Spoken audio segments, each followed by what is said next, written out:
Shinichi stood under a tarp, shivering in the downpour. The rain ruined his chance to scavenge cans, and the area felt abandoned. Determined, he stepped into the street, shielding himself with a board as rain soaked through his clothes. A blinding bolt of lightning struck Shinichi, directly. As people rushed toward him, Shinichi's vision blurred. Thoughts of food and regret swirled before darkness took over. He awoke, naked and confused, in an unfamiliar stone room. Questions filled Shinichi's mind as he tried to recall how he ended up in this strange place. Gradually, his memory returned. He was struck by lightning in Shibuya. Realizing his body felt young and strong, Shinichi grasped the impossible. He had somehow been reborn. The stone walls stretched endlessly, with hunger gnawing at him. He wandered the maze-like corridors. A strange jelly-like creature appeared. As he poked it, Shinichi realized this world was far from ordinary, curious and hungry. Shinichi inspected the strange blob. Its soft shape reminded him of a giant gummy. To his surprise, biting into it revealed a cool, refreshing sensation with a spicy aftertaste that quenched his thirst. Satisfied, he sat back and pondered the creature's identity. The word appraisal intrigued him. He wondered about its purpose as a black screen beeped to life. A status window appeared, listing him as 25 years old with beginner appraisal skills. Without hesitation, Shinichi set off into the corridor, hoping to find an exit from the maze-like dungeon. Time passed uncertainly.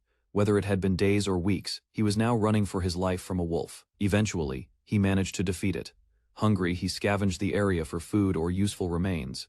Spotting a skeleton with similar build, he grinned. The armor might just fit him perfectly. Donning the gear, Shinichi admired the mithril sword he'd appraised. Shinichi accepted his reality. There was no one waiting for him back home. With a basic fire setup, he cooked meat and sliced bread. The food lacked taste, but it was edible. Though the texture was tough, he forced himself to eat. Checking his status again, Shinichi noted minor skill upgrades, danger detection and leg strengthening had improved. Magic remained a mystery. While his race now read homeless, he wondered what that truly meant in this world. Shinichi discovered he could identify the names of items, even something as simple as raw meat. Lying back, he realized the importance of these technical skills. Frequent use helped them grow stronger over time. Cravings for real food filled his thoughts: burgers, sushi, ramen. His imagination ran wild, conjuring visions of beautiful women offering food. Embarrassed, he questioned his sanity. He massaged his feet, reminding himself that survival here depended on even the smallest effort. After repeated effort, Shinichi unlocked a new ability: pressure point. He realized that massaging his foot had triggered the skill, just like running improved his legs and evading foes trained danger sense. Excited to test it, he activated the technique with confidence, ready to see its effect. His aim was off. Instead of success, he struck a painful spot and collapsed, screaming from the sting. Limping and sore, Shinichi winced with every step. Shinichi evaluated his new pressure point skill, realizing it could only momentarily paralyze enemies. Two monsters dominated his mind: a massive pig-like creature that ruled the area and a mysterious humanoid he'd nicknamed Jack. Although he enjoyed the relative safety of his hideout, Jack's unpredictable movements made the place uneasy. Suddenly his danger sense flared. Jack appeared nearby, its monstrous presence looming just around the corner. Quietly, he began retreating, hoping not to alert the beast to his presence. The monstrous pig roared as it lunged, teeth bared and tongue lashing wildly. Gritting his teeth, he activated leg strengthening repeatedly and dashed away with every ounce of speed he had. Gasping for breath, Shinichi slumped down, unsure how much longer he could live like this. Regaining composure, he set his sights on an unexplored area, hoping it held something useful or safe. A glow caught his eye. One of the dungeon walls had started to emit light mysteriously. Shinichi stumbled upon what he believed was a corpse: an unconscious elven woman. To his shock, she stirred. The girl mumbled in her sleep, showing she was very much alive. Moments later, the elf fully awoke, stretching and reacting with surprise upon seeing Shinichi nearby. They exchanged introductions. Her name was Elna, and she seemed cautious but composed. He offered her some meat from his supplies, hoping to ease her hunger and build trust. Shinichi prepared a simple fire and began cooking meat as Elna curiously watched, drawn by the smell. He handed her a portion. Hesitant at first, Elna took a bite and quickly found it delicious. Using magic, she cast a spell. Moments later, Elna asked if Shinichi could understand her. Clearly. She reintroduced herself properly as Elna, a mage, stunning Shinichi with her fluency. Elna inquired about Shinichi's situation, prompting him to reflect on why he was even there. Shinichi was shocked to learn they were on the 19th floor of the Mojito underground labyrinth, deep below the surface. Elna explained it might be tied to ancient ruins, but its true origin was unclear. They speculated about the monsters, wondering what lay even deeper. He asked how to escape. Elna told him each floor had stairs leading upward, as he prepared to leave. Elna stopped him, reaching out as if not ready to say goodbye. Elna admitted she struggled to escape the dungeon due to the many dangerous monsters blocking the path. Flustered, she revealed that she was just a beginner mage. Her sudden honesty caught Shinichi off guard. Gathering her courage, Elna asked Shinichi to let her join him on his journey. He accepted, seeing the benefit in traveling together and perhaps enjoying her company more than expected, though he justified it with safety in numbers. Shinichi's imagination fixated on Elna's less noble attributes. Shinichi noticed Elna's long ears and asked about them.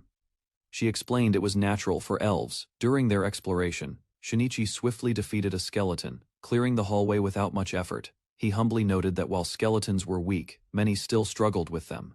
Elna sensed multiple enemies approaching from 2 directions and suggested taking the safer path. When asked about offensive magic, she admitted she only knew one weak spell. Her strength lay in support magic. Elna cast a bright light spell to guide them, but Shinichi warned it might attract unwanted attention. He sensed something approaching quickly. Elna casually admitted she'd forgotten about the risk. A hulking orc charged toward them. Shinichi grabbed Elna's hand, activating leg strengthening to escape. As they ran, Elna struggled to keep up and stumbled, nearly falling behind. Refusing to abandon her, Shinichi faced the monster head-on, determined to protect his new companion. Shinichi launched a swift surprise attack, slicing at the large orc's back with precise strikes. The orc growled, barely phased. Shinichi gritted his teeth, realizing brute force alone wouldn't be enough to bring it down. She knew they stood no chance in direct combat against such a powerful creature. Refusing to give up, Shinichi asked for her support. Moved by his determination, she agreed, readying her magic. With a cry, she unleashed a paralyzing spell. The orc froze. Shinichi was launched into a wall by the orc's brutal swing, the impact leaving him breathless and bruised. While recovering, he noticed the enemy still standing strong, showing little damage from earlier efforts. Suddenly, the orc grabbed the mage girl, catching her off guard as she struggled in panic. Determined to act, Shinichi recalled a unique skill: acupuncture, push his only remaining option. He struck precisely, channeling his last strength into a targeted counterattack. Shinichi's precise strike pierced the orc's weak point, forcing the beast into a violent recoil as it let out a painful shriek. The massive creature collapsed, but Shinichi realized his arm had gone numb from the blow. Unable to linger, the group decided to flee deeper into the dungeon after hearing flowing water nearby. They moved quickly, hoping the path ahead offered a chance to escape. At the water's edge, Shinichi tasted the clear stream, curious and parched. The elf girl eagerly drank from the glowing stream. Moments later, she raised her staff and cast a spell with newfound intensity, puzzled by the sudden surge of power. Shinichi tried to stop her excessive drinking, but she claimed it would help her become a powerful sorceress. She explained it was holy water, known for bestowing blessings and repelling monsters. Confirmed it through appraisal saint water, a rare magical resource worth protecting. Drowsiness washed over the girl after channeling too much magic, her strength drained by repeated casting. Hoping to escape, they checked an exit path only to find it blocked by stone walls. They continued walking beside the stream until spotting the source of the flowing water. Shinichi noticed something odd about the lion statue and reached for its left eye. A hidden mechanism clicked open a secret door, surprising his companion with the discovery. Warm light filled the hidden room, revealing a cozy space that amazed the young sorceress with its charm. Shinichi stared at his reflection in shock, noticing his youthful appearance unchanged from years ago. Memories of his former life returned, once homeless, now reborn, yet still himself. Grateful but uncertain, he accepted his second chance, raising a fist to celebrate his reincarnation. Meanwhile, his companion had already fallen asleep, worn out from their long ordeal. In the corner of the kitchen, a strange burner caught his eye, familiar in shape but powered by magic instead of gas. Driven by hunger, he decided to cook, curious to test the enchanted appliance. His companion woke to the smell, but her first taste of the meat stew left her disappointed. Accusations flew over seasoning, sparking a playful argument about taste preferences. Taking charge, she whipped up a flavorful herbal soup, impressing him with the result. A single spoonful sent his senses soaring. Flavor burst across his tongue: salt, pepper, herbs, all in perfect harmony. Lost in the moment, he devoured bowl after bowl, ignoring her amused concern. Seeing his enthusiasm, she shyly offered to make more just for him. He leaned in with gratitude, prompting a flustered reaction, while she turned away to rest. Lying back, Shinichi reflected on his new goal to build a stable life here. Stretching after waking up, he noticed an unusual lightness in his limbs, and a surge of energy. Excited, he flexed in front of the mirror, amazed by the sudden transformation of his physique. His noisy enthusiasm woke the sorceress, who scolded him for disrupting her sleep, while he explained the likely effects of the saint water on both their bodies. Reflecting further, he theorized the water accelerated growth through battle-earned experience, absorbed directly into the body. Though the power boost wasn't what she expected, Elna smiled, satisfied with her improved state. Curious, Shinichi decided to use his appraisal skill on her, wondering if their statuses had shifted. The results revealed Elena's background and hinted at her hidden interest in him, sparking quiet reflection. While exploring, he stumbled upon another hidden door cleverly built into the bookshelf. Inside was a secret room, complete with a bed, toilet, and even a stocked warehouse. Elna excitedly uncovered a book by a famous sorcerer named Moore, eager to share her discovery. She described his legendary feats, dragon slaying, ending wars, and shaping the world's history a millennium ago. Shinichi found it odd that records existed after Moore's disappearance, especially from 5 years later. With confidence, Elna declared that the hidden house belonged to the legendary mage himself. Admiringly, she expressed joy at living in such a historic and magical place. Amazed, Shinichi discovered a map leading through the maze, a possible route to the surface. Overjoyed, he embraced Elna with excitement, unaware of how flustered she became by the sudden closeness. Determined, he dashed through dim corridors, evading monsters using speed and precision. Discussion turned to survival as their supplies dwindled and hope hinged on the map's accuracy. When asked about his origins, Shinichi simply replied, he came from a distant, unknown land. Elna introduced herself as a freelance adventurer and explained the basics of monster hunting. Shinichi, intrigued by the idea, considered becoming an adventurer himself. Without hesitation, Elna proposed forming a party. She'd cover ranged attacks while he handled melee combat. Overjoyed, she hugged him tightly, celebrating the start of their friendship. Later, they paused near the stairs, debating food supplies before venturing deeper into the maze. Shinichi remained steady as they approached a large archway. Fear lingered, but his will to survive pushed him forward. Beyond the stone gate, they stepped into a bright forest clearing. Though peaceful, it was still part of the dungeon. Shinichi and his companion walk through a serene forest, deep within an underground area that oddly feels like the surface. They stop near an unfamiliar tree bearing strange fruit. Climbing up, he picks one and inspects it closely before taking a cautious bite. His companion panics, warning it might be poisonous, but Shinichi appears unfazed and continues eating. She finally tastes it and beams it is delicious. The fruit is safe, named the phantom tree fruit. Shinichi pulls a massive root from the ground, surprised to discover an enormous daikon-like vegetable. He inspects it using his appraisal skill, revealing it as a daikon, a water-rich edible crop ideal for cooking. Inspired, he proposes creating a private field to grow vegetables safely away from monsters. Planning begins, with talk of fences and survival. But monster threats remain a challenge. Provoked by doubt, the sorceress vows to prove her worth, despite being considered a beginner. While exploring the forest, the elf girl calls Shinichi over. After spotting something unusual, she reveals a massive spread of rare cure mushrooms, rumored to instantly heal wounds. Shinichi reminds her that despite the find, their escape to the surface remains impossible for now. Their journey leads to a colossal ancient tree, estimated to be 1,000 years old and still alive. He discovers barm fruit, which boosts the 5 senses temporarily, offering another survival advantage underground. Shinichi inspects a strange fruit and confidently identifies it as an orange after comparing its shape and color. His companion takes a bite and enjoys its refreshing flavor, declaring it even better than the peach. Soon after, Shinichi feels a strange reaction. The fruit enhances all 5 senses at once. His awareness expands, letting him sense the breath of all nearby life like never before. Experiencing the effect herself, the elf girl finds the sensation unusual but intriguing. Sensing danger, Shinichi and Arena stand back to back as they realize they're surrounded by enemies. Kobolds emerge from the forest, ferocious, dog-headed beasts acting in coordinated packs, making retreat impossible. They quickly form a plan. Arena will cast a flash spell to create an opening with a burst of magic. She blinds the monsters, giving Shinichi the chance to strike. Seizing the moment, Shinichi charges in, cutting down multiple kobolds with swift, decisive attacks. Shinichi defeats the final kobold with a decisive strike, clearing the battlefield of immediate threats. Despite the exhaustion, he feels strangely energized and ready to face more, his confidence rising. Suddenly, a larger kobold variant appears, mutated and far stronger than the others they faced. The powerful beast clashes with Shinichi, overpowering his defense in sheer force and aggression. Just as he is overwhelmed, Erna launches a fireball to break the creature's assault. Shinichi chases the kobold variant, fully aware this opponent is far more dangerous than before. Caught off guard, he's struck by a sudden magical blast and thrown violently across the ground. Realizing the creature can use magic, Erna casts Stun Flash to disrupt its charge and buy time.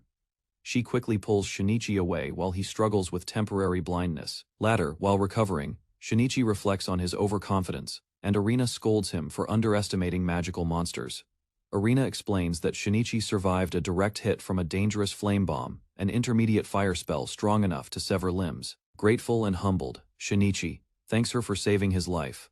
With a warm smile, Erna brushes it off, reminding him they're friends and partners.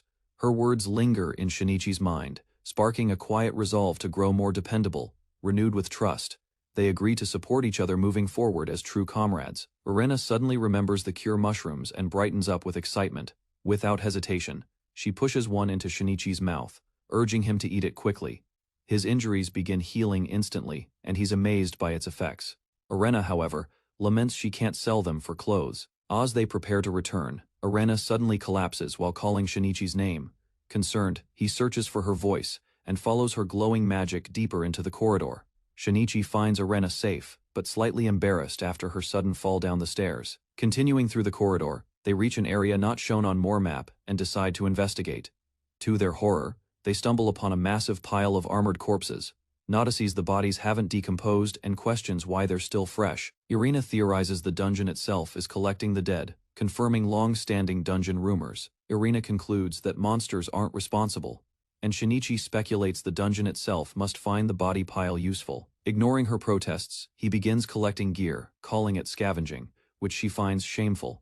He jokes that the corpses are granting permission with their smiles, despite their unsettling condition. Reluctantly, Erna agrees escaping matters more than pride. They gather supplies without delay. By the end, their haul includes dried meat, spices, salt, and enough food to call it a huge harvest. After scavenging, Shinichi clasps his hands together, prompting Erna to ask what he's doing. He explains it's a gesture of gratitude from his old world, used to mourn the dead. She joins in respectfully, together. They offer silent thanks to the fallen, acknowledging the sacrifices that allowed their survival. With hearts lighter, they head back toward their shelter, now calling it home. For Shinichi, that word brings back a long-forgotten warmth from his previous life. Shinichi sat quietly at the table, lost in thought, as he stared at an old photo album. He recalled a warm morning, his wife gently urging him to hurry. Though playful annoyance lingered, their routine felt natural and comforting. She left instructions for dinner and the house. Shinichi, unable to join them due to work, voice carried a father's concern as he reminded the boy to behave and take care of his mother. Shinichi smiled brightly as Shinichi watched him, affection in his eyes, waving eagerly. The boy left with his mother, while urgency filled her stride and her expression grew tense. Back inside, Shinichi resumed reading. It felt like an ordinary winter morning in their household. Suddenly, panic set in as he rushed through a hospital corridor, dreading the worst.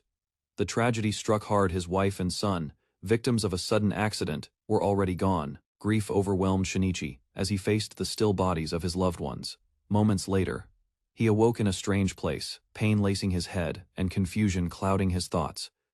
Surrounded by unfamiliar land, he adapted, quickly constructing a fence with care and determination. With the job done, he stood satisfied, finding purpose in small tasks despite the loss. Suddenly, chaos struck as a blonde girl called for help, chased by monsters, and he stepped in without hesitation. Shinichi swiftly took down the strange rabbit chickens, protecting the girl from further danger. Once the threat passed, they shared a light exchange before heading back to prepare a meal. Their garden thrived, supplying fresh ingredients, while unusual growth patterns hinted at the world's mysterious nature. A hearty meal was served. Shinichi praised her cooking with a teasing smile as they ate together. The girl reflected on her dream to be a sorceress, revealing her resolve to live boldly. Erna explained her dream to be acknowledged as a powerful sorceress, her eyes full of ambition. With a bright smile, she shared her hopes for Shinichi, trusting him deeply as her companion. They enjoyed a quiet meal outdoors, their growing bond softening the edges of their unusual lives. Later, they explored a ruined structure, scavenging through items and observing the cluttered scene. Spotting something promising, Shinichi requested Erna's magic to retrieve it. Working in seamless coordination, Erna climbed over a pile of armored corpses, searching for the floating cloth that intrigued Shinichi. She cast a fireball spell with confidence, sending it hurtling toward the object suspended above. Despite hitting the target, nothing changed. Puzzled, she admitted the spell had no effect. They concluded the cloth was resisting magic, suggesting some unusual property or hidden enchantment. As Shinichi grew more desperate, Erna responded with blunt annoyance, bringing him back to reality. With a determined expression, Shinichi hurled his weapon at the floating cloth, unleashing a powerful strike. The item finally dropped. Despite his efforts, its nature remained a mystery, resisting all attempts at appraisal. A system prompt offered ownership, and Shinichi accepted the strange mantle, eager to test its potential. Erna trained nearby but grew frustrated at her slow progress in mastering new spells. Shinichi lightheartedly offered himself as target practice, easing the tension with his usual calm humor. Erna expressed her determination to revisit the forest and settle things with the creature that once defeated her. Shinichi, now stronger, showcased his new abilities and secret weapons with confident enthusiasm. They entered the forest once more, guided by a map pointing toward a hidden temple deep within. In a swift move, Shinichi launched his weapon, cutting through the tall grass with precision.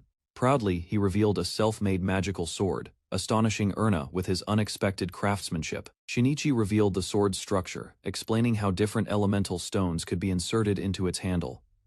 Erna stared in disbelief, stunned by how he managed to craft such a weapon on his own. The two moved deeper into the forest, encountering fields filled with wild mushrooms once again. They prepared a mushroom hot pot, sampling the flavorful but slightly numbing ingredients with curiosity.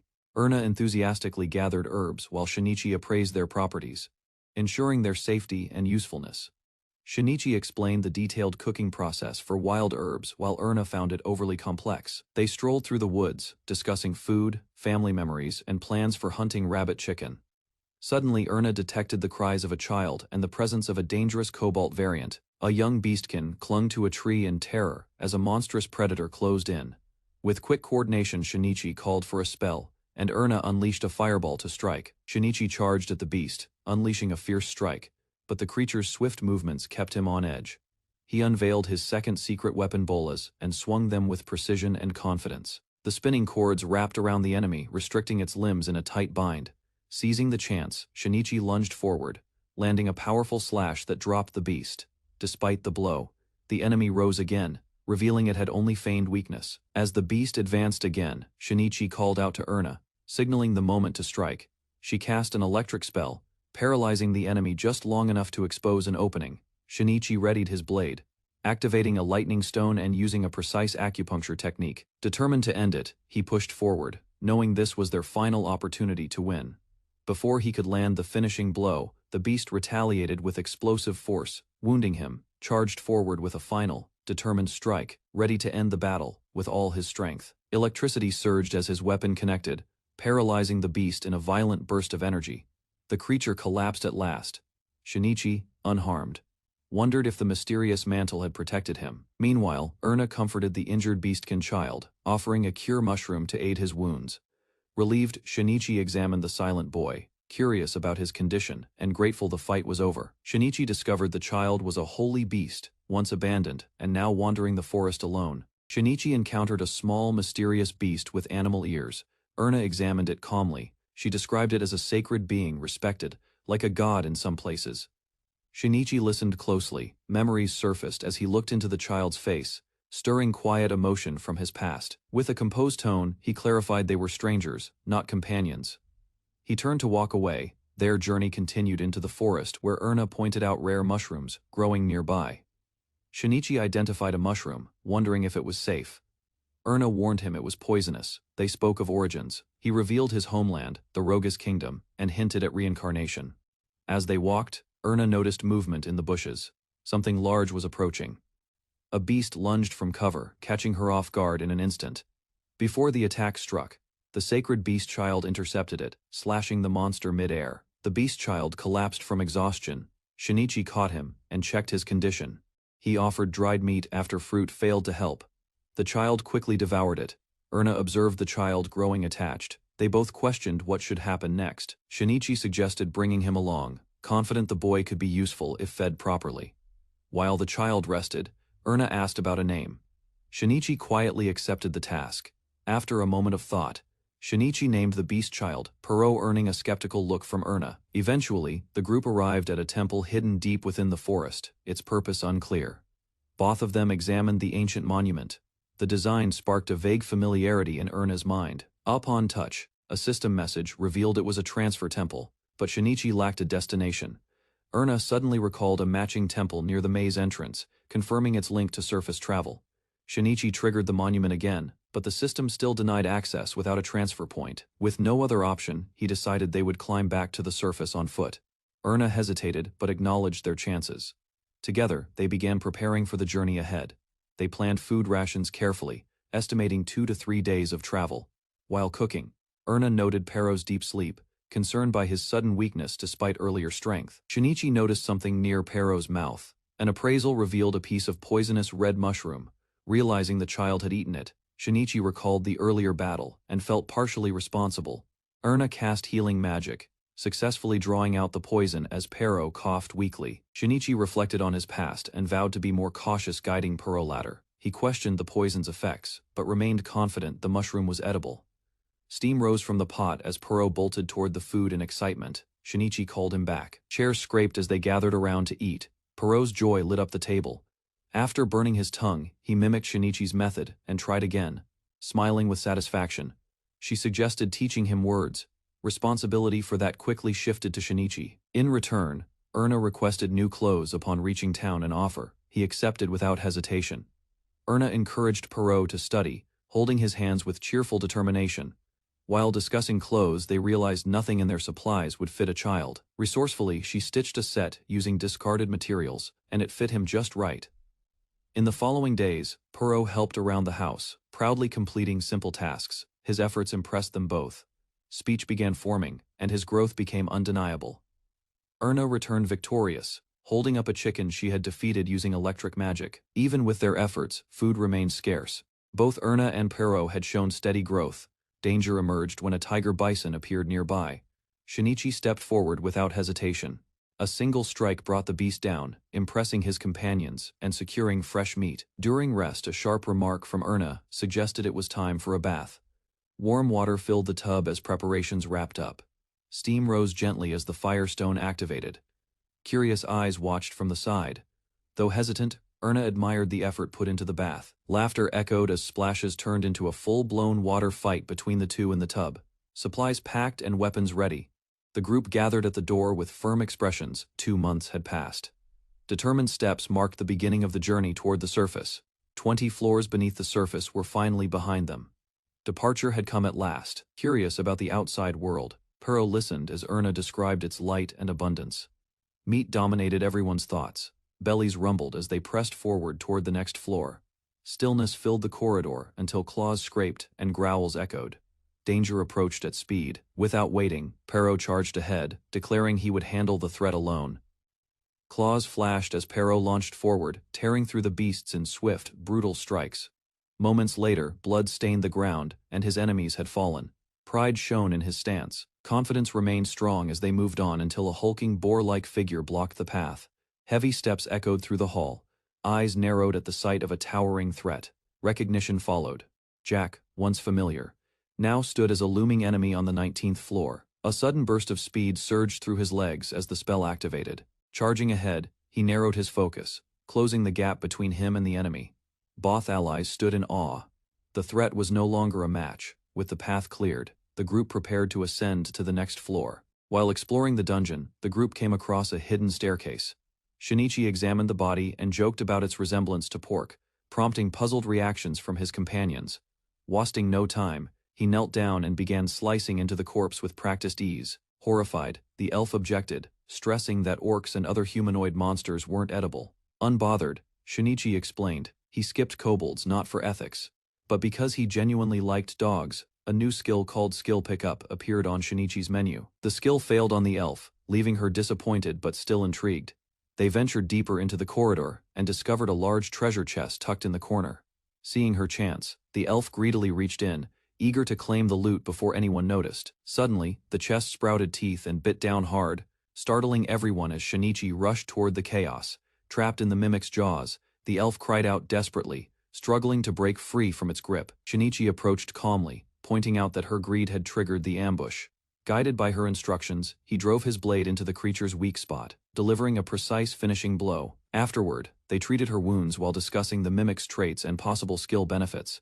He accessed the mimic's skill data, revealing 2 beginner-level options now available for selection. Shinichi realized the true function of his new ability. It allowed him to extract skills from the dead. The earlier failure made sense now. Living targets weren't valid. Only corpses yielded results. Amused, he proposed keeping this discovery a secret, while the elf accused him of cheating. He began harvesting organs from the mimic, unfazed by the elf's disturbed expression. Despite initial protests, the group sat down to eat the stew, Erna reluctantly joining in. Despite her hesitation, Erna tasted the stew and was surprised by how delicious it turned out. On the dungeon's 19th floor, Shinichi used his newly acquired scout skill to navigate the complex maze efficiently. Their progress was interrupted by the cries of another group, fleeing from a massive multi-headed centipede. Shinichi quickly identified it as an ice element subspecies, an extremely rare and dangerous monster. Without delay, Erna unleashed an electric attack to paralyze the advancing beast. Despite Erna's best efforts, her magic failed to slow the beast, and both boys were struck by the centipede's attack. Realizing the ground was the issue, Shinichi quickly formulated a new plan while Erna demanded support. Drawing a special blade, he summoned a wave of fire, aiming to counter the creature's ice nature. The blazing attack struck head-on, forcing the monster to recoil in pain. Seizing the moment, the boy leapt in, aiming his strike straight at the monster's side. With a daring move, the boy struck the monster, impressing the onlookers and saving one of them in the process. Shinichi followed up with a wave of fire, exploiting the creature's ice-based weakness to full effect. Calling for backup, he rallied Erna and the boy to prepare a coordinated assault. Erna launched multiple fireballs as Shinichi and the boy rushed in from both sides. In one decisive motion, Shinichi pierced the centipede's hide with a direct, powerful stab. Shinichi unleashed a powerful finishing attack, engulfing the centipede in flames with his signature move. As the charred monster collapsed, Erna and the boy celebrated their hard-earned victory. He boasted about his Shinichi fire while preparing to harvest the creature's skill. The system offered valuable options: power-up and ice breath, impressing the other adventurers who had watched in awe. One of them reminded the others to express gratitude, acknowledging the trio's crucial role in the battle. The blonde man introduced himself as Mikey, leader of the Lorises. He also named his teammates Annie and Coco. Shinichi questioned their recklessness, and Mikey admitted to provoking the monster during their initial encounter. Annie's magic had no effect due to elemental mismatch, and Coco froze up from her fear of insects. Despite the light tone, Annie reminded Mikey their equipment was damaged beyond repair. Since both groups shared the same destination, Shinichi suggested they travel together for safety. As the groups prepared to travel together, Mikey noticed Erna acting strangely and asked why she was hiding. She was quickly spotted by Annie, who greeted her bluntly, provoking a furious reaction by calling her trash. Annie dismissed the insult as foolishness and jokingly proposed banning the word altogether. Tension rose as Annie questioned Erna for taking on a job without informing her.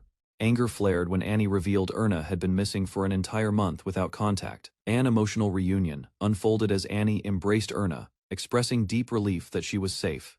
Shinichi watched quietly, puzzled by their bond and questioning whether they were truly sisters. With tension settling, Annie revealed they were investigating the Dawn Rat and asked if Erna was the sole survivor. Erna's silence gave way to painful memories of the massacre she had narrowly escaped. Accepting the truth, Annie decided to inform the guild that only one had survived the mission. Everyone gathered to taste the roasted centipede meat. Surprisingly, it had a flavor and texture similar to crab. While exploring the next floor, Erna suddenly panicked when something dropped onto her chest. A spider clung to her clothing, and Shinichi leaned in curiously to inspect it. Getting too close earned him a slap, but his appraisal revealed the spider was deadly. Alarms triggered. Dozens more of its kind were approaching fast. Combat readiness became urgent. A dense swarm of spiders poured from the corridor, crawling along the walls in every direction. Calm and focused, Annie stepped forward and unleashed a piercing spell, Needle Rain, to thin their numbers. From behind her, a gust of cold erupted. Shinichi activated Ice Breath, freezing everything in its path. She proposed teaming up, and he found the idea tempting. Jealousy erupted as Erna protested, only to be reassured that it was all in jest. Clinging tightly, Erna declared she'd never give up Shinichi, flustering him with her sudden outburst. Meanwhile, new spider-based skills were acquired: web generation and web creation, offering creative possibilities. testing them immediately. He wrapped the boy in silk to everyone's mixed amusement and irritation. 3 days passed since their departure. The group pressed forward, reaching the 10th floor together. With each level cleared, Shinichi's list of abilities grew, showcasing his rapid progression and adaptability. Upon reaching the 5th floor, the group began encountering more travelers along the way. With minimal resistance from monsters, they steadily descended through the remaining levels. Excitement erupted as the exit finally came into view, bathed in sunlight. Stepping into open air, they paused in awe freedom at last after a grueling climb. A vast landscape stretched before them, the next chapter quietly awaiting their arrival. After emerging from the dungeon, the group stepped into open space, overwhelmed by the vastness beyond the stone walls. Standing still, he quietly acknowledged this world's true surface for the first time. After navigating the maze, the group emerged into the open, their destination finally within reach. One companion explained their need to report back to the guild, signaling the end of their joint travels. The others received advice to head toward the town of Marna if they wished to continue adventuring. They exchanged a firm handshake, parting on good terms after a successful journey. As they moved forward, a girl spotted something familiar and called out, surprised and excited. The group arrived at the transportation temple, where a registered transfer point awaited Shinichi's command. He confirmed the destination was near the hidden house, granting them access to return whenever they wished. Reflecting on his arrival, Shinichi explained how he once wanted to leave the maze immediately. Despite the isolation, the hidden house offered comfort, supplies, and a sense of quiet security. Instead of rushing back, they chose to leisurely explore the surface and enjoy the peaceful scenery. The group continued across the wide plains, marveling at the open landscape after so long underground. Eventually, they reached their destination. The bustling town of Marna awaited with its charming streets. Within the town, they learned it served as a haven for adventurers, due to its proximity to the giant maze. Curious about the market, they observed local goods and livestock. At last, they entered the guild, ready to take their next step as adventurers in this new land. Shinichi observed the adventurers around him, realizing this path was perfect for someone starting from nothing. At the registration counter, they received forms to join the guild and were asked to name their party. While suggestions leaned toward dramatic names, Shinichi had something simpler in mind. He chose Homeless as their party name, drawing protests from his companions, but sticking with his decision. With registration complete, they received their adventurer cards and began their journey at the beginner rank. After completing their registration, the party received words of encouragement and left with renewed motivation. Excited to begin, they celebrated becoming an official team, ready to take on new missions. Suddenly, chaos erupted in town as a terrifying monster, the Factus Dragon, made an unexpected appearance. Amid the panic, they encountered a familiar adventurer already investigating the situation. Without hesitation, he requested their aid in subduing the beast threatening the town. With experienced adventurers absent from town, the group realized they were among the few who could act. Erna felt a strong resolve, unwilling to sit by while others were in danger and determined to help. Her sister objected, doubting Erna's abilities and insisting she wasn't ready to face such a threat. Frustrated, Erna defended herself, claiming her growth in the maze had made her stronger. Emotions flared as Erna accused her sister of constant condescension and lack of trust. Ran high as Erna clashed with her sister, desperate to prove her strength and dreams. To ease the tension, Shinichi stepped in, vowing to protect Erna while helping defeat the monster. Their party secured a deal. Homeless would assist in exchange for full reward rights before splitting. Without wasting time, the team dashed through the streets toward the town's front gate. At the gate, they found the Factus Dragon wreaking havoc as desperate fighters struggled to contain it. The Factus Dragon unleashed a powerful roar and stream of flame, shaking the battlefield with terror. Back at the guild, an urgent announcement declared the beast as the official elimination target. Adventurers rallied at the promise of generous rewards, eager to join the fight and prove themselves. Shinichi cautioned his team to act wisely and avoid unnecessary risks during the battle. With strategy in mind, he handed out energy-boosting fruit as they prepared to engage the monster head-on, activated all his combat skills, preparing for a swift and decisive strike against the dragon. As the beast charged forward, he braced himself, shifting focus entirely to the battle ahead. Launching high into the air, he closed in on the massive creature with force and precision. His sword struck, but the monster blocked it, forcing him back mid-air with unexpected strength. Realizing their disadvantage, Shinichi and his teammate quickly retreated, acknowledging the overwhelming power of their foe. Pearl launched himself onto the dragon's head, delivering a solid blow that stunned the beast momentarily. From the ground, Shinichi and Erna shouted up to him, determined to assist and bring him down safely. Erna unleashed a fireball, but it barely scratched the dragon's tough hide, proving ineffective. Undeterred, she declared her resolve and prepared her most powerful spell. Channeling immense energy, Erna fired the devastating convergence ball, engulfing the dragon in explosive magical force. Erna was knocked to the ground while Shinichi urged her to switch tactics and use a disabling spell. Refusing, she clung to her ideals, declaring her goal to become the strongest sorceress.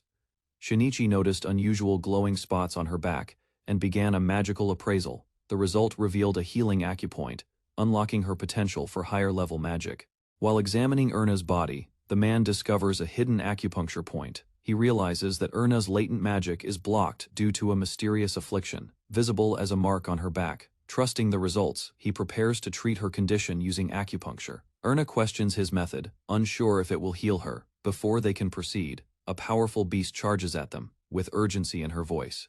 She tells Shinichi that now is their only chance to defeat the beast. He activates the healing point on Erna's body while shielding her from onlookers. The stimulation causes an intense reaction. Erna struggles to endure the sudden surge of energy as the magic within her awakens. While they focus on her treatment, the beast attacks. With urgency growing, he urges her to move, knowing they must act before it is too late. Laughter bubbles from Erna and Perot, their bodies trembling as power surges through them unnaturally. Shinichi, sensing the shift, watches Erna closely, uncertain of her condition. With newfound strength radiating from her core, Erna steps forward and declares readiness to cast a powerful spell, raising her staff with purpose. She begins channeling advanced magic without hesitation.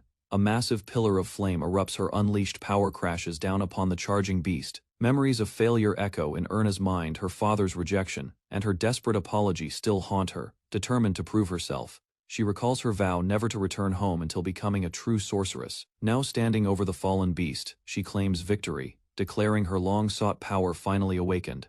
Shinichi inspects the body, unsure if it's truly dead, and prepares a cautious finishing strike. Suddenly, the dragon revives, jaws wide, forcing Shinichi to react in a split second.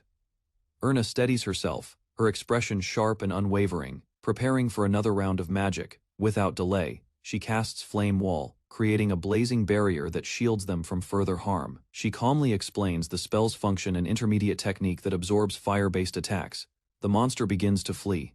Shinichi urges Erna to halt its escape before it is too late. Considering her options, Erna settles on Flame Chain, though she doubts it will restrain the beast for long. Erna responds quickly, focusing her magic to create an opening for Shinichi's attack. With a shout, she casts Flame Chain, binding the monster's body in burning restraints. Shinichi charges forward without hesitation, determined to land the decisive blow. This time electric energy surges through the creature as Shinichi's strike connects amidst the raging magic. Though the attack lands, Shinichi is wounded in the exchange, frustration clear on his face. The chains restraining the monster snap apart, and Erna gasps as her spell fails to hold it back. A blonde warrior distracts the creature, drawing its attention with bold taunts and reckless courage. Shinichi recognizes the newcomer Mikey, who jumps in, offering to buy them some time and share the battle's reward. Meanwhile, Erna admits her magic reserves are drained and hesitates to cast again, offering her magic power so Erna can strike once more with full force. A warm memory resurfaces as her sister reflects on how far Erna has come from being a timid child. Power floods her body, magic rising beyond control, sparking energy around her as she clutches her staff. Standing tall, she silently vows to show her sister what she's become. Determination sharpens her gaze. This is what it means to be Erna Fredria, a true sorceress. With a fierce cry, she unleashes a maximum-level flame burst toward the towering beast. A roaring blast of fire surges from her staff, engulfing everything ahead in an overwhelming inferno. Flames consume the towering beast as stunned onlookers watch it collapse under the weight of her magic. Shock registers across her sister's face, speechless at the raw intensity of the spell's power. Though drained, Erna confirms she's all right, just exhausted from channeling that much energy. Cradled gently, she smiles faintly, realizing she truly defeated the Factus dragon on her own. Relief washes over everyone as Shinichi smiles, grateful to see Erna safe and conscious.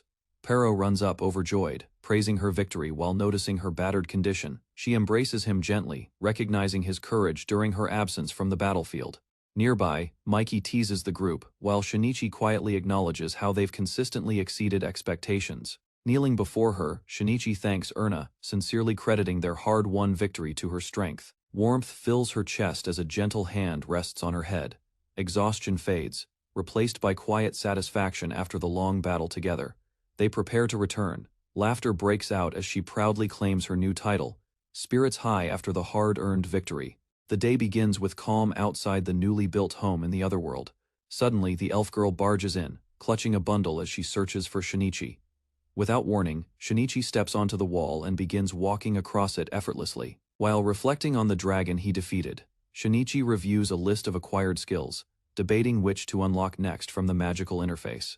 With excitement, the elf reveals a pouch brimming with coins their reward. Shinichi questions the practicality of makeup for adventurers, but the elf insists on her list of beauty essentials. As she scolds him, she grabs his face and twists it toward her, demanding attention and approval. Later they explore the town together, browsing shops and enjoying food along the bustling streets. Shinichi lights up after finding soy sauce and miso. The elf moves on, planning to buy clothes for their young beastkin companion, while Shinichi takes a seat to rest. Shinichi notices a group nearby dressed not as adventurers but as armored knights, raising his suspicion. The knights discuss tracking someone named Novin, confirming he may be hiding somewhere in town.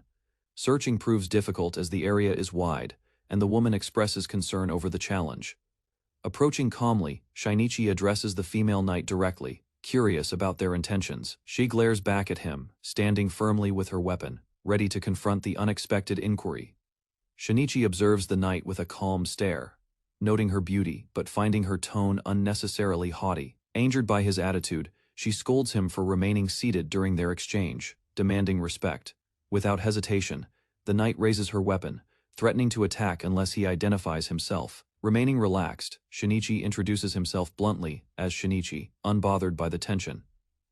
Her comrade steps in to de-escalate the situation, apologizing as she fumes in frustration. One of the knights politely asks Shinichi a few questions, and he agrees to help as long as he can. The knight begins by mentioning someone named Novin, but Shinichi denies knowing anyone by that name. Suspicious, the female knight accuses him of hiding something, claiming his earlier behavior seemed guilty. Shinichi finally admits the truth: he was distracted by her chest, not her question. Unashamed, he calmly explains how her figure naturally drew his gaze. Shinichi jokingly suggests he wouldn't mind being tortured for answers, while the knight recoils. His inner thoughts drift again, and the other knight sympathizes, asking her to show some understanding as a fellow man. Shinichi apologizes, reaffirming that he has no useful information about the man they're pursuing. The knights decide to end their questioning and thank him for his time. Moments later, the elf returns, curious about the encounter, but Shinichi brushes it off as a short interrogation. After finishing their shopping, Shinichi suggests returning home, but the elf girl seems more focused on eating. As they prepare to leave, Shinichi starts feeling unusually tired, unsure if it's fatigue or something more.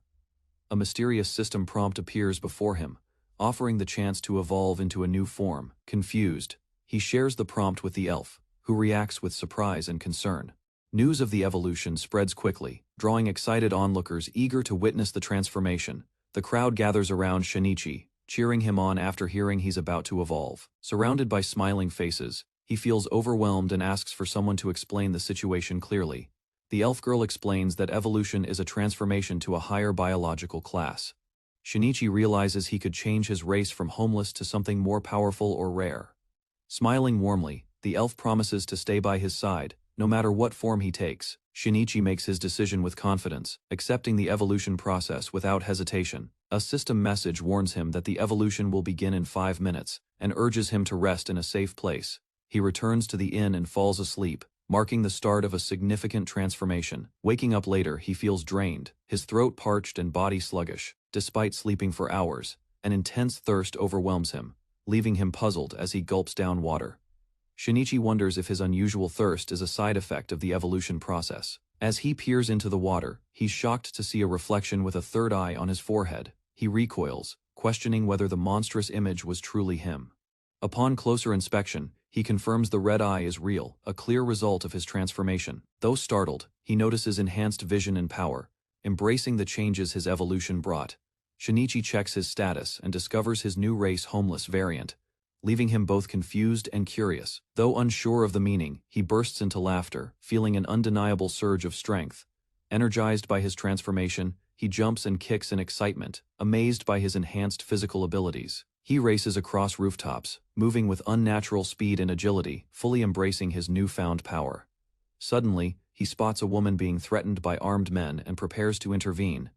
Shinichi leaps down from the rooftop, landing in front of the attackers with controlled force. The sight of his third eye stuns everyone. He casually announces they'll be his test subjects. One thug lunges forward with a blade, but Shinichi effortlessly catches it and bends it with his fingers. Smirking, he invites them to try harder. Panic spreads as they realize he's too strong. In a blur, Shinichi overwhelms the group with precise strikes, ending the fight in seconds. Shinichi stands over the defeated thugs, unimpressed, calling the scuffle too easy to count as training. He turns to the rescued girl, noting her unconscious state and warning about the dangers of wandering at night. With nothing left to do, he casually walks up a wall and launches into the sky, laughing in exhilaration. The next day, his companions find him exhausted at a cafe. Though claiming to have slept after sunrise, Shinichi is clearly worn out. Shinichi proudly reveals his red eye, impressing the young boy, who instantly wishes to evolve too. Smiling, Shinichi encourages him but insists that only good kids who help others can earn such growth.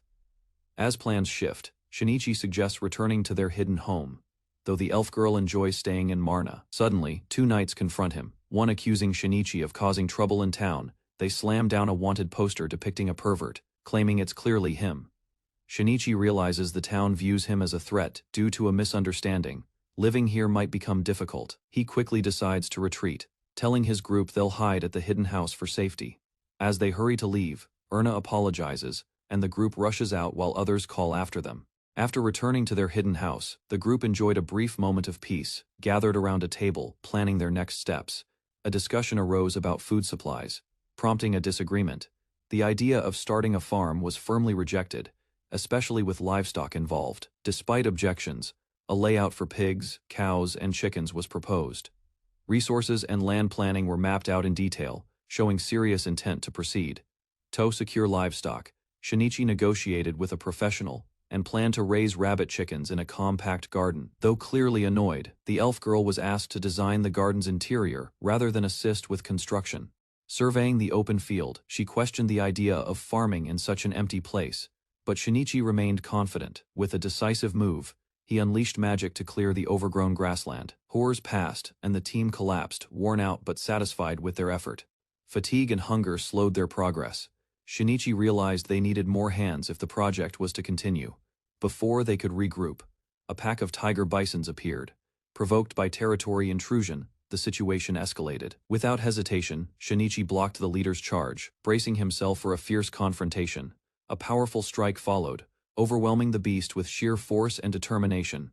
Victory triggered a prompt. Shinichi was now offered the fallen boss's unique skills. Shinichi discovered a new skill called guardianship, surprising even his companions. The ability allowed him to command beasts and people, an exceptional power few ever obtained. Though impressed, the elf girl downplayed his strength, while Shinichi redirected focus to their farm. With fencing in place, the group prepared to visit town to acquire livestock and supplies. Plans expanded to include shopping, as the others eagerly added personal errands to the trip. Several weeks later, the group returned to town, and Shinichi was reminded of his wanted status. At a weapons shop, he laid out salvaged gear, asking how much it could fetch. The merchant examined the swords while Shinichi explained they were clearing out dungeon loot. Disappointed by the low offer, the elf girl demanded a better deal. The merchant explained he'd pay more if they brought in higher quality weapons next time. Perot reflected on their past battles, wishing for a weapon to better support the group. Shinichi noticed Perot's concern and quietly inquired about the price of the blade he had shown interest in. With little hesitation, he purchased it, surprising Perot with the gesture of trust. Grateful and uplifted, Perot thanked him sincerely before they moved on to find a cow. At the ranch, a farmer demonstrated the cow's quality, encouraging them to choose and taste. Everyone took a sip of the milk, instantly struck by its rich flavor and quality. The farmer revealed the cow's price 10 coins, prompting surprise, but the taste won them over.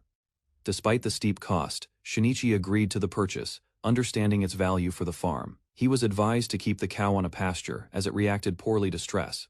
Before leaving, the farmer casually asked if things were fine at the Adventurers Guild.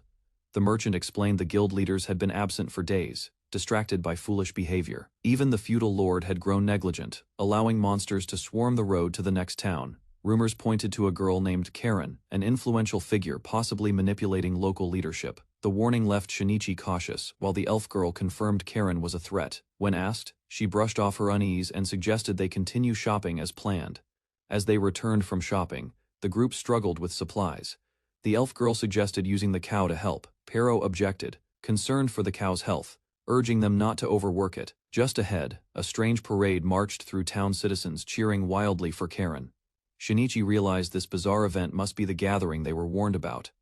The elf girl confirmed their suspicion. It was the influence of a succubus at work. Shinichi noticed the elf girl's hesitation and asked if she knew something about the situation. She recounted her past with the night rats, a party she once supported during a dungeon expedition. Part of that group stirred jealousy among the men, driving them into a deadly frenzy.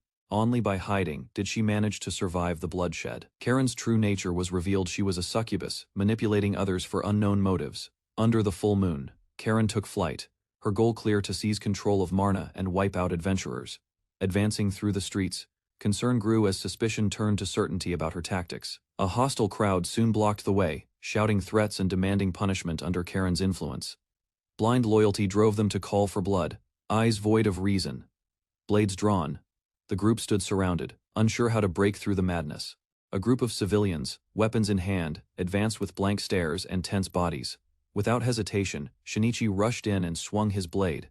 Steel collided with steel as the cloaked man blocked the blow, gritting his teeth against the force. Quickly assessing the situation, the black-cloaked warrior stepped back and signaled to his allies nearby.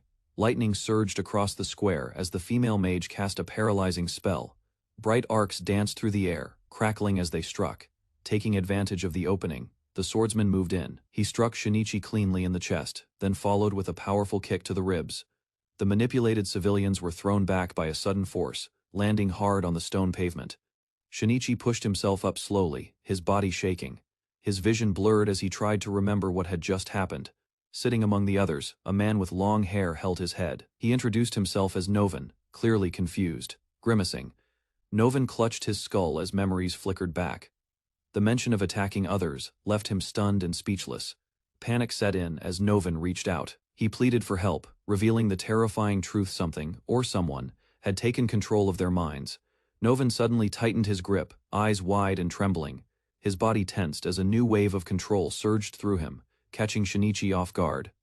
Before Shinichi could react, the other civilians began to rise again. Their eyes were lifeless, movements stiff, and one word escaped their mouths: kill. Realizing the danger, Shinichi grabbed Novan and ran. The guards spotted them fleeing but were too late to stop their escape through the narrow alleyways. Left behind, Shinichi's ally explained the situation to the guards. The recent attack had been chaotic, leaving everyone confused and short on answers. Shinichi suspected someone named Karen was watching, orchestrating the control from the shadows. They discussed their next steps. With the city destabilized and Karen's location unknown, they decided to relocate temporarily and secure their belongings back at their hideout. Tension lingered. Shinichi reflected on recent events, realizing that slaying the dragon may have drawn unwanted attention to their group. While preparing a meal, the elf woman pondered their future. Her quiet question hung in the air: what path should they take from here? Chopping and stirring continued as a pot of stew simmered. Despite the chaos, they focused on gathering intel discreetly without risking exposure. When dinner was served, Shinichi's eyes widened at the familiar taste. The group sat down and offered thanks before eating. As the flavors spread through their mouths, memories of another world seemed to stir in their minds. Joy filled the room. The young boy devoured his food amazed. Even Shinichi couldn't hide his surprise at tasting curry in a fantasy realm.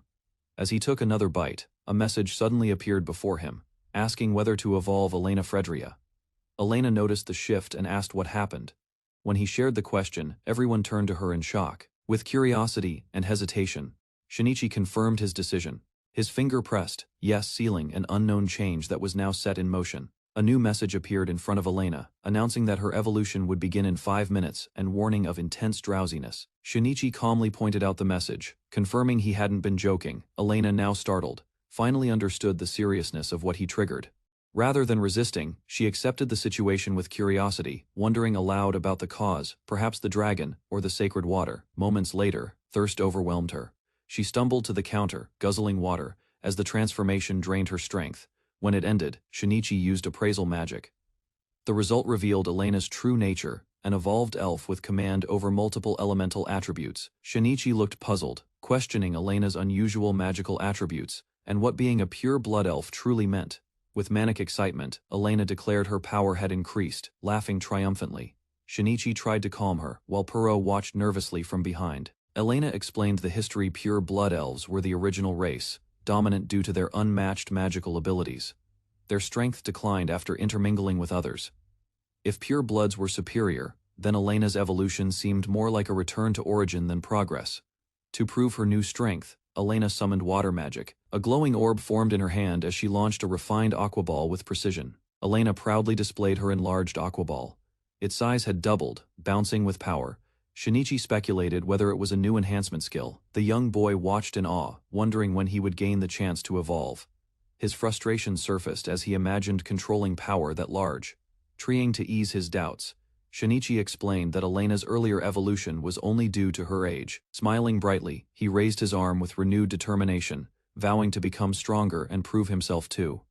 Now confident in her new strength, declared her readiness to defeat Karen and free the city, if only they could find her.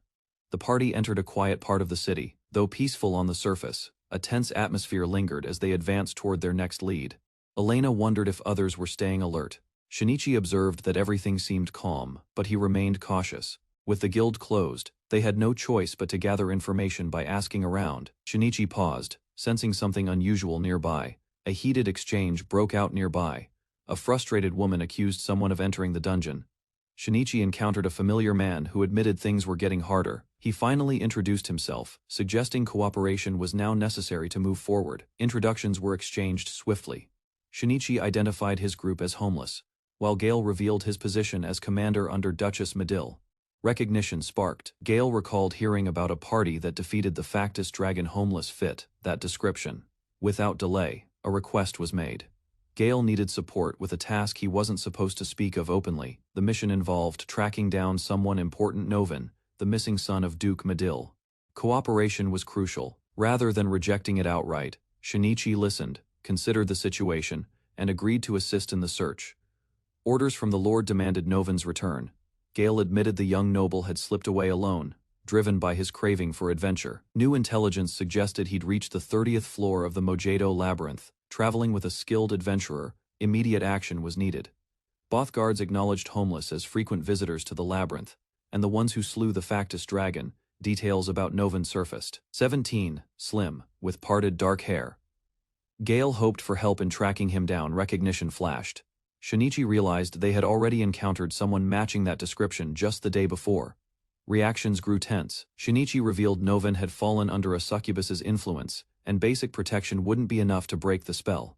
The name Karen surfaced, an enchantress capable of charming minds. Defeating her was the only way to free Novin. Hope remained. Reaching the 30th floor of the labyrinth wasn't out of reach. Confidence rose as the group agreed to move forward. Since objectives aligned, Shinichi accepted the mission. Lending support made sense while heading the same direction. Not everyone agreed. The female knight voiced sharp distrust, unwilling to rely on strangers without reason. Mockery stirred tension. The female knight accused Shinichi of being unworthy, suggesting he'd be better used as a porter than a fighter. Not backing down, he proposed a duel. If he won, she'd follow his lead in the labyrinth. If she prevailed, he'd withdraw entirely. A confident grin spread across her face, doubtful of his skills. She boldly accepted the challenge without hesitation. Preparations began. Rules were clear: no skills, no magic, only wooden weapons. Victory required a clean submission or incapacitation. Both stood firm. Agreement was mutual. The duel was officially set to begin. She stepped forward with confidence, dismissing any chance of defeat. Her stance showed no hesitation as she prepared to strike with the wooden sword. Charging ahead, she closed the distance. Arms tensed, she swung with speed and force, aiming to overpower Shinichi from the start. As Freya charged forward with determination, Shinichi stood firm, blade poised to meet her. The clash of metal echoed as their swords collided in a swift exchange of power. Confusion flickered across Freya's face. No matter how aggressively she attacked, Shinichi evaded or blocked with ease. His calm gaze never wavered. Momentum shifted with each strike. Freya unleashed another swing, only for Shinichi to counter it without stepping back. Gasps rose from the onlookers. Holding his sword with one hand, Shinichi absorbed every blow, causing them to question his full strength. Acknowledging her refined technique, Shinichi spoke plainly. Freya lowered her stance again, unwilling to yield so soon. Freya lunged with confidence, declaring her superior training. Her stance radiated pride, believing Shinichi stood no chance as a commoner. Yet disbelief crept in. No matter how hard she pressed, he remained composed. Shinichi's calm expression stirred doubt in her heart. Driven by frustration, she launched another attack, urging him to respond. Her strikes demanded acknowledgement, not avoidance. Finally, Shinichi shifted. With narrowed eyes and renewed focus, he prepared to strike, no longer holding back. His sudden movement carved through the air. Steel met steel as his counterattack began in earnest, swift and precise. Freya stared at her blade in disbelief. The clean break along its edge left her stunned. Her confidence had been shattered along with it. The match was declared over. Shinichi stood victorious, though bitter. Freya acknowledged defeat, vowing to keep her word, as a knight. A fellow guard expressed surprise at the outcome. Freya, still irritated, questioned Shinichi's role among them, despite his clear display of strength. Even so, Shinichi was welcomed with respect. A firm handshake marked the beginning of cooperation, tension slowly giving way to trust. With plans set, the group agreed to rendezvous at the labyrinth, each preparing for the journey ahead. As the group walked through the silent streets, an eerie stillness surrounded them. Shops remained shuttered, and the absence of people weighed heavily on the atmosphere.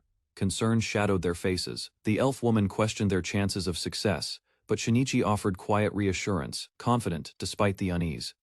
A spark of energy lifted the mood. With newfound enthusiasm, they vowed to give their best, rallying behind Shinichi's bold, if slightly exaggerated declaration. Outside the labyrinth, the team assembled. Shinichi took command, prepared to organize roles for the dangerous path ahead. Assignments were given swiftly. Puro and Freya were chosen to lead the front lines. Shinichi assigned final positions. Gale would secure the rear. Elna would handle magic in the center, and roles would shift if needed to counter ambushes. He reminded the team of the unknown dangers ahead. From the 22nd floor onward, the labyrinth remained unexplored, its threats uncertain. A guide led them away from the main path. Confusion grew as Shinichi questioned the unfamiliar route. The guide revealed their destination, the Temple of Transfiguration. They would skip directly to the 21st level, a bold and risky maneuver. Without further delay, the group approached the temple's gate, ready to begin the descent. The group stood before the ancient temple's entrance, unsure of what to expect. Freya glanced at Gale, her expression tense with uncertainty. Moments later, they emerged into a strange field. Despite being 21 floors underground, the area resembled a peaceful surface meadow. Laughter broke the tension. Gale marveled at the sight, while Shinichi casually referred to it as home, leaving the others bewildered by the idea. Shinichi explained with a smirk. Though strange, it suited him. The others could only shake their heads at the odd reality he called normal. With the transfer complete, the team began their mission, tracking down Lord Novan in the labyrinth's lower depths. Puro crouched near the ashes, analyzing the remains of a campfire. He detected 6 distinct scents, 4 men, 2 women, indicating recent passage. Gale confirmed their suspicion. Adding Novan to the count matched the reports. Puro's keen senses impressed everyone. Shinichi nodded. With confirmation of the trail, they pushed forward. The path ahead seemed more certain now. The group arrived on the 22nd floor, stepping into a bamboo forest unlike anything they'd expected in a dungeon. It felt oddly familiar to Shinichi, while Puro enthusiastically foraged for food. Freya looked on skeptically. Nearby, a rabbit peeked from the brush, unnoticed by all. Freya's eyes sparkled as she spotted a rabbit with a single horn. Overwhelmed by its charm, she couldn't help but admire it aloud. Ignoring the mission, she cuddled the creature joyfully. Gale reminded her of their purpose, but her focus was already lost to fluff. Shinichi apologized for her behavior, explaining her deep love for animals. Elna looked slightly embarrassed as Freya tried to save face. Gale chuckled, offering a knight's perspective on compassion. Even so, obsession with a beast could be a warrior's downfall. Seeing potential, Shinichi stepped forward. With confidence, he prepared to subjugate the horned creature. Freya gasped as Shinichi raised his hand toward the horned rabbit. The creature responded with curious sounds and cautious steps. A notification appeared. Shinichi had successfully made the horned rabbit his familiar. The group looked on in disbelief. Effortlessly, he trained it to follow commands.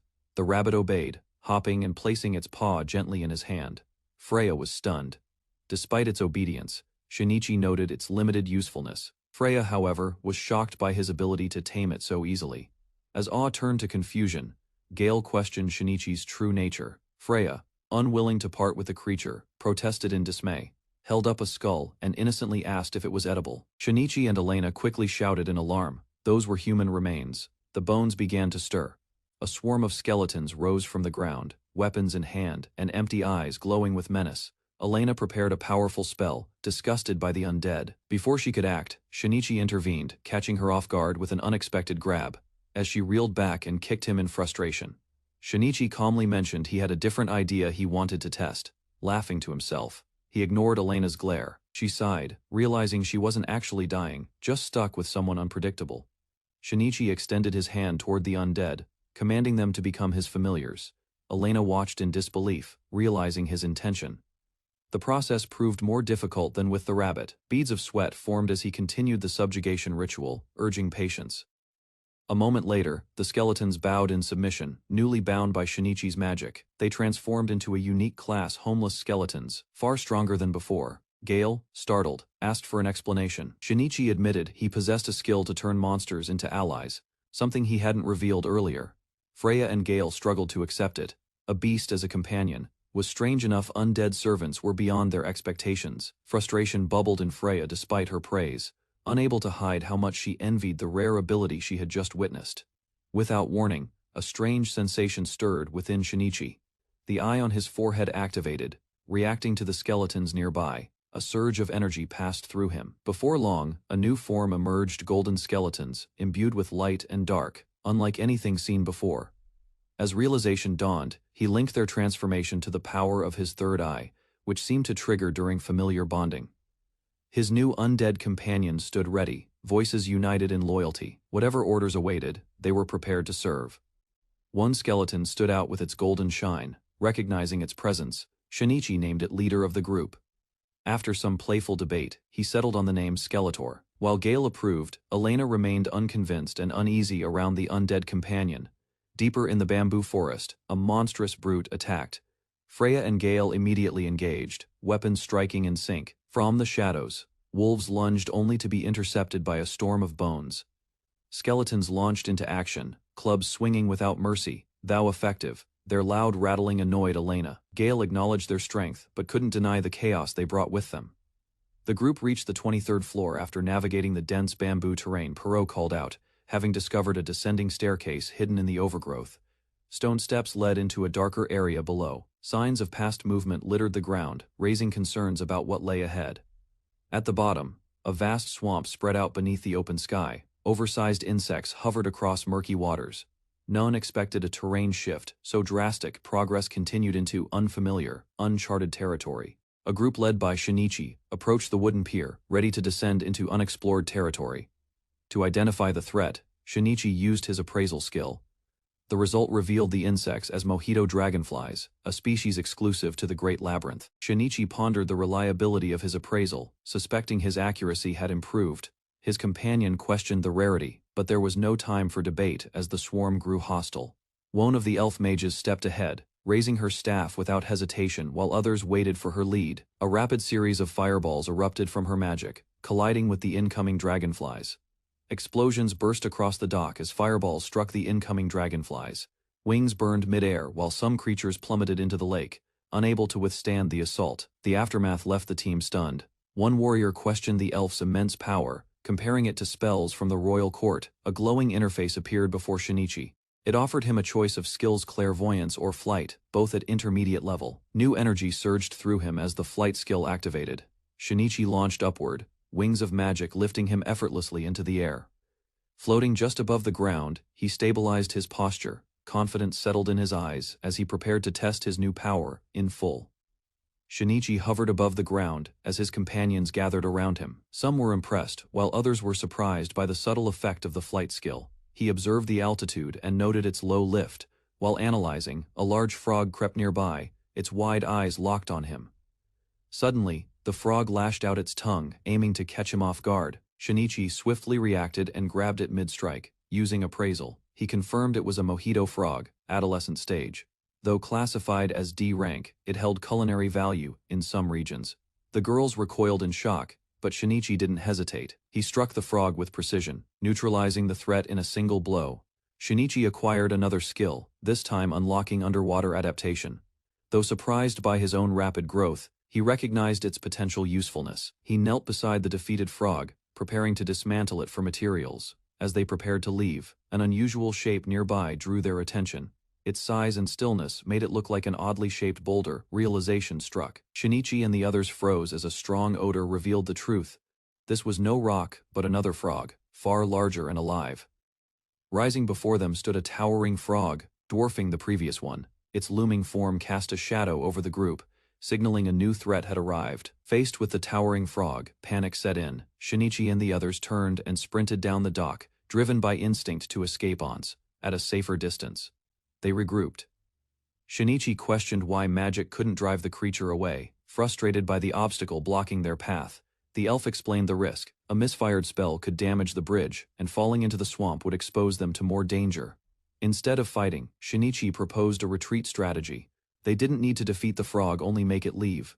The armored woman stepped forward with determination, expressing her wish to contribute to the plan. The team quickly finalized their strategy. Elna would lead with magic while Freya and Perot created a diversion. Once the creature was distracted, Shinichi intended to strike during the opening. Everyone acknowledged their role, committed to making the plan succeed. Together, they approached the giant frog once more. This time, they stood united and prepared, no longer acting on fear alone. Elna launched the first attack with a barrage of stone projectiles, aiming to draw the frog's attention and shake its footing. While shards rained down, Freya and Perot charged into motion, splitting left and right to confuse the enemy and widen the opening for Shinichi. Perot launched forward, striking the giant frog's body with all his strength. The impact staggered the creature momentarily. Freya rushed in next, ready to deliver a finishing blow. Shinichi, however, noticed something, and shouted for her to fall back. Too late, the frog's tongue whipped through the air. Perot's attempt to shield Freya ended with him directly in the path of danger. In a flash, the frog snatched Perot and swallowed him whole. Shinichi and the others looked on in shock as he vanished. Reacting quickly, Shinichi gathered his power and unleashed an ice attack, freezing the creature's body to halt its movements. With a fierce cry, Shinichi charged forward. His blade slashed clean through the giant frog's body, dealing a decisive blow. The creature collapsed as blood spilled from the wound. Shinichi immediately rushed to the remains, searching for any sign of life inside. Moments later, Perot emerged, covered in slime but alive. Exhausted and disgusted, he coughed and wiped his mouth. As relief set in, Shinichi turned to Freya with visible frustration. He demanded an explanation for her reckless attack outside the plan. Anger flared. He accused her of acting on pride, risking Perot's life to prove herself without considering the consequences. Freya tried to explain herself, but Shinichi remained firm. One of their companions stepped in to defuse the situation. He offered to handle the apology later, urging Shinichi to focus on the current situation and leave the argument behind for now. Shinichi exhaled, then called out to Skeletor, ordering him to remove the fallen frog's corpse from the bridge. As the group discussed retreat, Shinichi agreed. He warned that another similar creature could appear at any moment. Suddenly, a system message appeared before him. His physical skills had evolved, merging into a new, more powerful state-enhanced body. A new system message appeared, listing a series of skill evolutions. Shinichi's abilities advanced rapidly. Swordsmanship became Sword King technique, and other traits followed suit. He stared at the alerts, stunned by the transformation. Elna, equally surprised, realized her own skills had also progressed. Shinichi explained that evolution depended on talent and proficiency. He noted how rare it was, with many never advancing in decades. Elna silently reflected on his words. Soon after, Skeletor reported back. A staircase had been discovered further ahead. Shinichi acknowledged the news with brief praise. The group moved on, reaching the vast terrain of the 24th level. As the group explored the new area, Elna admired the beauty of the landscape. She commented on the fresh air and clean environment, imagining it as a perfect place for a retreat. Smiling, she looked forward to finally washing off the grime from their journey. A sense of relief spread among the party. Shinichi used his detection skill to scan the surroundings. No enemies appeared nearby, making the location feel secure for rest. With no objections from the team, he declared the spot suitable for camp. Preparations began shortly after. Meanwhile, Perot returned excitedly, proudly holding a massive crayfish he had caught from the water nearby, excited by the abundance of fish. Perot suggested catching more for dinner. Shinichi agreed, and proposed crafting a net to improve their haul. After removing his gear, Shinichi sat down and activated his yarn-making skill. With focus and precision, he created a large, durable net. The others took on tasks gathering firewood and preparing ingredients. Shinichi gave instructions. trusting the team to handle their parts. With tools ready, he and Puro headed to the riverbank. Spirits were high as they prepared to dive in. Underwater, the pair moved skillfully. Thanks to Shinichi's adaptation ability, he swam effortlessly toward the fish without discomfort. Beneath the surface, Shinichi and Puro successfully speared several large fish. Their efforts paid off quickly. Returning to camp, they proudly displayed a full net of fish. Elna welcomed them back, impressed by the volume of their catch. Shinichi was directed to cut the fish and place them into a floating magical container. He examined the strange sphere with curiosity. Elna used a combination of fire and water magic to heat the swirling pot, explaining how it allowed them to cook without a physical pan. Pleased with the results, she called it part of her evolution. Shinichi responded with light praise, joking about her title as cook of the homeless. With the meal complete, bowls of steaming soup were served around the group. Shinichi called everyone to eat together. The party gathered under the trees, enjoying the peaceful atmosphere. One member expressed surprise at how good the food was, especially while still on duty. Compliments followed as they tasted the meat. Elna admitted she had added it without checking. The others were too busy enjoying the flavor to care. Realization struck some of the meat came from the giant frog. Shock spread across their faces as confusion set in. Unfazed, Shinichi calmly continued eating. He simply asked if it wasn't still delicious, brushing off their panic with ease. Night fell as the group rested near the campfire, wrapped in blankets. Most of the team drifted into a peaceful sleep. While the others slept, Shinichi stayed awake, sipping a drink beside the fire. Freya stood nearby, holding her weapon on night watch. He offered her a drink, but she declined, choosing to remain alert and focused on the surroundings. Freya stepped closer, her expression serious. She told Shinichi there was something important she needed to discuss. Seated beneath tall trees, Shinichi quietly sipped his tea, eyes calmly fixed on the approaching figure. With a heavy expression, the girl stepped forward and confessed her misjudgment, believing she could handle things alone. Although she attempted to explain her actions, the regret in her voice revealed she understood the risks she had taken. Lowering herself in a respectful gesture, she offered a heartfelt apology for belittling their worth as adventurers. Acknowledging her sincerity, Shinichi responded with a slight smile, noting her seriousness, while assuring her there was no lingering resentment. Invited to sit near the fire, the girl opened up, revealing her parents weren't nobles but renowned adventurers. Though her past suggested status, she clarified that she was, in truth, a commoner raised far from privilege. Memories of loss surfaced her parents' past when she was 7, followed by her grandmother a year later. She described her childhood in the capital's slums, surviving with little more than instinct and resilience. Life then meant scavenging through garbage-strewn alleys, finding scraps to eat, and doing whatever it took to stay alive. In a dim alley, Shinichi watched as a homeless man sorted through trash, questioning if it was truly his place to intervene. The girl recalled a turning point, rescuing a lost noble boy in the slums who later introduced himself as Master Novan. Rather than looking down on her, Novan offered food, shelter, and even asked to make her his sworn knight. She spoke with quiet gratitude, admitting he not only saved her life, but trained her into who she became. Despite it all, a part of her still resented her parents, believing their adventuring fate stole their chance at happiness. She expressed sorrow, explaining how losing her parents and a dear friend had shaped her hostility toward adventurers. Despite the past, she shifted the topic with renewed purpose, promising to repay Shinichi and join him in searching for Novan. When asked about a boy named Pero, she clarified he wasn't her son, just someone they'd taken in because he had no family. With a gentle smile, she revealed her intent to raise him like her own, embracing the role of an adoptive parent. Shinichi, caught off guard by her depth, silently admitted she was far more complex than he had imagined. With sudden curiosity, the girl asked if she could touch Pero's tail, eyes wide and determined as she awaited permission. Shinichi responded cautiously, questioning her motives while she flailed in embarrassment, insisting it was pure fascination with its fluffiness. Approaching Pero, who lay unaware, she extended her hands with anticipation, struggling to contain her excitement. Upon contact, her face lit up with joy and disbelief, overwhelmed by the tail's softness as she collapsed into bliss. Observing her intense reaction, Shinichi froze, internal alarms ringing as he recognized a potential danger zone forming before his eyes.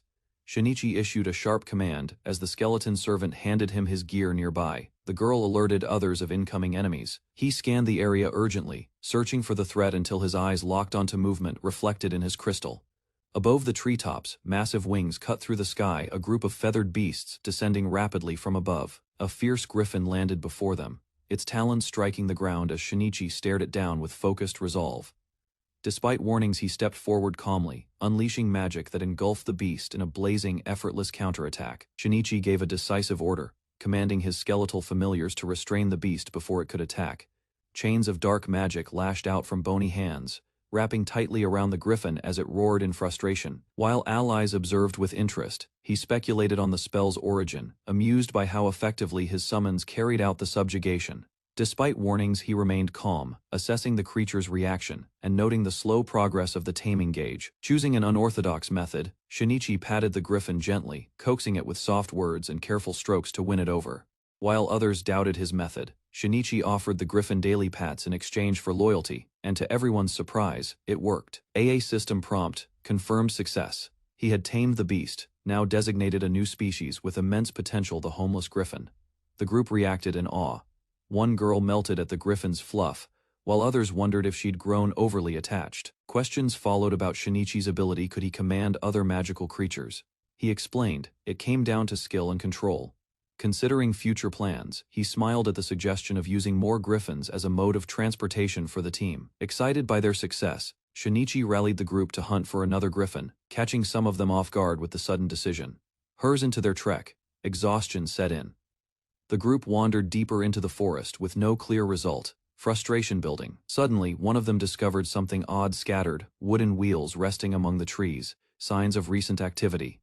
Shinichi inspected the pieces closely, speculating about their origins and the possibility of horse-drawn visitors passing through. With wild confidence, he proposed fixing the remnants using thread and wood, rallying everyone into action despite the elf's disbelief. Great enthusiasm, Shinichi unveiled the finished project, an improvised wooden vehicle pulled by skeletons, proudly dubbed the skeleton cart. Reactions were mixed. One companion lit up with excitement, while the elf stared in disbelief, protesting its crude design.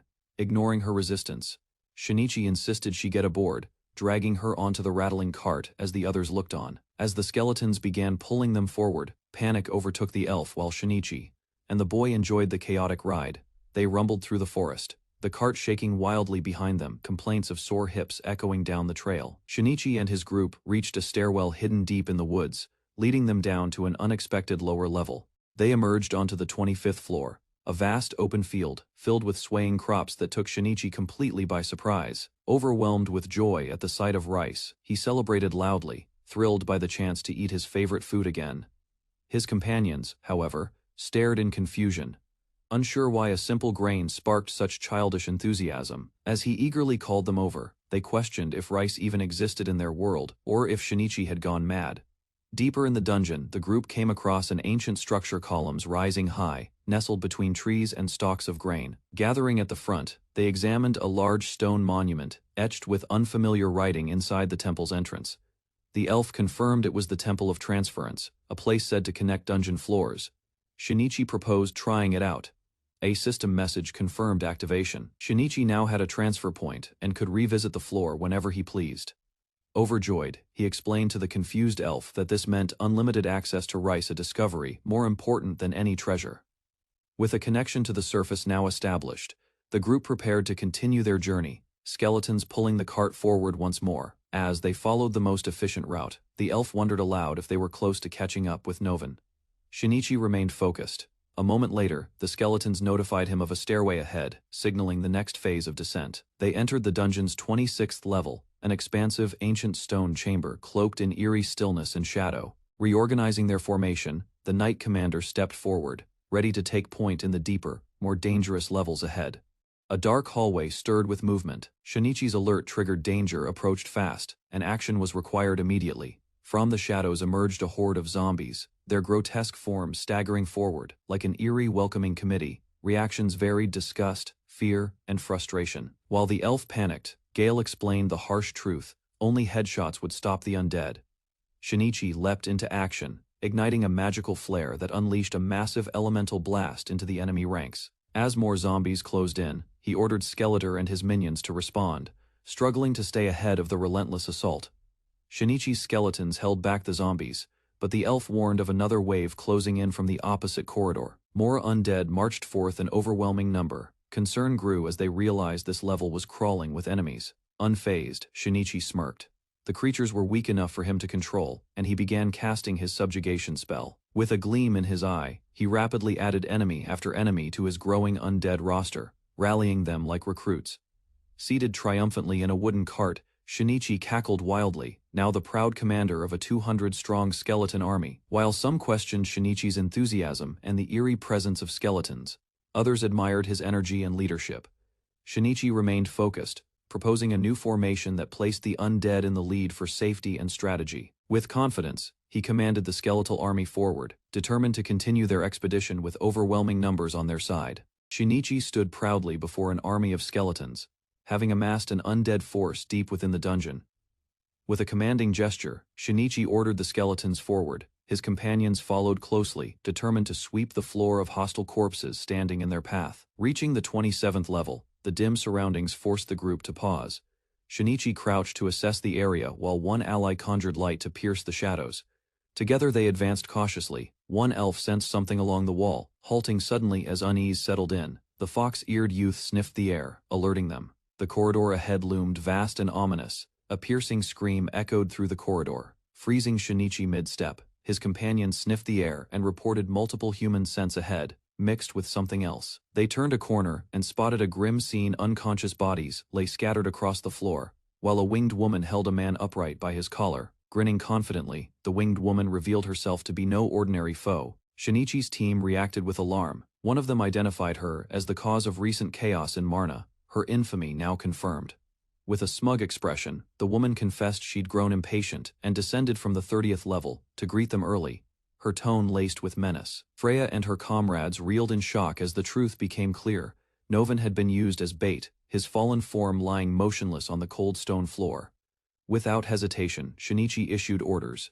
The group was to prioritize rescuing the wounded while he and the others held the enemy's attention. Standing firm, Shinichi, Elna, and Pero prepared to confront the winged woman. Ignoring her mockery, the trio charged forward in unison, their focus sharpened as they prepared to strike together. Elna unleashed a barrage of flame spells, her magic lighting the corridor with explosive force, aiming to overwhelm the enemy in a single coordinated attack. Chi flame spell engulfed the enemy, but just as impact seemed certain, the succubus disappeared without a trace, leaving the group momentarily stunned.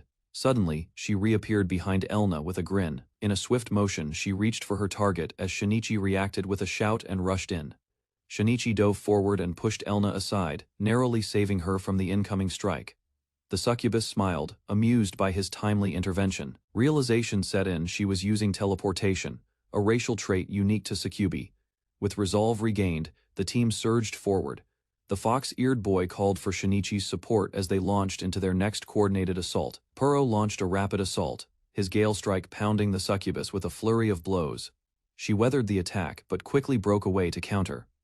Shinichi slid into position, sword drawn intercepting her movement before she could reposition. Their blades clashed with force, neither side relenting. Sparks flew as Shinichi met her strength, head-on refusing to yield ground.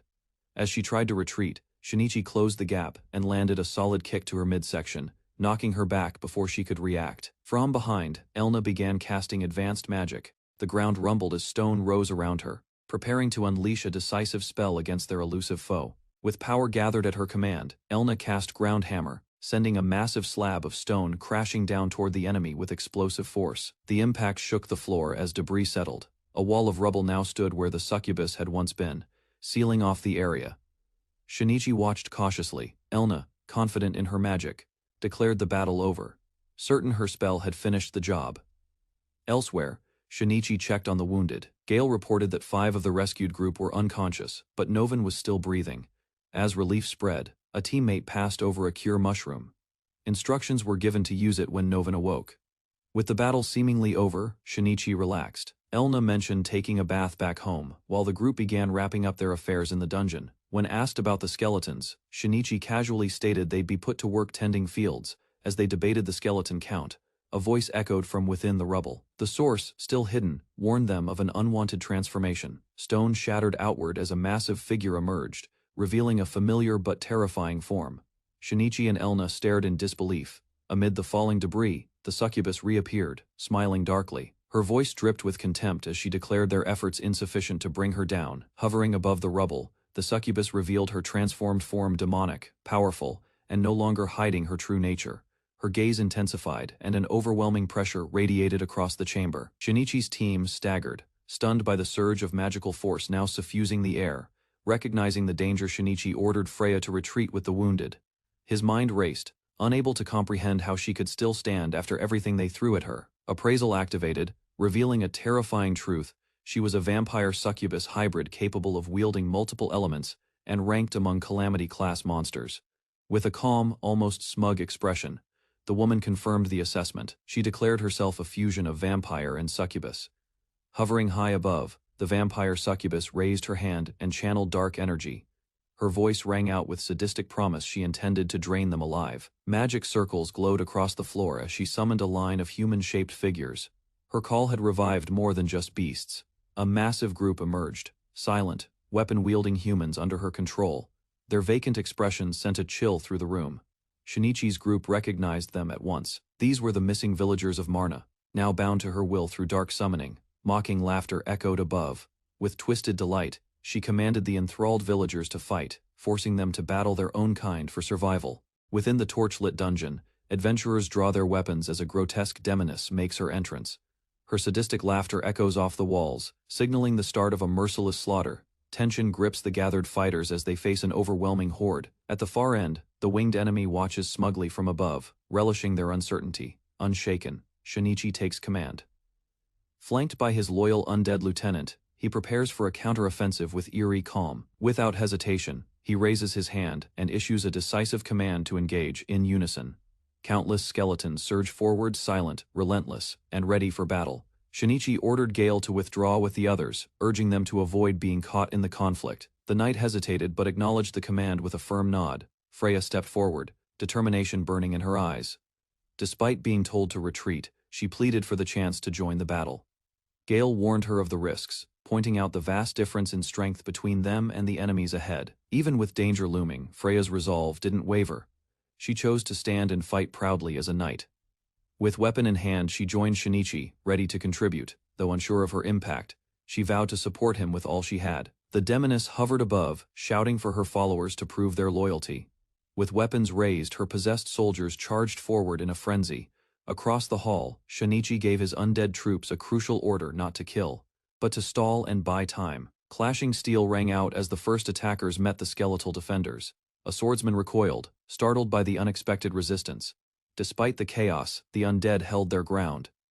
Their relentless strikes overwhelmed the enemy, leaving many wounded and retreating in fear. Shinichi observed the battlefield calmly, noting the difference in strength. His voice was sharp, mocking the demoness, whose summoned pawns now faltered. A loud clang echoed through the corridor as the demoness suddenly appeared before Shinichi, blades whirling around her in a deadly spiral. She extended an invitation laced with mockery, offering Shinichi a place at her side. He refused coldly, unwilling to align with a monster. Without warning, Shinichi caught her blade mid-swing, halting the attack with sharp eyes locked on hers, unwavering. Another figure dashed toward the fight, but the demoness intercepted with brutal precision, dismissing his presence without hesitation. With a single blow, she sent the boy flying.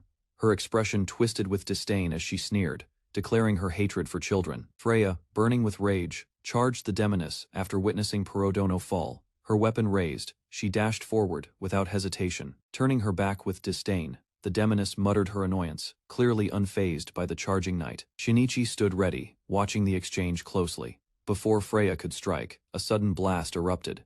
The explosion consumed the area, leaving flames and debris behind. Amid the destruction, Shinichi held the injured Freya gently. He reassured her with calm words, accepting the attack's inevitability. Hovering overhead, the demoness declared the end of games, now fully intent on eliminating them one by one.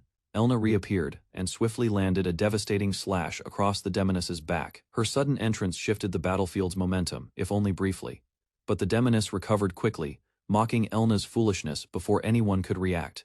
Shinichi launched binding threads to restrain her movements. Seizing the chance, Freya charged again, weapon drawn, yet the enemy countered with ease, striking a lethal blow at close range. Coldly, the demoness restrained both girls, stabbing one while promising to drain their blood later. Her tone remained calm, almost amused. Moments later, silence fell. Freya, Elna and the boy lay wounded and motionless. The cost of confronting the monster had been high, with only Shinichi remaining. The demoness floated above, impressed by his abilities.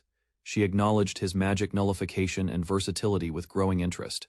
Suddenly she dropped down from above, catching him off guard. Her speed was unnerving, her presence overwhelming. Amid swirling energy, she declared her intent to make him her favorite. Shinichi could only brace himself as her transformation intensified the gap in their power. Her sinister influence closed in. She demanded his submission, pressing her will to turn him into a loyal servant. Shinichi responded defiantly, drawing on decades of mental fortitude, calm and unwavering. He rejected her offer with sharp conviction, refusing to be anyone's pawn. He unleashed his energy in a blinding surge, declaring his identity with pride. The demoness recoiled, caught off guard by his force of will. Breaking the magical seal with sheer determination, he shattered the bonds that once tried to enslave him. With a confident smirk, Shinichi stood his ground. The demoness lashed out in frustration, calling him worthless, while charging in for the kill. Just then, the fox-eared boy sprang into action, his voice trembling with anger as he launched a surprise assault to protect Shinichi, striking her squarely. He roared a vow of forgiveness and justice. Though young and small, something in him made her recoil in disgust. Shinichi tended to Elna and Freya, both weakened but still alive. Despite their wounds, they had endured the worst and survived the demoness's rampage. As the women regained consciousness, Shinichi confirmed their recovery. The healing effects of the mushrooms were working, though the battle was far from over. Frustration weighed on Freya as she lamented her lack of strength. Elna, determined to contribute, asked Shinichi what more she could do. In the distance, Perot held off the enemy, declared their next strategy they would regroup, strengthen themselves, and defeat the enemy using pressure point techniques. However, as he searched through the system interface, he struggled to locate the skill. A discovery flashed across the screen: his race had evolved. Vital pressure appeared as a new skill, igniting a surge of confidence. Without delay, he urged the girls to turn around, ignoring their reluctance. Hands glowing with energy, he activated the technique. Fingers pressed gently against their backs. Unexpected warmth replaced the anticipated pain, leaving both women wide-eyed and steady. A newfound strength coursed through their bodies. Doubts vanished as hope returned, and the team felt a chance at victory. Instructions came swiftly: move as one, avoid isolation, and guard each other's blind spots. With enemy teleportation in play, coordination would be critical. Wind cut through the hall as a powerful slash carved an arc through the air. Aruna returned, surprising the demoness mid-attack. Confident, the elf advanced, warning that their target, a soon-to-be archmage, would not fall easily. Footsteps echoed rapidly across the stone floor. Freya lunged, spear poised. Her strike met the demoness's defense with sharp clashing metal. Reflexes and precision shaped the encounter. Movement quickened, leaving the enemy struggling to match their speed. Confusion flickered across her face as she reassessed the situation. A wall of fire erupted around the attackers. Flames formed a protective barrier, shielding them from the oncoming assault while maintaining formation for coordinated strikes. Pained grunt escaped from the demoness as her magic failed to take hold. Confidence faltered despite her outward composure. The fox-eared boy leapt forward, shouting warnings to the elf. His body moved with precision, striking before the enemy could react. A split second, clash followed, blades meeting with sparks flying. Both combatants maneuvered quickly, measuring strength and timing in rapid succession. Disoriented, the demoness stumbled. Glancing around in confusion, the sudden shift left her questioning her surroundings. A new presence revealed itself, appearing behind her. Realization struck too late as another challenger forced her attention away from the ongoing fight. Battle ended in the underground labyrinth. Survivors stood cautiously, assessing the defeated enemy, the room filled with silence and tension. Inside a vast stone chamber, Karen stood tense, her body scarred from previous battles. The enemy forces closed in, weapons drawn and unwavering. Overwhelmed by pressure and fear, Karen clenched her teeth, a sharp cry escaping as her composure began to crumble. Meanwhile, Shinichi observed a nearby corridor littered with fallen foes. Advancing in formation, skeletal warriors emerged, signaling the collapse of resistance on that front. Karen staggered backward, blood dripping from her wounds. Shinichi issued a final warning, declaring freedom for the citizens as the last threat stood weakened before him. Suddenly, she struck the ground with a burst of rage, unleashing a violent shockwave. Karen's eyes narrowed with contempt as she issued a final threat. With a swift motion, her body began to fade into swirling energy, vanishing from the battlefield. Panic spread among the defenders. The armored woman lunged forward in pursuit, while another cried out, realizing Karen was attempting to escape. A powerful slash of wind was launched to intercept her, but it struck empty air. Confusion followed as they scanned the area. One asked about Shinichi's whereabouts. In a quiet corridor, Karen slowed her steps, muttering in frustration. She resented being underestimated. Bleeding and bitter, she plotted revenge, unaware that someone nearby had already heard her whispering plans. Without warning, Shinichi lunged forward and struck Karen with precision. Blood erupted from her back as the sudden attack caught her completely off guard. Karen twisted in pain, struggling to understand how he had followed her. Behind her, Shinichi stepped calmly through the corridor. He revealed his strategy using a hidden technique. He had secretly attached a web to her before teleportation. She never noticed his presence. Wounded and crawling, Karen attempted to rise. But the damage was too severe, and blood poured from her mouth. Shinichi demanded a response. Karen lifted her head, fury burning in her eyes, and shouted her final hatred through clenched teeth. He stood over Karen's weakened body, sword aimed with finality. He reminded her of one truth: her defeat came at the hands of a mere human. Moments after the killing blow, Karen's body disintegrated into particles. Shinichi watched the remains fade, reflecting silently on the conflict and her appearance. A system prompt appeared before him, offering the chance to inherit skills from the fallen succubus. When asked about his disappearance, Shinichi explained the teleportation tactic he had used to follow Karen. The group received the news with relief. With Karen eliminated, the brainwashing threat was over, and they praised Shinichi for his decisive action. Shinichi reassured the young beast boy, Puro, placing a hand on his head. Though the enemy was powerful beyond measure, even overwhelming force couldn't shake Puro's hope. Puro, uncertain about his own strength, questioned whether he could protect others. Her eyes widened in disbelief as she blurted out the truth she had just heard, struggling to process it. He hesitated, trying to calm the rising tension. The girl pressed him for answers, realizing holy beasts were not a myth. With the seriousness of the revelation, Shinichi pleaded for secrecy. The girl, flustered but bound by duty, warned that guild punishment awaited if the truth got out. Faced with the risk of losing Puro, a compromise was proposed: she could touch his tail and ears in exchange for silence. Understanding dawned on her face. A secret was being protected not for power, but for something as simple as a fluffy tail. An armored man approached, acknowledging the battle's end. Relief swept over both as they realized they had survived against overwhelming odds. Another figure emerged, offering an apology. Controlled by outside forces, he expressed sincere regret for everything caused under manipulation. Focus shifted to rescuing others. With guilt behind them and clarity restored, the group prepared to guide everyone safely back to the surface. Marching skeletons trailed behind Shinichi as he responded to a remark with a grin. He intended to put them to work, not as warriors, but as laborers in the fields. Citizens filled the street, watching the returning group. Relief swept over Marna. Though the hero claimed self-interest, many saw his actions as sacrifice. A small pouch was offered. Inside were seeds, gifts for his farm. The gesture surprised him, but it was welcomed. Farewells followed quickly, smiles replaced fatigue, and companions parted ways with hopeful words for the next meeting. Steps slowed as the journey came to an end. Jokes were exchanged, and thoughts turned to rest. Several days later, the farm bustled with life. Skeleton workers toiled in the fields while their human overseers enjoyed the smoother workflow. A new crop was being prepared with enthusiasm. With a simple chant, a skeleton familiar rose from the ground. Curiosity sparked as one companion asked about the seeds Gale had given them earlier. Karen's tool now served their harvest. The skeletons responded with eerie cheer, proud of their dedication. Fresh produce arrived in time. They encouraged one another to taste the results, while questions about Gale's seeds lingered. A colossal watermelon filled the cart. Eyes widened in amazement. No one expected the seeds to grow something this massive. Astonishment spread across the group. None of them had ever seen a watermelon this massive. Calling it sweet, only half described its size. It was far too large for 3 people to eat. Alone, unsure what to do with it, he muttered Gale's name, hoping for guidance. When asked if skeletons could eat it, one calmly replied their only sustenance was kindness. Their dry humor lingered in the air. Plans shifted. Deciding to bring the giant fruit to Marna, they turned to leave, but something felt wrong in the wind. Suddenly, black feathers rained from the sky. Everyone froze, their light-hearted moment shattered by the sudden sign of incoming danger.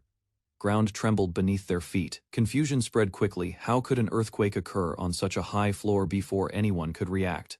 The enormous watermelon slipped loose. Realization struck too late as it rolled toward them with increasing speed. Panic replaced surprise. They turned and fled, the massive fruit threatening to flatten everything in its path. Questions flew as the group speculated about the tremor's origin.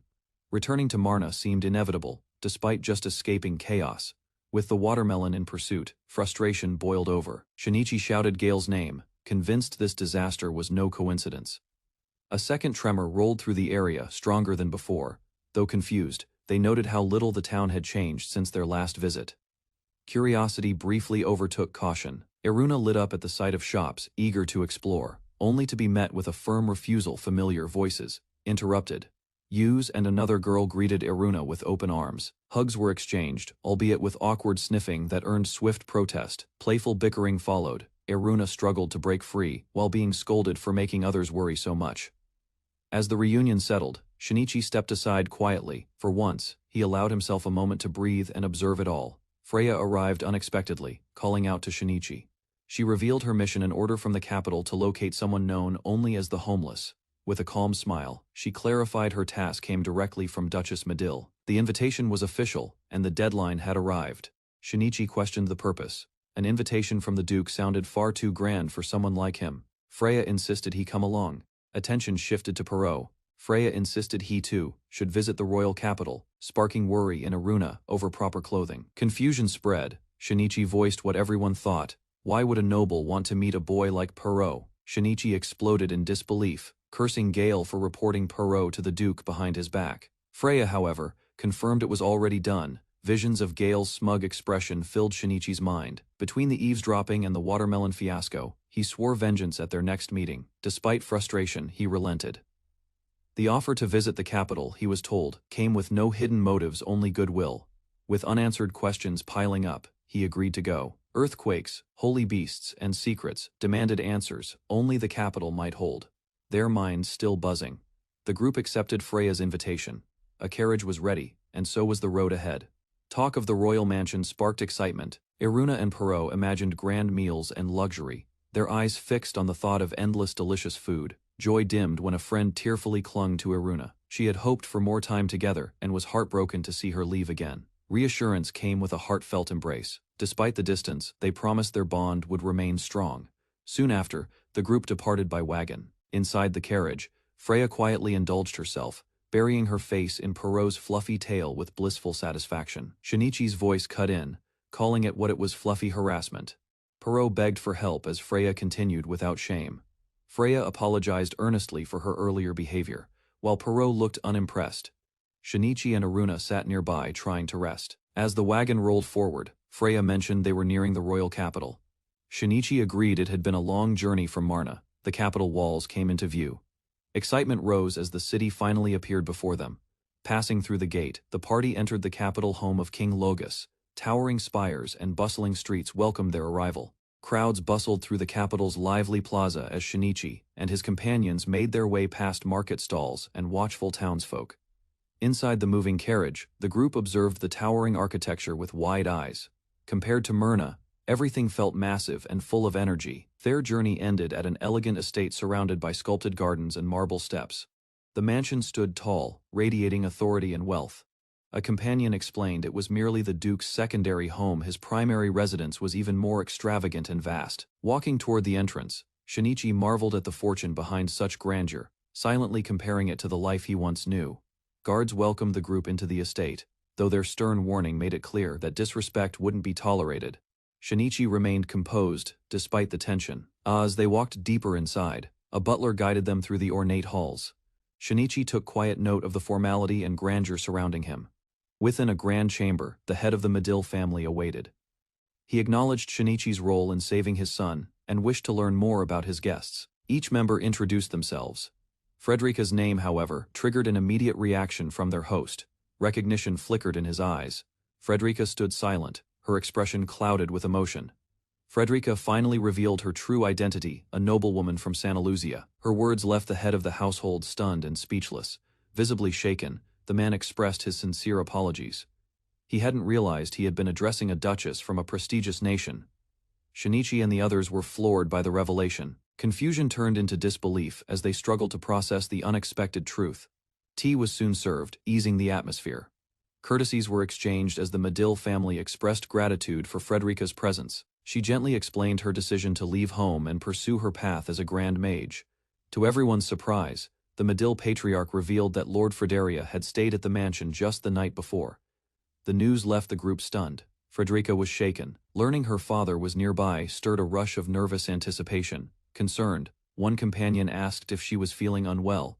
She forced a faint smile, clearly unsettled by the news. Seiju, the young boy, boldly declared his intent to protect both Shinichi and Erna, brushing aside talk of nobility and politics. Latter lightened the mood. The room brightened with warmth as the group was invited to enjoy a special dinner. Anxious and overwhelmed, she sank into frustration. Facing her father here had never crossed her mind. Panic spilled out. Regret surfaced, wishing she'd never come at all. Her journey was meant to be about growth, not reunions. Down the hall, a cloaked figure moved with purpose. His silent steps carried the weight of recognition.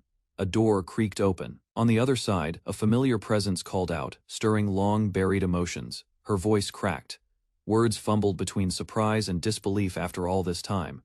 They finally stood face to face. Eyes narrowed in quiet disbelief.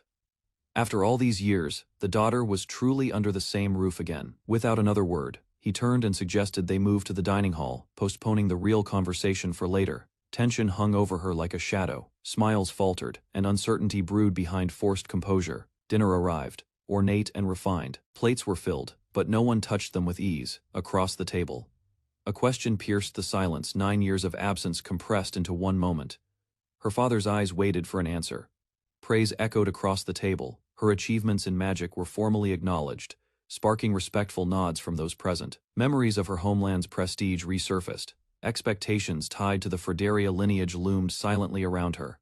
Conflicting reports stirred confusion. Doubt flickered across her father's face. His daughter, once limited in ability, now stood credited with defeating a powerful foe. Pride crept through his guarded expression. Despite the surprise, he admitted her growth and offered a few quiet words of approval. Silence returned. Talk of returning home followed, implying her freedom had run long enough. Breaking the heavy silence, a voice calmly asked to speak. All eyes turned toward him. Support was offered. Confidence in her ability wasn't just personal, it was deeply felt. He wanted her to stay by their side. Tension rose. Pleas clashed with rigid tradition. A father's authority met with the will of an outsider. Gaze sharp as steel, the elder issued a warning. Words now carried threat instead of weight. She stood her ground. No hesitation remained as she declared her wish to continue walking her own path as an adventurer. Rules and expectations weighed heavily. Her lineage demanded a future bound to nobility, not freedom. Under moonlight, a memory resurfaced, a vow to become great, spoken in solitude. Courage took root in defiance. Doubt struck from across the table. Her father dismissed the dream as out of reach, denying the request without hesitation. She refused to yield. With firm resolve, she declared her growth, her will, and her determination to keep going. Time was given barely. A few days to prepare, not for triumph, but for her forced return. Frustration boiled over. Time was limited, but there was still a chance if they could prove her worth. The decision might change. Determined, she declared her intent to be recognized. Across the table, calm returned as the others resumed their meal. Morning came with tremors and exhaustion. While some struggled to rest, one remained peacefully asleep, unaffected by the unrest. With little to do, a walk seemed like the best idea. Steps carried them outside, past the peaceful estate grounds. Curiosity led to discovery. Amid broken wood and rubble, Shinichi found value where others saw only waste. Tools were requested, and access granted. Shinichi had a plan but didn't explain why. By the time the sun shifted, his work stood tall. A wooden statue, crafted in Iruna's likeness, captured everyone's attention. Elsewhere, Duke Frederia was spotted walking alone. A familiar face greeted him with polite curiosity. Questions arose. His daughter's boldness left him unsettled. He admitted he hadn't seen her and was now searching. Turning the corner, he froze. Before him stood a wooden replica, bold, exaggerated, and unmistakably her. A piercing stare fell on the wooden statue's creator. Shock simmered beneath the Duke's composed expression. Without hesitation, he demanded a favor: dismiss his daughter from the group. Shinichi stood firm, asking why he should comply. A bag of gold hit the ground. Bribes were offered, reasoned through rank and convenience. To the Duke, outcome mattered more than method. 50 gold coins held no appeal. Neither did a noble title. The offer grew, dangling influence and power. None of it mattered. Shinichi refused it all. Loyalty spoke louder. Iruna wasn't for sale. She was his companion. Magic surged from the Duke's staff. Power gathered fast, swirling into a violent spell aimed directly at Shinichi. The blast erupted, consuming the area in flames. Smoke and debris blanketed the space. Panic echoed through the air. Calmly, the Duke apologized for the destruction, dismissing the violence as a necessary mess. Bystanders watched in disbelief. Out of the smoke stepped Shinichi unscathed. His voice was steady, eyes locked forward. Magic had no effect on him. Retaliation loomed. The Duke unleashed another spell. Flame and wind roared, but determination was about to meet resistance. Spells collided in midair, unleashing a violent shockwave. Yet from within the smoke, Shinichi stood unharmed. The Duke fell to the ground, staff slipping from his hand. Fear replaced authority. His attacker stood calm, undeterred. Before words could settle, tremors began to rise. Cracks split the ground beneath them, sending everyone on alert. Shock rippled through the courtyard. The tremor wasn't ordinary panic, crept in as the shaking intensified. Masonry cracked. Shouts echoed. Orders were given to evacuate. Whatever this was, it wasn't over. And it wasn't natural. Plans were set. Survivors would be moved to the warehouse basement for safety. Everyone scrambled into action. Despite the danger, the Duke hesitated. Fear over losing his daughter took hold, overriding his earlier pride. Reassurance came swiftly. Eruna wasn't fragile. She was destined for greatness. His worry, though real, was misplaced. Desperation drove him to plead. Offers of gold spilled from his lips. He reached out, grasping for assurance. Shinichi stood firm. Emotion flared in his voice as he reminded the Duke what mattered most, being her father, not her buyer. Words cut deep. Shinichi's voice carried conviction, urging the Duke to rise, not with power, but with purpose as a parent. A long pause followed. The weight of those words shattered pride, leaving only reflection in their place. Conflicted, he questioned himself. Could he truly become a stepping stone for someone else, his own daughter? Elsewhere, signs of danger grew stronger. The group moved quickly, tracing the foul scent to its source. To gain height and visibility, Shinichi and Seiju scaled the buildings with ease, leaping into action as the threat approached. Shinichi and Seiju stood frozen, eyes fixed on the horizon. Something massive approached, its presence undeniable. A towering beast emerged from the distance. Its roar shook the air, revealing a monstrous form behind the tremors. Wind blasted past them as the ground trembled. Both braced themselves. Realizing the source of the earlier destruction, the two stared ahead. The enemy was powerful, and uncertainty loomed, but retreat wasn't an option. From the city walls, Shinichi observed the vast crater beyond the gates, evidence of a colossal force recently awakened. A quick appraisal revealed the truth. A giant minotaur, a relic from 50 million years past, had emerged from deep beneath the kingdom of Logas, now roaming in search of sustenance. Realizing the town's imminent danger, Shinichi assessed their odds. Perot, refusing to abandon him, stood firm despite the looming threat. While some hoped Elna might defend the capital, the urgency demanded immediate decisions. Choosing action, Shinichi suggested taking on the beast together before rejoining their allies. Inside the capital, Shinichi regrouped with Elna and Flare. Urgent voices confirmed the danger. Giant minotaurs had appeared, towering and unstoppable. Flare reported that the guild had issued an emergency quest. Soldiers were being assembled at the west gate, though coordination would take precious time. At the guild counter, a bounty for exterminating the minotaur was posted. Despite doubts and the looming risk of death, a local fighter stepped forward, insisting it was too dangerous to leave the matter solely to outsiders. Determined, she vowed to defend her hometown with her life, ready to fight for the place that raised her even in the face of a legendary beast.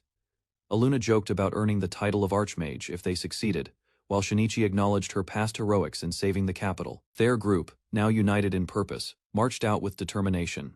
Elna noted that her father might finally acknowledge her if the capital was saved. Beyond the city, the giant minotaur stirred. Still groggy from its awakening, it moved sluggishly, yet steadily toward the walls. Flare handed Shinichi a strange treat. Though skeptical, he accepted it, realizing time was short before the beast arrived. After consuming it, Flare's senses heightened drastically. The team stood ready, empowered and alert, prepared to confront the colossal threat. Shinichi devised a quick strategy to weaken the beast. They would target its legs, starting with coordinated strikes from Flare and Perot at the rear. With the plan in motion, each member confirmed their role. Shinichi would flank right while the others launched a joint assault from the front and side. He instructed Elna to wait for the signal her magic needed to hit with perfect timing to be effective. The towering minotaur finally noticed their presence. Its eyes narrowed, locking onto the small group preparing to strike. Without hesitation, Shinichi and Perot charged forward, aiming for the beast's legs to begin the first attack. Flare and Perot launched their coordinated assault, swiftly darting in with precision. Their weapons struck low, aiming to cripple the minotaur's rear leg. While the creature reeled from the first blows, Shinichi maneuvered into position. His grip tightened on his weapon as he prepared to strike. In a blur of motion he lunged forward and landed a powerful hit on the beast's right leg, causing it to stagger. Enraged, the Minotaur roared and turned its attention toward the attackers. Shinichi called out to Elna as she readied her spell. Elna stepped forward without hesitation, declaring it was her turn to unleash the final blow, cast her spell with full force, unleashing a massive vortex of fire. Her signature flame burst toward the towering enemy. The swirling inferno surged across the battlefield, slamming into the Minotaur before erupting in a thunderous explosion. Flames engulfed the beast's upper body. It roared furiously as its flesh scorched, but the damage, though severe, didn't bring it down. Shinichi observed the aftermath, grimacing.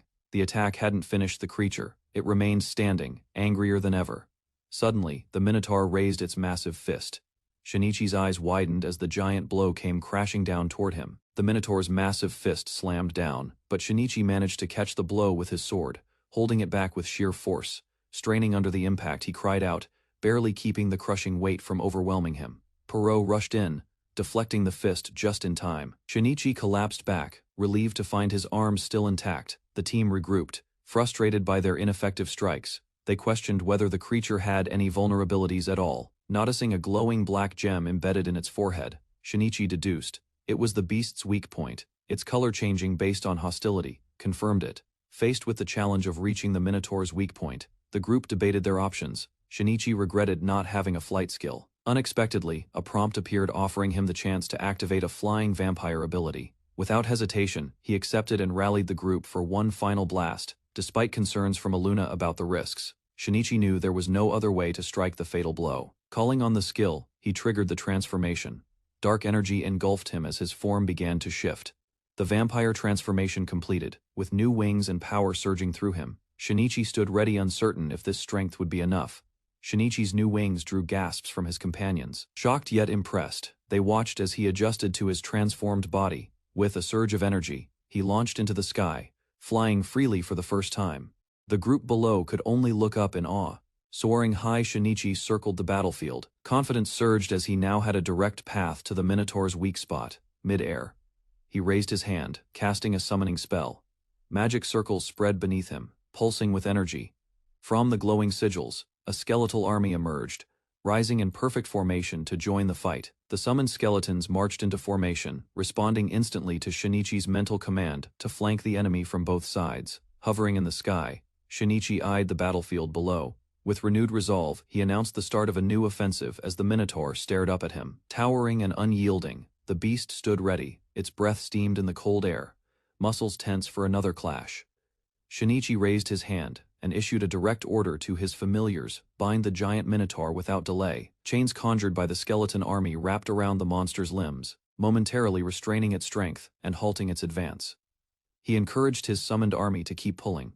The skeletons strained in unison, dragging their chains with relentless effort. The Minotaur struggled, its limbs bound and movement restricted as Shinichi approached with steady determination.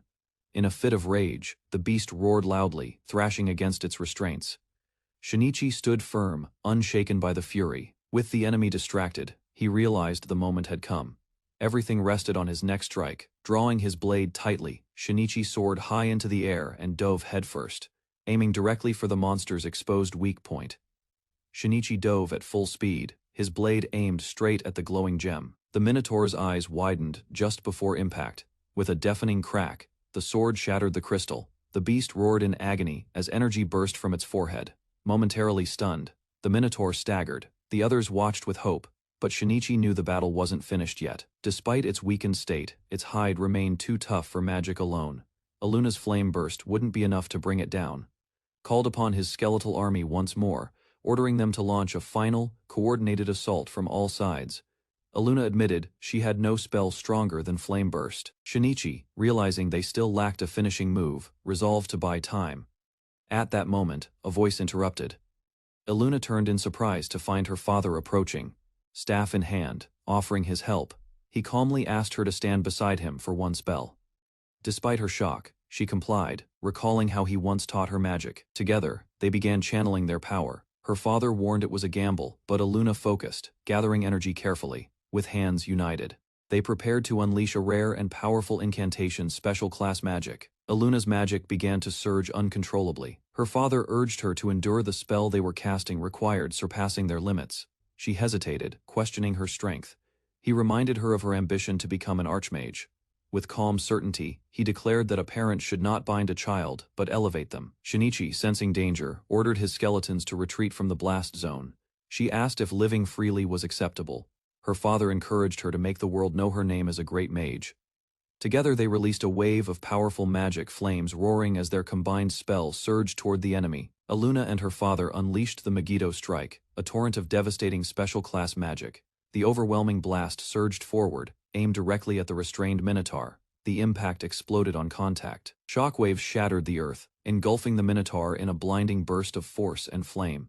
An explosion tears through the chamber, hurling stone and smoke in every direction. Amidst the chaos, a lone figure stands firm within the blast's epicenter. From the heart of a deep crater, Shinichi slowly emerges. Steam coils upward as the cracked terrain bears witness to his overwhelming power. Stunned by the display, the group of warriors watches in silence.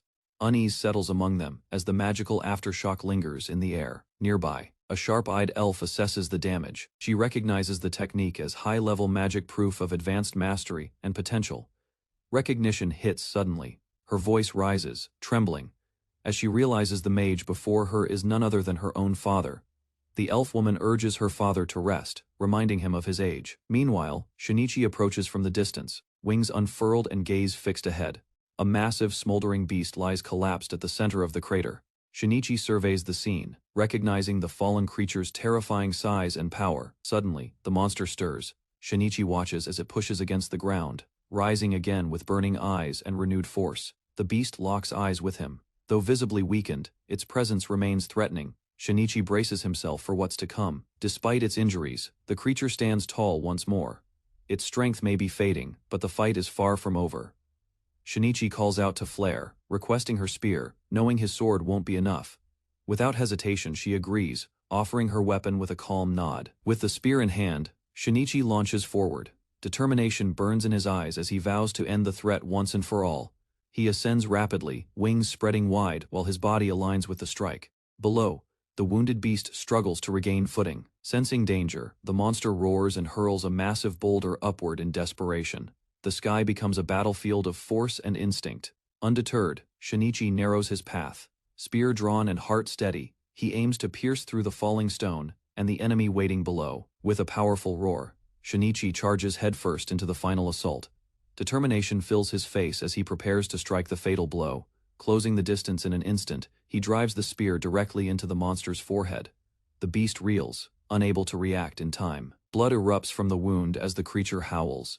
Its towering body crashes violently into the crater below, leaving the earth fractured beneath it. Catching his breath, Shinichi surveys the scene, uncertain if the battle has truly ended. Observers look on, recognizing his overwhelming strength. Meanwhile, distant soldiers arrive at the scene. Their expressions shift from disbelief to awe as they witness the aftermath of the impossible victory. A squadron of skeletal soldiers suddenly appears, sending the human troops into a panic. Frederica quickly calms them, clarifying the undead are allies. When asked about the defeated Minotaur, Frederica denies any personal involvement. Not far away, Shinichi strikes a confident pose beside his companions. Pride shines on their faces as he gestures toward their team's accomplishment. In response, Frederica introduces the elf woman beside him as his daughter. Her presence seems to carry greater significance than her title alone. With soft eyes, she reaches out while calling her father. At the same time, a message appears. Shinichi has acquired a new skill through the ordeal. A new prompt appears before Shinichi, offering a selection of powerful abilities. Each skill sounds foreign, yet potentially game-changing. He hesitates, unsure which to choose, wondering if he should accept them all. Meanwhile, others begin assessing the aftermath of the battle's destruction. Later, Shinichi wakes in an unfamiliar bed. Despite the comfort, sleep had escaped him. The grandeur around him only deepened his unease. His mood shifts when the fox-eared boy bursts in, excitedly delivering a reward from the guild. A bag full of coins changes the air. Shinichi examines the gold, but questions the amount. The repair cost from the battle had been high, leaving their earnings considerably reduced. Erna walks through town, only to be met with whispers and wary glances. Despite her heroism, the people now refer to her as Erna, the destructive great mage. Meanwhile, Shinichi becomes a target of gossip as well. With skeletal minions and bat-like wings, he's mistaken for a rising demon king. Later, Shinichi checks in on Frederica's condition. Erna explains, it is just magic deficiency, a temporary state that left him drained but recovering steadily. She reflects on her own gift. Being born with endless magic meant she never experienced weakness, yet it left her feeling isolated. Shinichi responds with dry wit, teasing her title, embarrassed but smiling. Erna can't deny she's earned her destructive reputation. With their business in the royal capital concluded, Shinichi, Erna, and their fox-eared friend decide it's time to return home. All three agree without hesitation before leaving. A few companions suggest they stay longer, though the offer is kind. The group feels ready to move on. Shinichi politely declines, saying they've had enough excitement, but as someone enthusiastically approaches him with a shout, his expression hardens. Without pause, Shinichi grabs and hurls the overly friendly man into the sky. His tolerance has clearly worn thin. As the tossed man crashes nearby, Shinichi confronts him. With arms crossed, he demands answers, unamused by the surprise visit. The Knight Commander tries to justify his presence, citing duty. Shinichi, unimpressed, shuts down the excuses with a sharp glare and a pointed remark. Though the tension lingers, Shinichi eventually forgives him. However, he leaves a clear message, never mistreat the homeless again. Commander offers thanks and wants to reward Shinichi's group for saving the capital. But Shinichi declines, he prefers not to draw further attention. As they prepare to depart, others wish them well. Shinichi responds casually, while Flare stands quietly, her thoughts drifting elsewhere. Overwhelmed by emotion, Flare suddenly breaks down. She confesses lingering regret and loneliness, haunted by memories of Perot. Shinichi teases Flare for crying, joking that she's only emotional because she wants to tag along. A familiar voice calls out to her Novan. With a soft smile, he acknowledges her efforts in resolving the Minotaur incident. He extends a suggestion, inviting her to explore the world as an adventurer. The idea catches her off guard, but curiosity flickers in her eyes. Flare protests, vowing she must remain his sword and protect him. Novan gently insists she deserves the freedom to follow her own path. Kneeling in gratitude, Flare lowers her head. She calls him young master one final time, thankful for the trust he's given her. Flare turns back to face the group. She calls out to Shinichi with determination. Her eyes are firm she's made her decision. With a warm smile, she joins the party. Shinichi and the others welcome her without hesitation, glad to have another strong ally by their side. Elsewhere, an elder explains that the kingdom has long lacked a guardian beast. The elder stresses the importance of his future, hoping he'll grow pure and strong to match the sacred beasts of other lands. Smiling brightly, the boy declares he'll grow with Shinichi and the others. Shinichi, watching, remains silent. Certain the boy didn't fully understand, but sensing his sincerity, excitement fills the group as they prepare to depart. Erna declares her intent to grow stronger, and Shinichi supports her with quiet confidence. The party sets off in a wagon through the forest. Amid the peaceful travel, Flare clings obsessively to Perot's tail, much to everyone's dismay. As the path stretches on, Shinichi reflects silently. Scenes like this, odd, noisy, and oddly warm, will likely become their new normal. Meanwhile, Shinichi makes an unexpected request to stop at the weapon shop to test a new idea.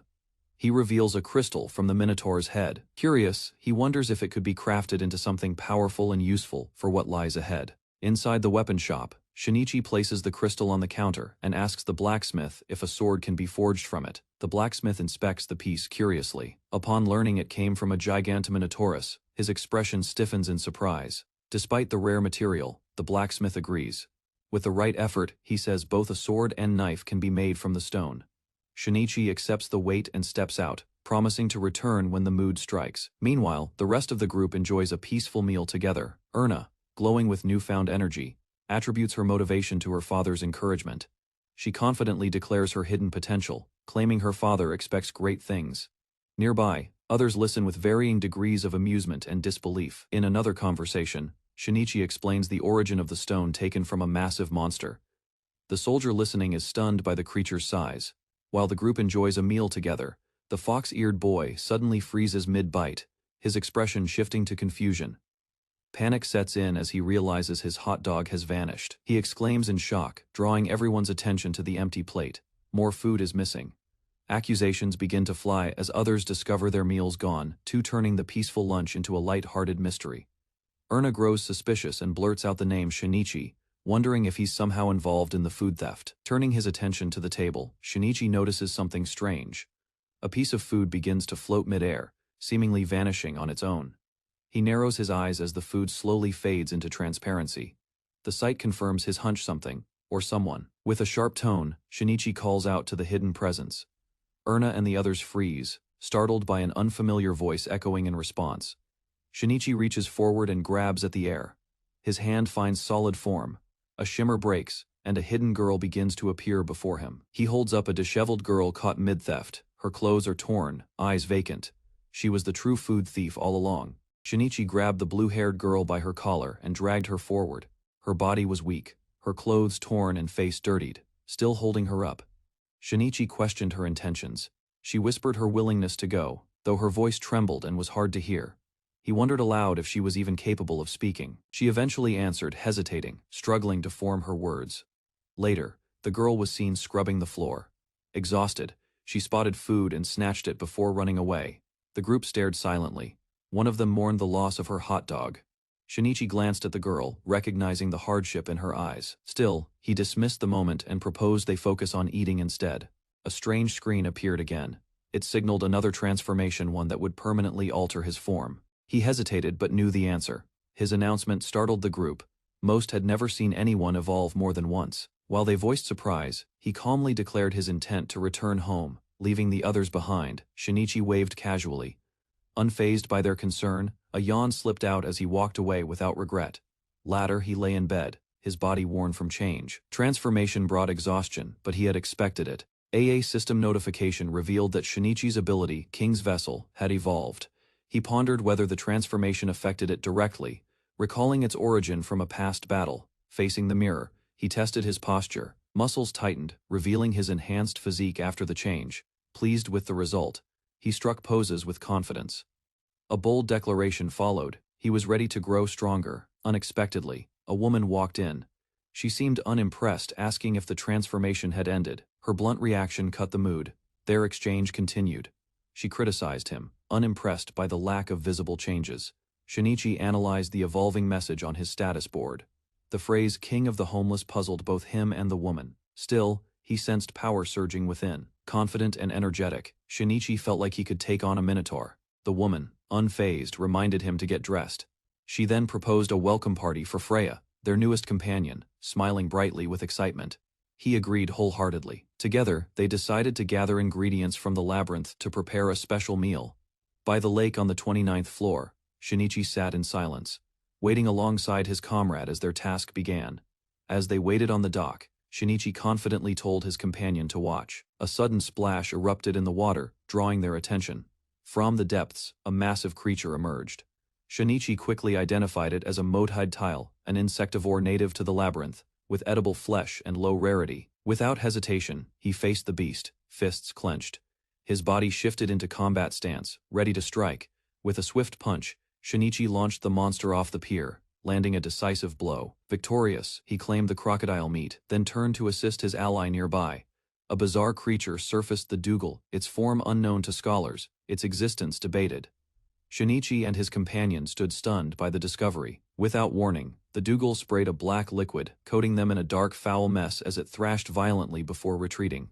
Though they had managed to catch it, the monster escaped. Shinichi chuckled, admitting he hadn't expected that outcome. The world still held many mysteries to uncover. Elsewhere on the 21st floor, a warrior mounted a beast and charged toward her target, a plant-like creature in her path.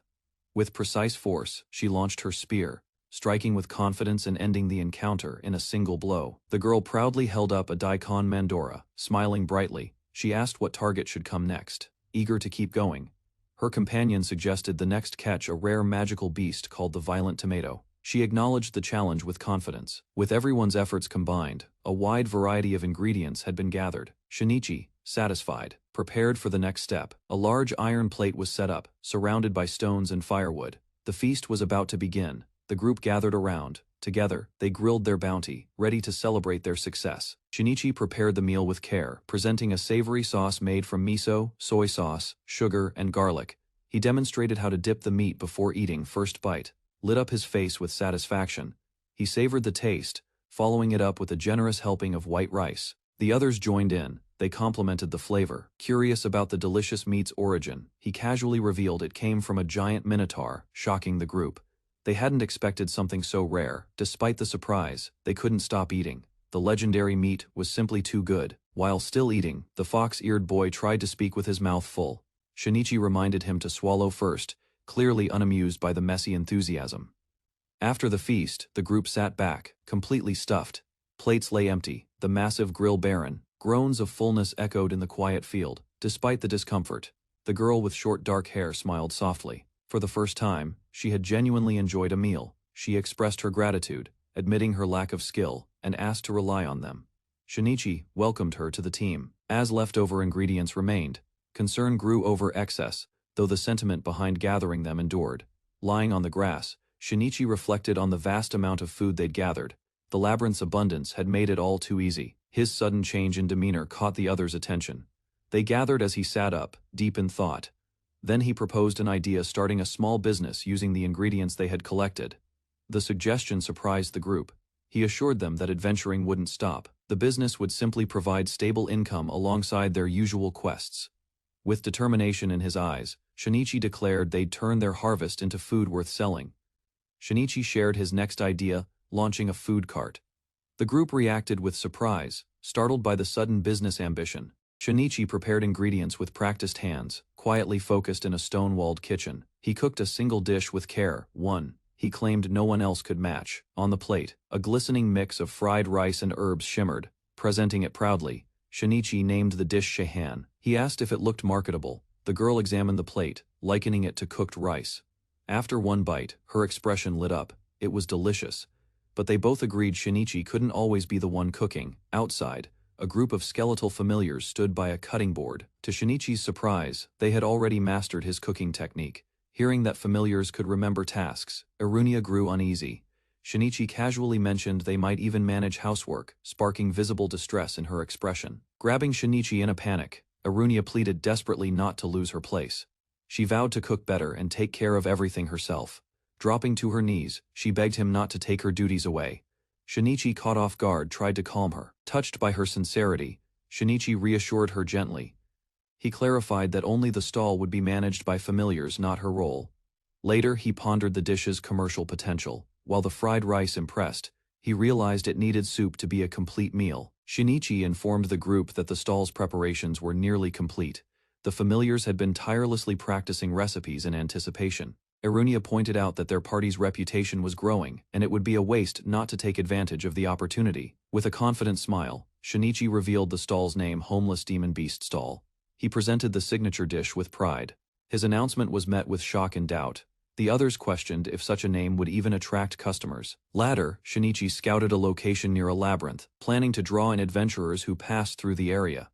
Shinichi explained his plan to appeal to adventurers facing danger. A good meal before possible death, he argued, would bring comfort and boost sales. Observing the area, he noticed scattered vendor stalls. It became clear that others had already seen the same opportunity in this risky business. Together with Erunia and the others, Shinichi worked hard to finish constructing the stall.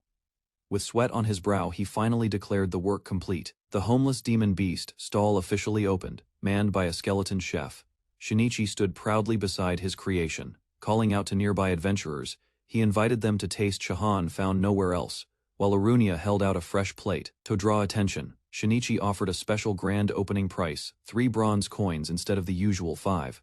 As customers tried the food, reactions were immediate. One boy exclaimed with delight, and his companion smiled while wiping his cheek. But hours passed, and the excitement faded.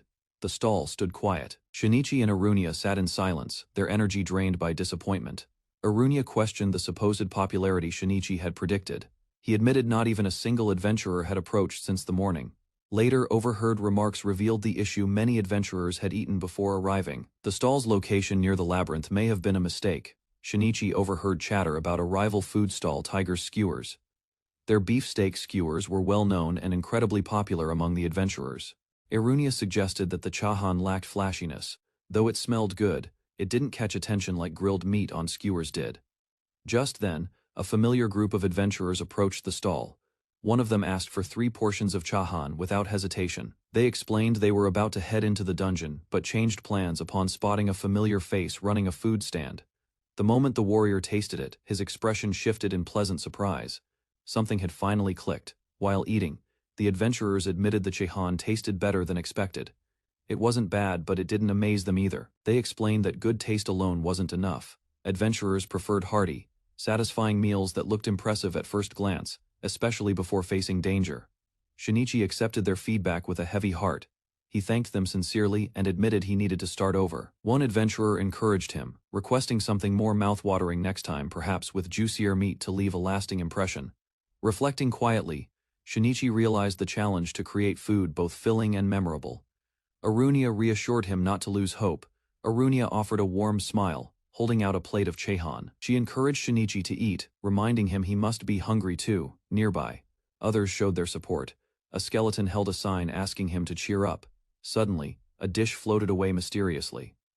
Shinichi reacted with shock and anger, yelling at the unseen force for trying to steal his food. He clenched his fist, warning the thief not to use any strange abilities, threatening to report them if necessary. But as the figure became clear, Shinichi recognized the girl dirty and weak. She uttered his name faintly, revealing a past connection. Though Shinichi sympathized with the girl's inability to speak, he reminded her that stealing wasn't acceptable, and she needed to repay what she ate.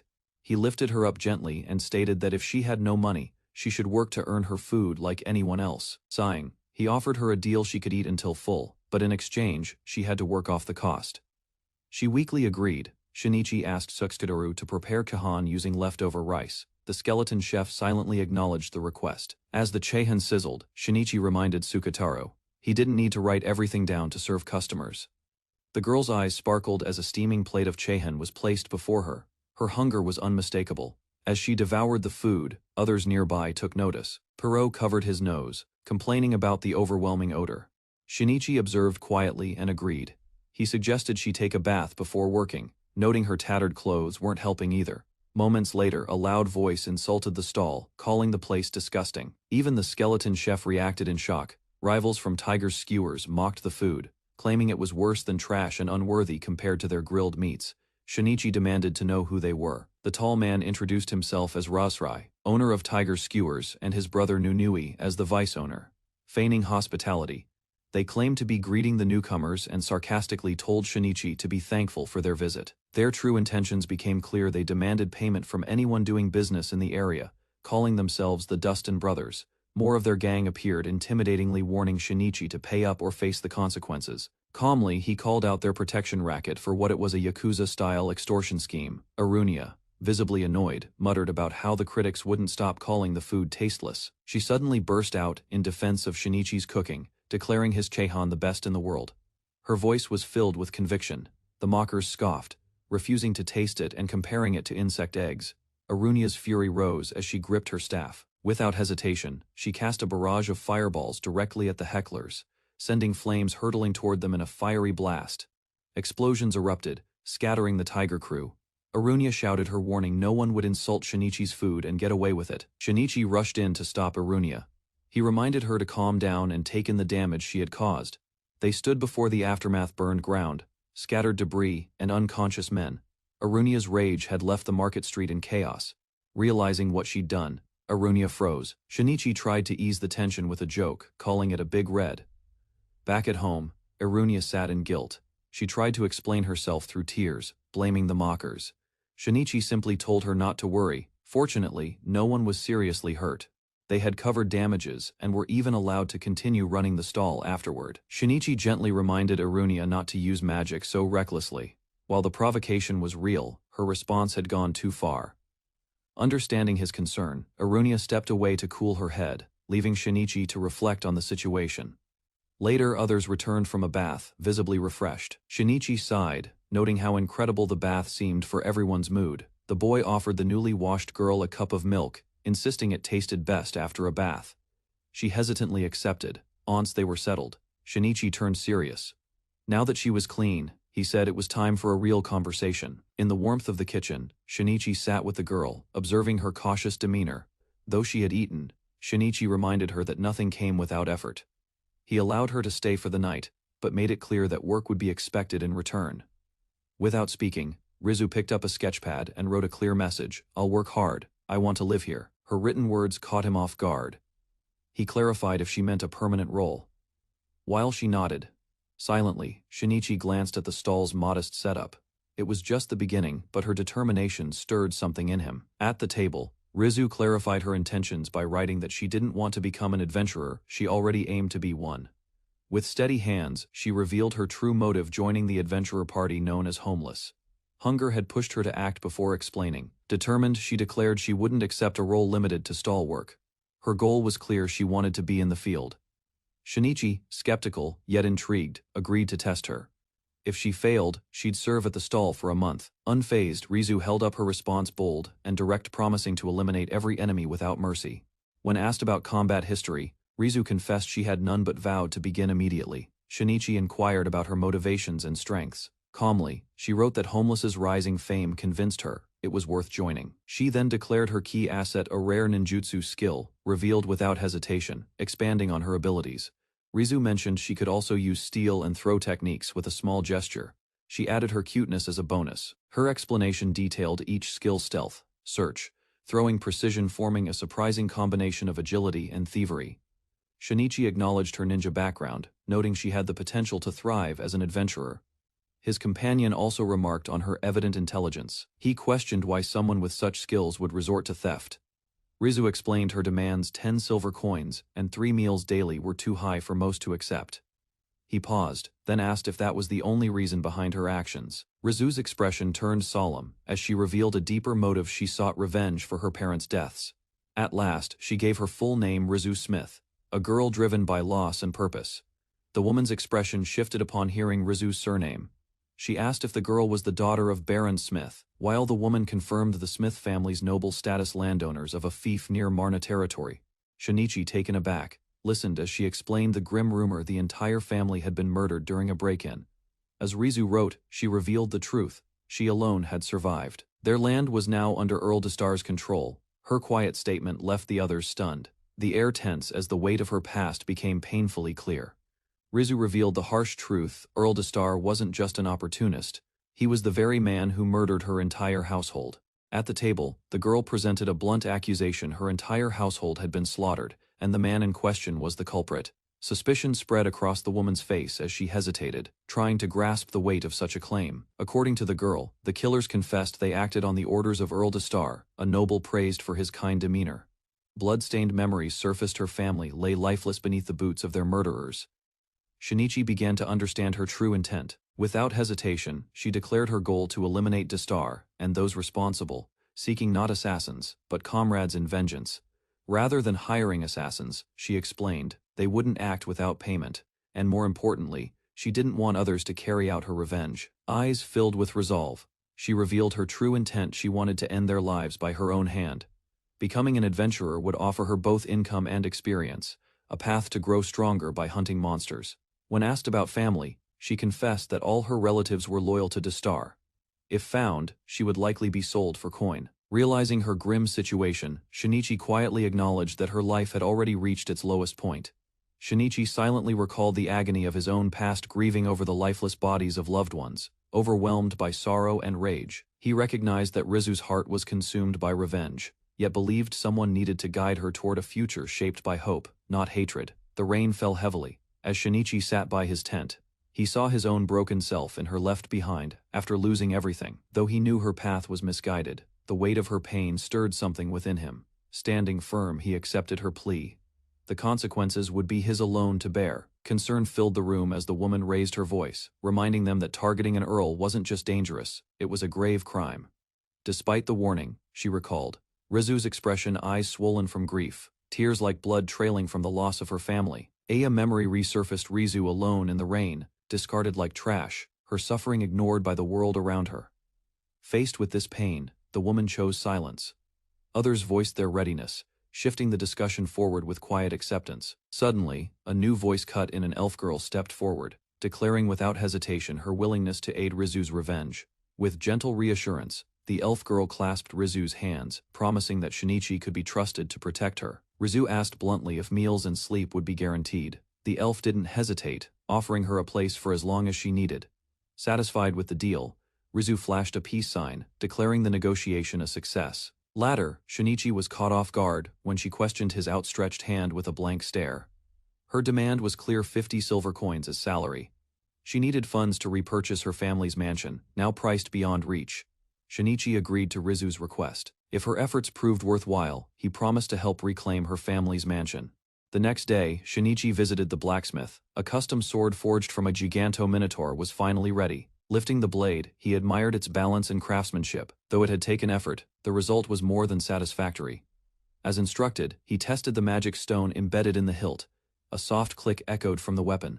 Suddenly, a surge of power burst forth. Flames erupted uncontrollably, startling Shinichi, while the blacksmith burst into laughter. Shinichi grinned, lightly scolding the blacksmith for not warning him about the sword's overwhelming magical output. Inspecting the weapon closely, he acknowledged its exceptional quality, its performance, as a magic sword exceeded expectations. When he inquired about purchasing a mage's cane, the smith explained that such items were rare and difficult to craft due to material limitations. Instead, Shinichi placed a new order. He pointed to a dagger-like shape and asked for a custom build, challenging the smith. He requested it be forged from mithril and honed to cut paper in mid-air. After finishing his errands, Shinichi noted the heavy cost before heading off to the tailor for the next preparation. Rizu emerged dressed in new attire. Shinichi complimented the fit and lent her a temporary knife until the custom weapon was ready. The elf admired the quality, but doubted Shinichi's claim it only cost 2 silver coins. He awkwardly admitted choosing higher quality for longevity. Slightly pouting, the elf reminded him she'd never received new clothes herself. Shinichi, panicked, apologized, and promised anything to make it up to her. Changing the subject, she casually asked if the sword had been completed. Shinichi proudly introduced his newly forged weapon, naming it Giganto Sword after its material, though the elf seemed unimpressed. Plans for dungeon training were laid out, while others handled support tasks. Rizu agreed to begin with basic combat drills. Inside the Mohid Great Labyrinth, she activated her stealth skill and swiftly closed in on unsuspecting monsters. With precision, she struck from the shadows one slash after another, dropping the enemies in an instant. As the corpses hit the floor, Rizu emerged from the mist. Shinichi watched in stunned silence at her ruthless efficiency. Impressed by her swift takedown, Shinichi noted Rizu's skill wasn't just acceptable, it bordered on genius. She requested tougher opponents. He agreed, suggesting they advance to higher levels on the way. He gently asked when she had lost her voice. With calm honesty, she explained it vanished 2 years ago. Though startled, Shinichi apologized for bringing up the painful memory.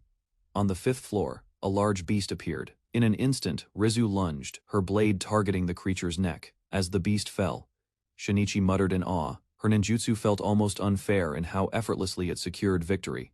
Rizu noted Shinichi's stealth skill, asking if it had become strong. He smiled, reminiscing that he acquired it much later than her. As they moved deeper into the labyrinth, Shinichi prepared to take initiative, suggesting it was time he showed his capability too.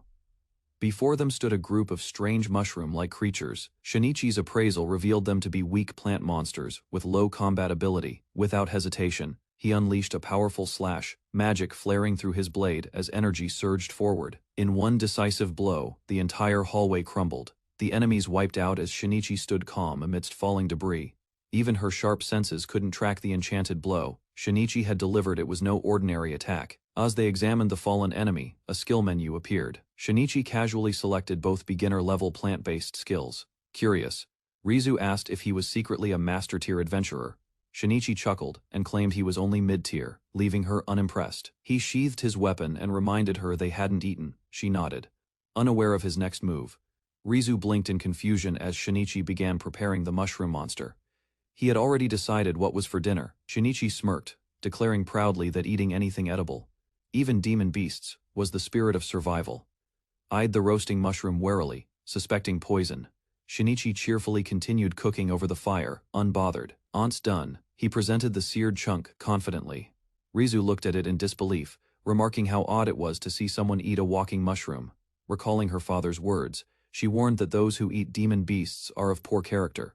But Shinichi urged her to try it. She hesitated, took a bite, then blinked. Sitting beside him, she silently admitted demon beasts actually tasted good. Busyness at the demon beast food stall remained slow, drawing only a few curious customers, despite the effort put into it. Though sales were tough, praise from those who tried the food brought a flicker of hope. With arms crossed, the elf reluctantly accepted her role as the stall's poster girl, aiming to help attract attention however possible. Energy surged as she enthusiastically promoted the dishes. A passerby noted the team hadn't given up yet. Trouble loomed. 2 thugs from before returned. Undeterred, and ready to cause another scene. Despite earlier humiliation. With narrowed eyes, the elf raised her staff, visibly tense and poised to act. Rather than respond with aggression, Shinichi advised caution, reminding her not to invoke magic in their current setting. Later, they stood before a small food stand in the forest as two unfamiliar men approached. Their interest wasn't hostile. Instead, they expressed curiosity about the food being served. Shinichi nodded and turned toward his skeletal assistant, issuing a calm request for 2 servings of fried rice. Soon after, the steaming dish was delivered to the customers, who now sat eagerly at the outdoor table. One of the guests tasted the fried rice and paused, visibly surprised by its quality. Nearby, a girl approached Shinichi carrying boxes, flanked by skeleton assistants, though unfamiliar with the task. She announced the preparation was complete. Inside the open-air kitchen, a skeleton chef carefully fried dumplings with practiced movements.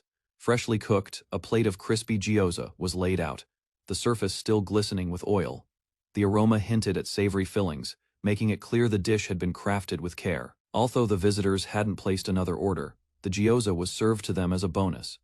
As soon as he took a bite, the man froze, startled by the unfamiliar yet delicious taste. Across from them, Shinichi observed with amusement. While the visitors struggled to hide their admiration, he revealed the dish as their secret weapon, a special gyoza seasoned perfectly and served without any sauce. Drawn by the mouth-watering scent, other adventurers nearby stopped in their tracks. They stood captivated by the aroma. Each requested a portion of the specialty gyoza, intrigued by the buzz and eager to experience the flavors for themselves. Watching his guests eat in silence, Shinichi leaned in with a smile and asked if they were finally satisfied. Suddenly, one of the brothers stood up and shouted, accusing the restaurant of serving food contaminated with bugs. Shinichi tried to protest, insisting the accusation was false, but the brother ignored him. While one loudly spread the claim, the other warned him not to interfere any further. The commotion quickly dampened the mood. Nearby patrons, disturbed by the accusation, began to lose interest. Mocking grins spread across the brothers' faces as they threw their plates aside.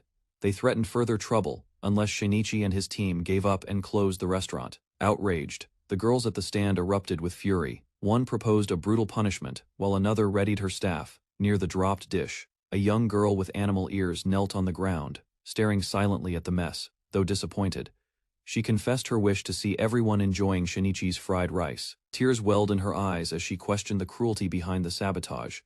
She couldn't understand why something as simple as good food could provoke such hatred. Kneeling beside her, Shinichi gently rested a hand on her head. He assured her that those who appreciated their food would surely return, bringing genuine support and encouragement. Shinichi answered with confidence, believing that smiles and shared meals would eventually replace mockery and waste. He chose restraint, determined not to let frustration dictate their next move. United under the name Homeless, they stood firm, committed to defending their freedom and dignity. Within the lavish chamber, cloaked intruders rummaged through the aftermath of their raid. Corpses littered the floor while one thief admired a fine sword.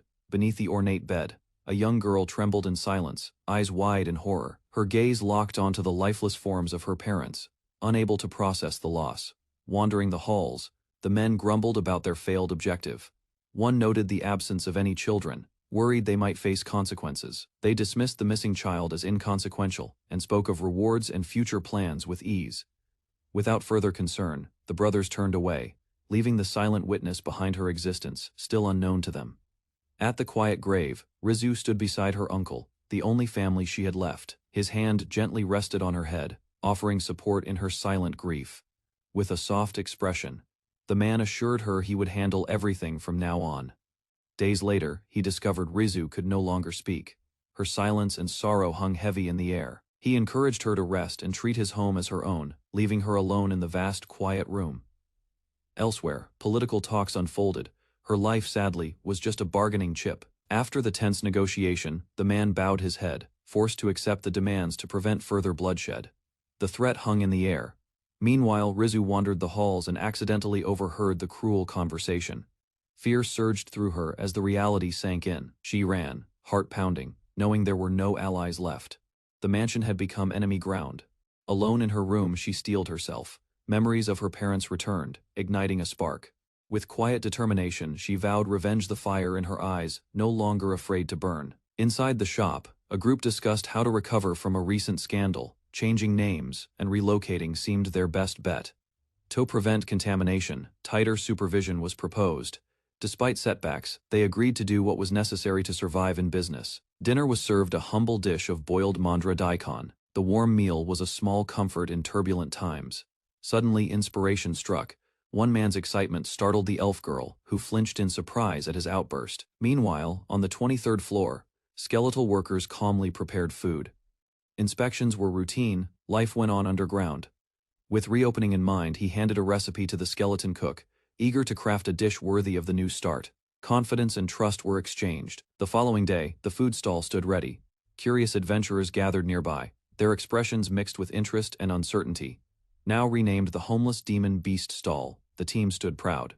Their effort brought together old and new faces under a single banner. Doubts were voiced, especially about the stall's name. Still, they pressed on, determined to succeed through sales. The smell of sizzling gyoza turned heads. Curiosity replaced suspicion. He clarified the menu for curious customers, explaining that only certain dishes used demon beast meat. The gyoza was just ordinary pork. Enticed, one guest ordered stir-fried tiger bison with vegetables.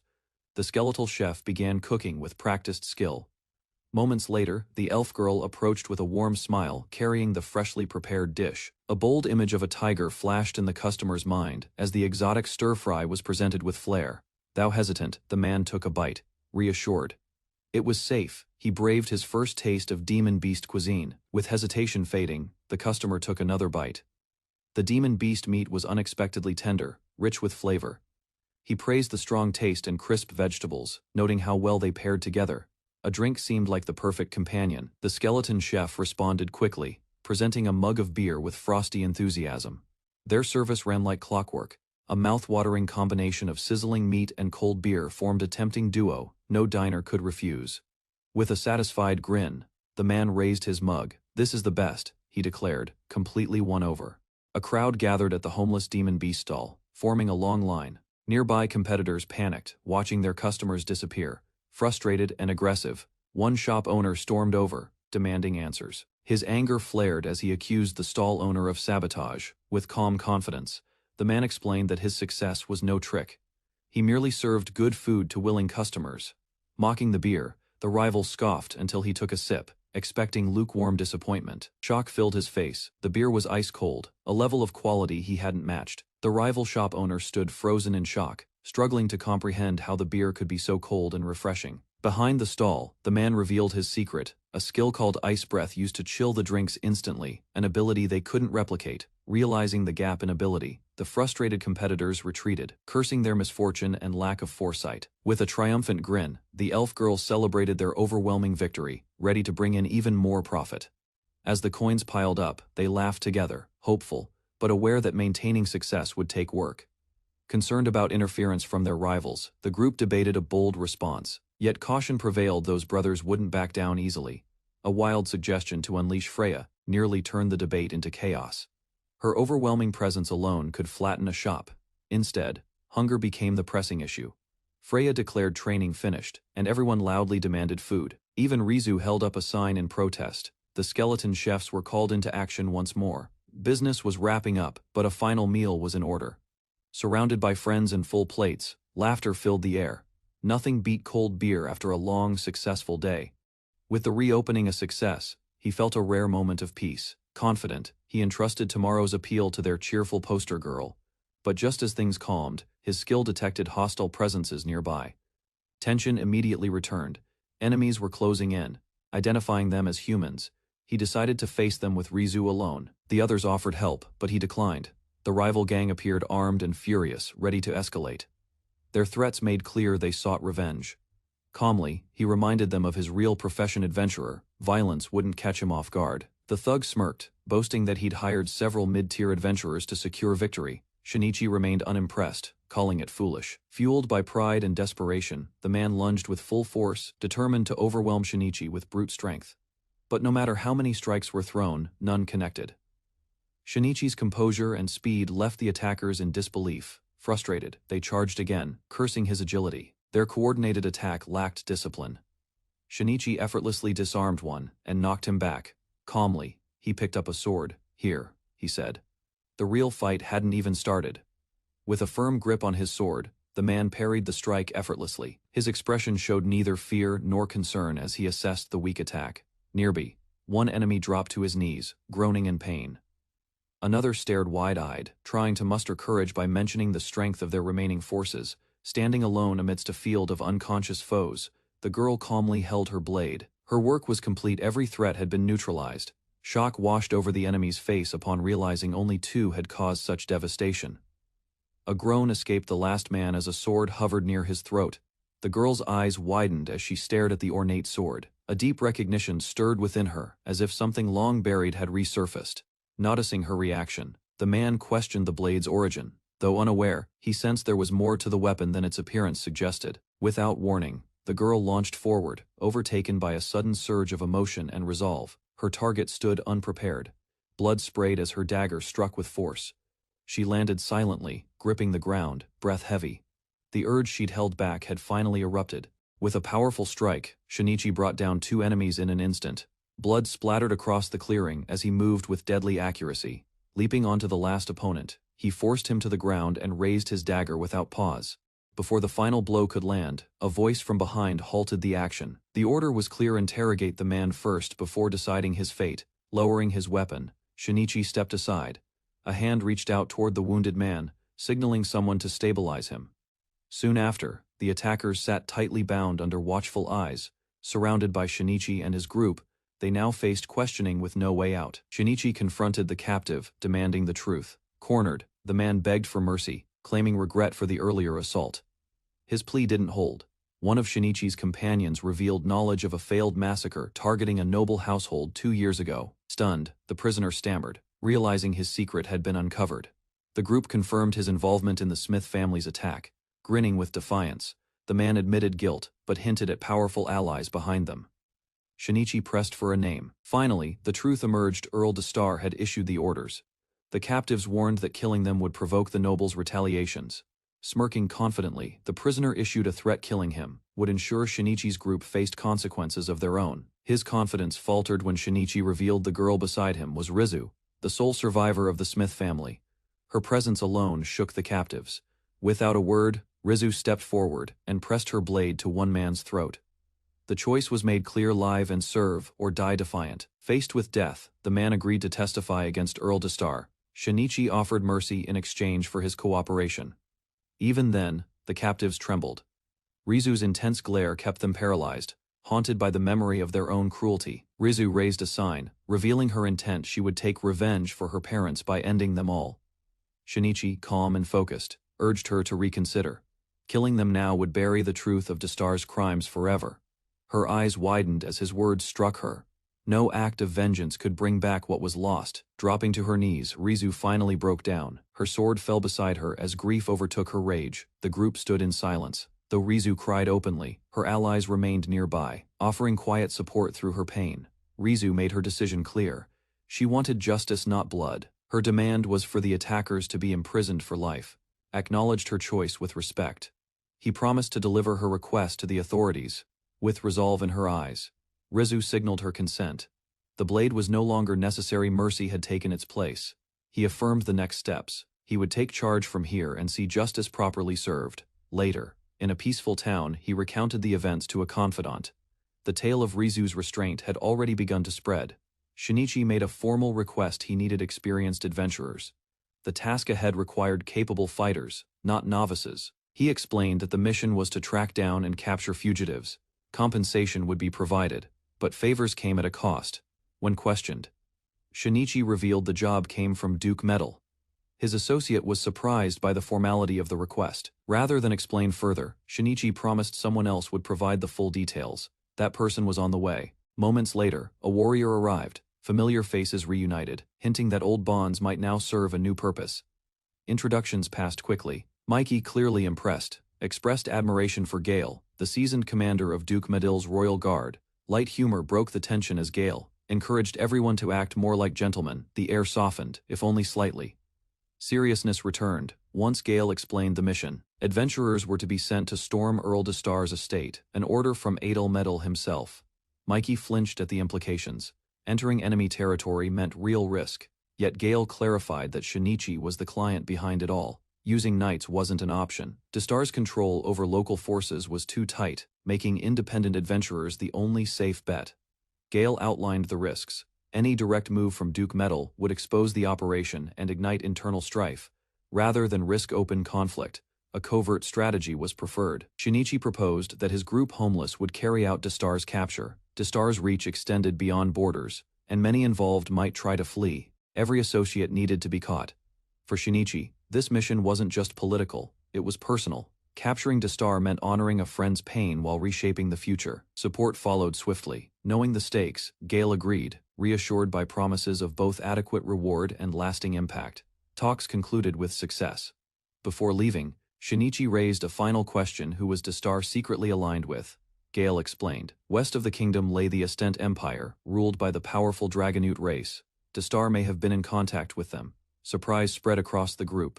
Few expected Dragonutes to be involved, and even fewer understood who they truly were. Dragonutes, among the 5 dominant races on the continent, possessed unmatched strength and manpower formidable beyond any human force.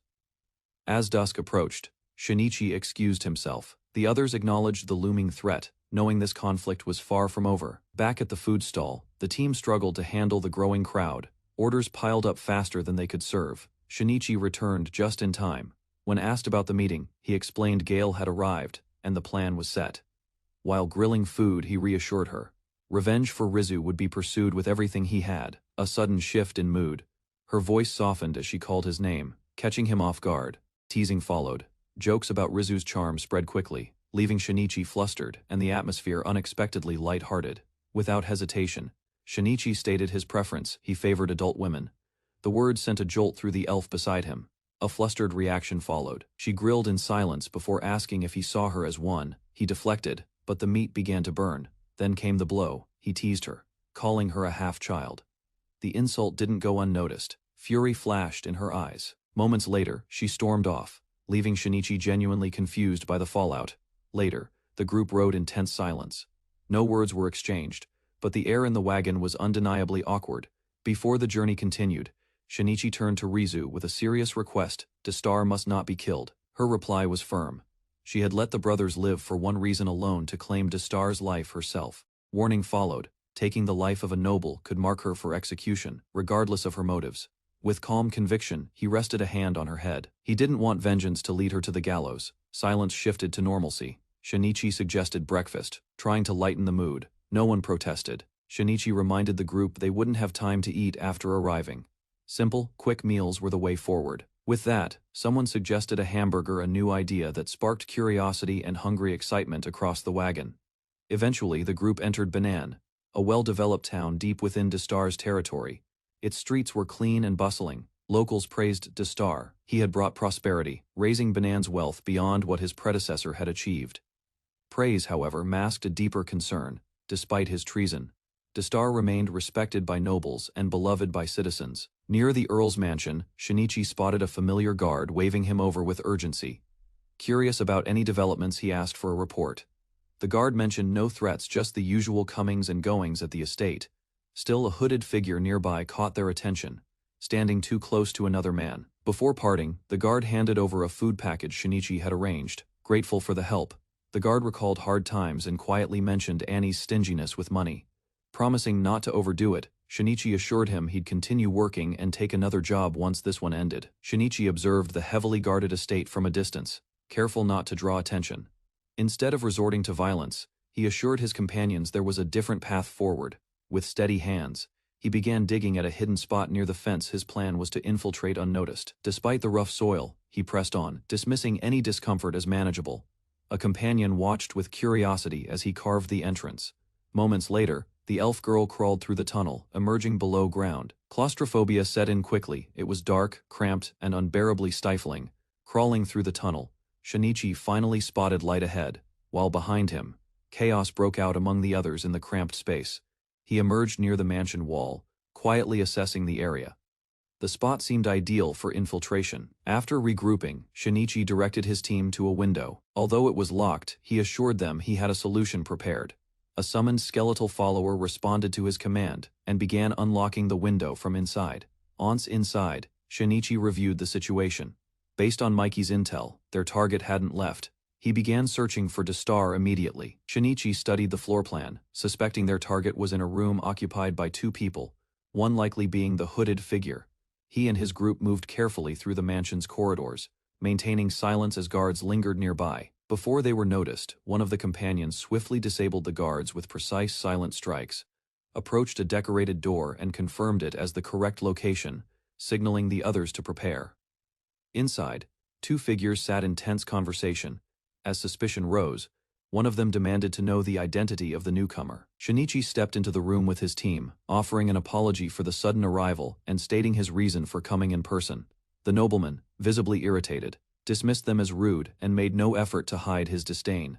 One of Shinichi's allies reacted strongly at the mention of Dronzer. Tension escalated as the man called their presence a waste of time. Shinichi calmly reassured him they would be brief. He then accused the noble of plotting to assassinate the Smith family 2 years earlier, using hired criminals. Feigning ignorance, the nobleman denied everything, acting surprised by the accusation. Shinichi dismissed the nobleman's denial, revealing that captured brothers had already confessed. The accusation of assassination could no longer be ignored. To strengthen the case, he introduced Rizu Smith, the only surviving member of the Smith family prepared to give her first-hand account. He stated that Rizu not only witnessed the attack but also knew of the nobleman's cooperation with the victim's relatives. Laughter erupted as the nobleman, unable to feign ignorance any longer, began to crack under the pressure. Without shame, he finally admitted the truth: he was the one who ordered the Smith family's death. Shinichi stood firm, his expression steady, while Rizu lowered her gaze, struggling with the rising emotions inside her. He demanded to know the motive behind the killings. The nobleman, without remorse, explained that the Smiths tried to expose his ties with the Empire. With cruel satisfaction, he declared Rizu's parents died meaningless deaths, provoking her further. Overcome with rage, Rizu screamed and lunged forward, her fury erupting beyond control, despite Shinichi's warning. Dronzer laughed arrogantly, claiming full responsibility and threatening anyone who dared oppose him, proud of the terror he sowed. A man behind the door overheard the confession and stepped forward, his calm expression laced with authority. As the doors burst open, the Duke entered with his guards, commanding the room without hesitation. Surprise swept across Dronzer's face as he realized who had just arrived. The Duke's presence silenced the tension instantly. Panic took hold. Dronzer questioned why such a powerful figure had appeared unannounced. His bluster returned, demanding answers. The Duke, unfazed, reminded him that he had entered lawfully and would not tolerate baseless accusations. Duke Metal explained his presence, stating he was passing through Marna and chose to visit the estate along the way. He claimed ignorance of the confrontation, though his gaze suggested otherwise. Shinichi's plan was working. While Dronzer was distracted, the Duke entered the mansion as arranged, adding weight to the case. Cornered and unraveling, Dronzer stammered as the pressure built. With a noble witness now involved, his escape was no longer possible. As his world collapsed, Dronzer froze. Rizu stepped forward, her voice trembling with rage, ready to confront the man who destroyed her family. Rizu stepped forward, eyes burning with emotion, demanding an apology for her slain parents. Her voice shook, but her resolve did not. Dronzer crumbled to his knees, offering a hollow apology. He claimed regret, though his trembling hands betrayed his fear. From the side, the hooded man scoffed at the display. He found amusement in the emotional confrontation, calling it a farce. His mocking tone shifted as he recognized the opposing faction. They were connected to the Empire. Suddenly, a beastly figure appeared, Ganon Dragneel, heir of Marquis Dragneel, radiating threat and intent. As tension surged again, Shinichi raised his hand, halting Rizu as tension gripped the chamber. The guards moved swiftly, shielding the noblewoman with urgency. Emerging from the shadows, a horned warrior stepped forward, his presence radiating danger. From beneath heavy brows, the creature's sharp gaze locked onto his opponents. His aura intensified, pushing the atmosphere into suffocating silence. Magic and weapons struck in unison, but the enemy stood firm, absorbing the onslaught without flinching. Without warning, a wave of dark energy swept through the crowd. Limbs stiffened, expressions froze, their bodies were no longer their own. A mocking voice echoed through the grand hall as the armored figure observed the group. Shinichi and his allies stood firm, unshaken. With cold resolve, Shinichi narrowed his eyes, resisting the aura meant to break him. His presence alone pushed back against the pressure. Their standoff escalated. Shinichi dismissed the enemy's tricks, while the reptilian warrior grew more intrigued, reaching for his weapon with slow menace. Twin blades were drawn. The enemy prepared to strike, declaring one subordinate obsolete, a blade already aimed at the man's back. Without hesitation, the traitor raised his sword overhead. The discarded follower cried out, but mercy had no place in his master's judgment. A single, ruthless swing ended the man's life. his body collapsing as blood splattered across the polished floor. Shinichi watched in silence, eyes narrowed, though shaken. He understood the situation had escalated. Capturing the dragonkin was now their only option. Hostility was unavoidable. Without hesitation, he spoke his name Shinichi Tanaka, identifying himself not as a noble or soldier, but simply an adventurer. The dragonkin turned away, leaping through the window. He declared the room too confined for battle and vanished into the night. Without delay, Shinichi approached the broken frame and activated his skill. A bright glyph appeared. He began to analyze the fleeing enemy. The analysis revealed his name Ganon Dragneet, an undefeated general of noble blood. Shinichi regretted uncovering the truth too late. Positioned outside the building, the two warriors faced off. Blades were drawn, and silence weighed heavily before the inevitable clash. With explosive speed, Ganon lunged forward.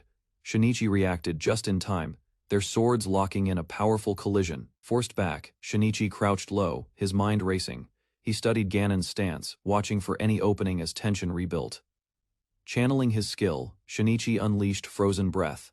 A wave of icy shards burst forward, aiming to break the deadlock. Ganon countered with a devastating torrent of energy, his power crashing forward in a violent surge. His glare sharpened beneath his helm. The attack collided mid-air with Shinichi's Frozen Breath. Energy exploded outward, tearing the ground between them into scattered debris. Shards of shattered force rained down. From the dust, both warriors stood tall, neither faltering, both ready to continue. Grinning, Ganon charged once again, recognizing Shinichi's strength. He acknowledged the rare thrill of facing an equal opponent. Their blades clashed again, each strike heavier than the last. Sparks flew as both refused to yield an inch. A dark vortex surged from Ganon's blade, distorting the air as it spiraled forward. His expression showed no hesitation, only focus. From behind, allies rushed into the fray, determined. The girl declared that Shinichi would not fight alone. Closing the distance, the girl struck first. Her blade clashed against Ganon's defense, while the beastman child followed closely behind. With a fierce leap, the young fighter landed a blow. His claws raked across Ganon's side, drawing blood from the mighty warrior. Surprised, Ganon faltered. His gaze narrowed at the child who struck him, realizing too late the threat wasn't just from Shinichi. With a shout, the girl cast a powerful spell. A massive boulder surged upward, suspended by magic. She cried its name. Ground hammer. Ganon raised one arm and effortlessly caught the enormous rock. His strength shattered the spell's momentum, leaving the caster wide-eyed in disbelief. Unfazed, he glared forward, dismissing the attack. His voice roared with disdain, mocking the weakness of their magic. Suddenly, guards arrived and demanded answers. Confusion spread as they questioned Shinichi's presence and role in the battle. Elsewhere, nobles and officers debated evacuation. With no word from Destar, command was frozen, and uncertainty clouded their judgment. News of Earl Destar's death spread quickly. A noble confirmed the grim truth: he had fallen to the Dragonoot's hand. Realizing the battle had reached its limit, Ganon turned away. Two cloaked figures descended beside him, their presence signaling a shift. Landing in sync, the hooded allies knelt briefly, their expressions calm but resolved. Ganon stood behind them, silent yet commanding. Without a word, one tossed a sphere to the ground. Thick smoke erupted instantly, shrouding the area in a blinding fog. Shinichi braced himself, peering into the mist. He questioned aloud, were they retreating or preparing another strike? From the rooftops, the cloaked group made their escape. Onlookers watched them vanish, commenting on their fearless, almost stylish retreat. Frustration lingered. Shinichi stood at the edge of the smoke, staring into the void left behind. His allies voiced shared regret. Later, Rizu appeared before them. Her presence quieted the air, and Shinichi's eyes fixed on her with concern and recognition. Questions followed quickly, with Destar gone. Should Rizu reclaim her rightful territory, now free from corruption and theft? The official refused. In accordance with law, inheritance must wait until the heir reaches adulthood. Justice, once again, delayed. In a quiet room, the truth surfaced: Rizu had already sold her title and estate to her uncle, leaving no legal claim behind. Outside, the news shocked her allies. The land they fought to liberate had reverted to the very lineage they opposed. A proposal arose: could the title be returned to Rizu by her uncle? Though legally possible, the process was uncertain and complex. Resolute, Rizu responded. Holding up her note, she rejected the idea. That mansion held her childhood, she would never relinquish it. The official, softening, revealed he once knew Rizu's father. Destar's schemes were clear now, but their inaction had come at a cost. Offered Rizu a document, his words tinged with guilt, though not an apology. it was something he felt she deserved. He explained calmly, it was the proof of ownership for the mansion. He had purchased and restored it himself. Her uncle had seen no value in the estate and sold it off. Yet everything inside, every memory, had been preserved. Tears welled in Rizu's eyes as she clutched the document, promising to repay him someday. Her voice trembled with emotion. With renewed resolve, she declared her path. She would work hard, starting from nothing once again in her own way. The mansion stood quiet under the morning sky, its future now in Rizu's hands. Somewhere inside, hope had been rekindled. Days later, peace returned. The group resumed their routines as the children played, and the morning began with sleepy greetings. Curious about a strange object, they discovered Shinichi had created a slime mat bouncy, cool and fun to sit on. Shinichi explained his odd creation process with ease. His inventiveness always stood apart from others, sparking admiration and confusion alike. Elsewhere, skeleton workers silently built carts. With everything done ahead of schedule, the day began with nothing left to do. The group noticed new features being added: wheels and a counter. Shinichi's eccentric ideas continued to surprise them all. Just then, Shinichi returned, caught mid-complaint. Aruna flinched in embarrassment as he asked if she'd been talking about him.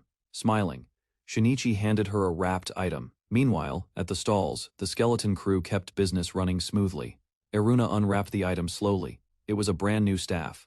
She explained she'd saved and worked hard to afford it, beaming with joy. She held the staff proudly. At last, she could retire her worn-out weapon and embrace a fresh start. Thanking Shinichi for his support, her old staff had grown unreliable, and she feared it would fail her during battle. Eager to test her new weapon, she stepped forward with determination.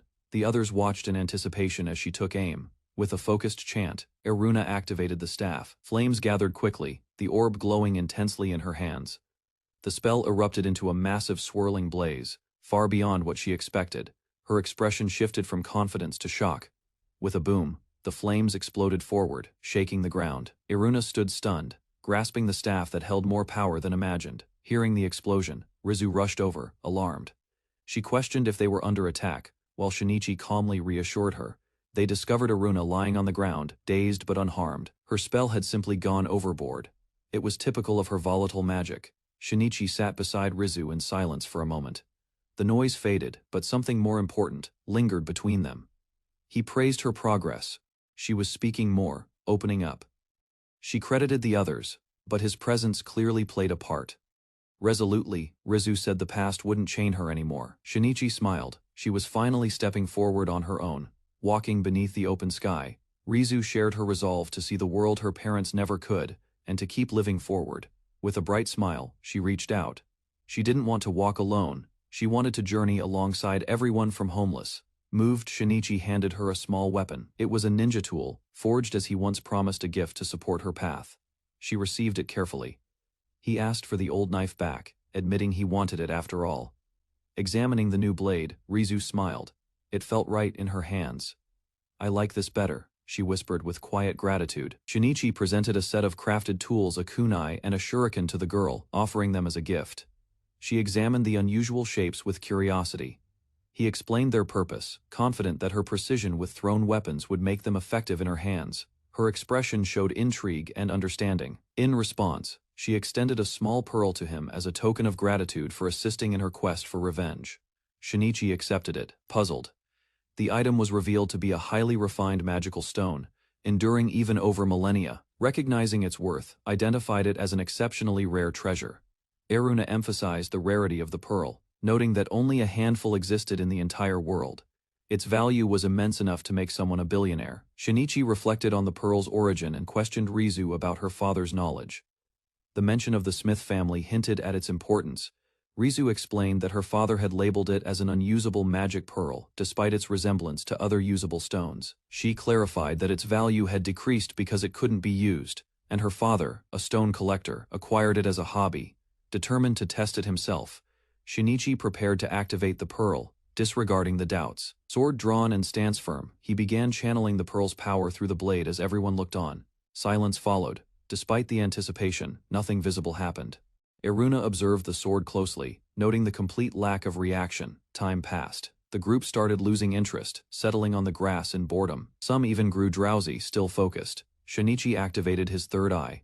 A faint magical aura pulsed from the weapon, undetectable to ordinary sight. Trusting his senses, he kept watch. A mysterious cube shimmered nearby, hinting that something had begun after all. A faint hum vibrated through the air as a glowing cube flickered to life before him. Startled, Shinichi raised his sword, eyes wide with recognition. Excitement surged. He realized something incredible had been triggered. Behind him, others remained skeptical, assuming nothing had changed. Suddenly, he floated upward, suspended above the treetops. A nearby girl stared in disbelief. Realization struck. The pearl wasn't broken, it created invisible structures in space. His body hovered within one. The others approached the floating shape, discovering transparent steps. Curiosity replaced doubt as they began to explore the hidden platform, suspended in mid-air. The group explored the invisible structure. A floating farm and ranch stretched ahead, defying all expectations. Down below, skeletons tended to livestock with quiet efficiency, their eerie forms calmly carrying out chores. Shinichi examined one section of the platform that remained incomplete. Behind him, Rizu commented on how overworked the skeletons looked. He admitted the blocks lacked durability and couldn't serve as shields, but their size could be freely manipulated. Utility depended on creativity. A skeletal messenger arrived with news. Without hesitation, he agreed to head toward the stall where Gale awaited. At the bustling food stall, Shinichi arrived to find Gale enjoying a hearty meal. Compliments were quick to follow. When asked if food was the only reason for his visit, Gale casually handed over a sealed scroll, hinting at a deeper purpose. Unrolling the message, Shinichi stood surrounded by his companions, eyes fixed on the contents. With a satisfied grin, Gale waved farewell and strolled off. Mission complete. A creeping sense of unease settled in as Aruna glanced over the letter. Her startled reaction confirmed that something ominous had just been set in motion. Shinichi and the group read the letter in shock. It summoned them for an audience with the king, an unexpected development. Concern grew. While others panicked or fainted, Shinichi sensed the message carried hidden pressure behind its formal tone. A royal carriage carried Shinichi and his group toward the capital, their deeds against the Minotaur not going unnoticed. The elf girl lit up with excitement, already imagining medals and recognition long overdue for her contributions. Beside her, the knight beamed with pride at the prospect of meeting the king, while another companion quietly dismissed royalty as mere figureheads. Shinichi, cautious as ever, advised restraint, yet found himself the center of everyone's stares, much to his discomfort. As they approached the castle, a summons by name confirmed his unease. Something more serious awaited him inside. Strict rules were laid out as Shinichi's group entered the castle. They were warned not to speak to strangers or wander alone. Despite the caution, the knight remained confident, assuring everyone of her presence. Just then, a cheerful fox-eared servant greeted them with flowers. Attempting to be helpful, the knight stumbled in her approach and awkwardly apologized as she was guided to follow along. While walking through the grand hall, Shinichi noticed the nobles casting suspicious glances, their distrust evident. He wondered if their attitude would change if they knew he was once homeless. His companion confirmed their fame had already spread. A pair of guards pushed open the towering doors, revealing the entrance to the audience chamber where their meeting would take place. Inside, King Logus sat on the throne surrounded by nobles. Shinichi and his companions entered and immediately bowed before the monarch. Permission was granted to rise, and Shinichi thanked the king respectfully, maintaining a calm composure. With a firm tone, the king introduced himself as Rey Logus Stein, ruler of the kingdom. He expressed his gratitude, acknowledging their bravery in saving the capital from the Giganto-Minotaurus attack. Group stood before the king, surprised when he invited them to attend a ball as guests of honor. The chancellor suggested they be informed about the preparations, and the king agreed with a thoughtful nod. To ensure their comfort, the king permitted them to stay at the castle, promising everything they needed would be provided. Moments later, the atmosphere shifted. The king ordered everyone except Gale, the chancellor, and Shinichi, referred to as homeless, to leave. A noble confirmed their identity, recognizing them as the ones who had foiled Dragneel's dangerous scheme. King Logus shifted the topic, revealing he had summoned them for a matter unrelated to their recent achievements. He explained the Estant Empire's internal collapse triggered by a coup, with nobles led by Marquis Dragneel promoting dragon supremacy and seizing the imperial family. Conditions within the empire had worsened, plagued by drought and food shortages that devastated rural areas. As desperation grew, Dragneel redirected public resentment toward an external enemy, exploiting the people's suffering. Their target was now clear: Logus Kingdom. Rich in resources, it had become a prime objective for the neighboring empire's aggressive expansion. Shinichi asked if war was imminent, but the king clarified it was an internal clash between factions, not a full-scale war yet. He explained how a scheme had provoked a star into conflict, even though the empire had no official reason for war. Suspicions grew when it was revealed that Dragnel's plan might date back 2 years, involving scorched earth tactics against their own lands. The king and chancellor confirmed that both the coup and the war were orchestrated long ago with precision. Their plans unraveled only because Shinichi and his allies caught Destar in the act, changing the course of events. Shinichi confirmed that with Destar eliminated, the immediate trigger for war had also been removed. The Empire, desperate to conceal their plot, had silenced him permanently. King Logus revealed that Dragnel had escalated his tactics, issuing a surrender letter under threat, warning the king of personal danger if he resisted. Logus rejected the demand, fully aware that his life was now at risk. Turning serious, he admitted the true reason for summoning them: he needed protection from Imperial assassins. They agreed to guard him, especially during the upcoming ball, where the threat was greatest. Shinichi questioned the king's choice, prompting Logus to explain it was both strategic and convenient having heroes nearby under the guise of celebration. He added that presence as the ball's centerpiece would naturally place him at the king's side. Shinichi recognized the king's boldness in using the event to bait the enemy. True to his nature, Shinichi requested proper compensation for the risk, reminding all that they were adventurers, not volunteers. The king admired his blunt honesty, finding his disregard for status surprisingly refreshing. A reward was set 50 gold coins if the assassin died, double if taken alive. With confidence, King Logus entrusted the mission to Shinichi, expressing his faith in the homeless once more. Back in their quarters, the group processed the news. The women discussed costumes and the sudden scale of the upcoming ball, while one of them tested the luxurious bed. Shinichi, seated with a noble's daughter, grew uneasy about what lay ahead. She calmly shared memories of similar events from her past. His anxiety peaked at the thought of dancing, knowing it was a requirement. Meanwhile, the cheerful fox-eared servant tried dancing freely, curious about the meaning of a ball. To demonstrate the proper form, the elf woman gracefully performed a sample of ballroom dancing, explaining it was slower and more elegant than imagined. She proudly revealed her experience, having once been groomed for high society.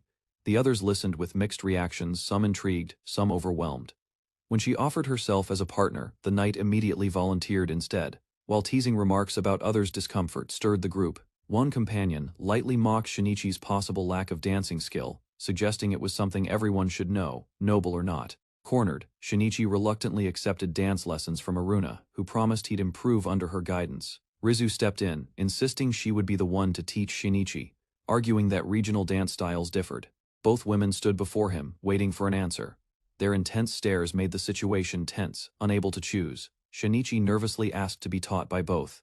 His reply provoked immediate outrage and teasing from both sides. Flustered, he was dragged into practice, with each woman barking conflicting instructions about posture and hand placement. As they began to move, Shinichi quickly struggled, stepping on feet and losing rhythm, overwhelmed by how hard dancing truly was.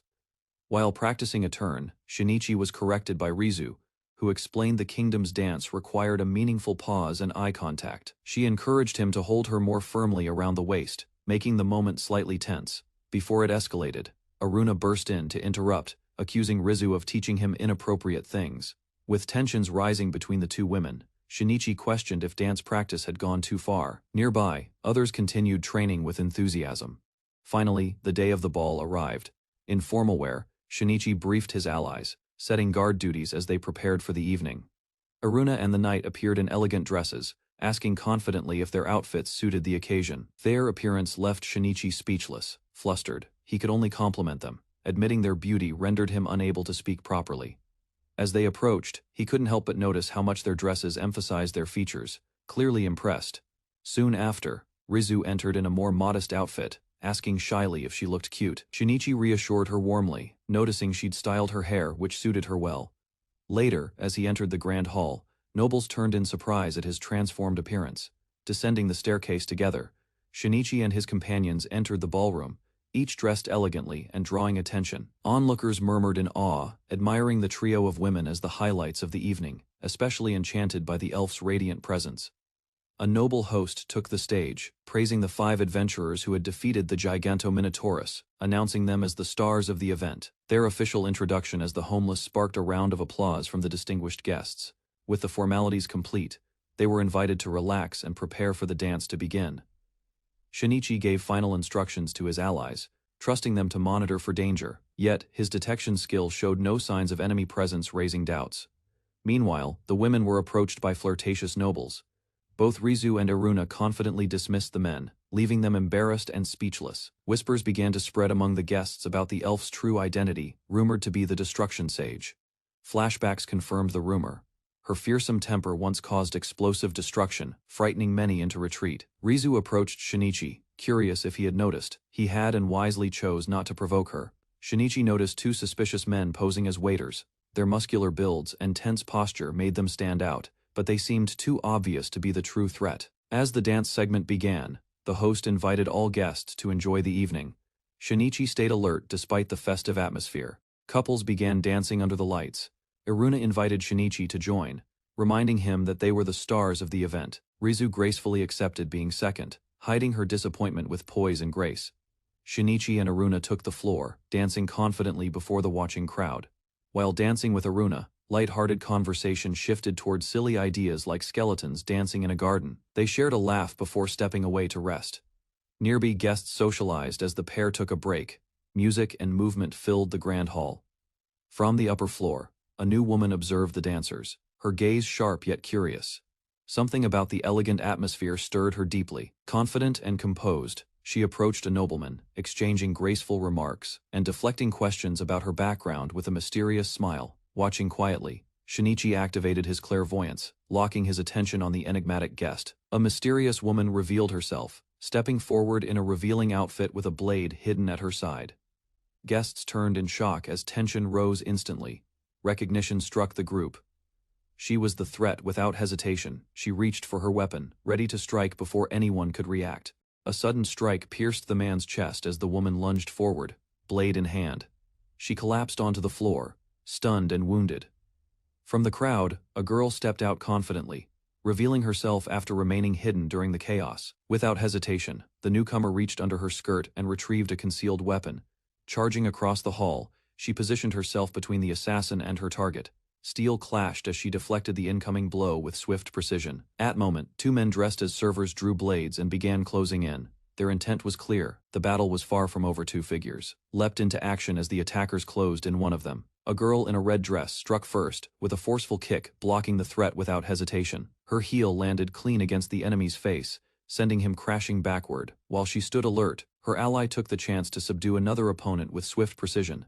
New enemies emerged from the crowd, daggers drawn and eyes filled with rage. A sudden voice cut through the noise as an elf woman raised her charged hand. Lightning crackled in her palm while she warned everyone to stay clear. Without delay, she unleashed a powerful surge of electricity across the room. One of the attackers lay bound by an unseen force, her body wrapped in magical restraints, helpless. She struggled in vain as the observers kept their distance, confident in their plan's outcome. They acknowledged the girl's contribution and confirmed the remaining threats were likely neutralized.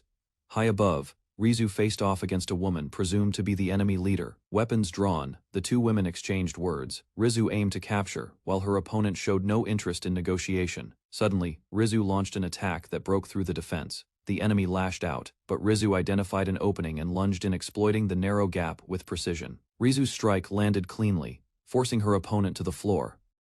Though wounded, the dark-haired woman quickly regained her stance. Recognizing a disadvantage, she admitted the dress was limiting her movement. In a swift motion, she tore her gown to free her limbs. With dual blades in hand and a confident smirk, she revealed her true combat form, introducing herself as Shuri. She claimed allegiance to Ganan and acknowledged Rizu's identity. In return, Rizu stated her name and the family Shuri had helped destroy. Shuri's tone turned mocking as she processed Rizu's lineage. She praised someone as a masterpiece, her words laced with sarcasm.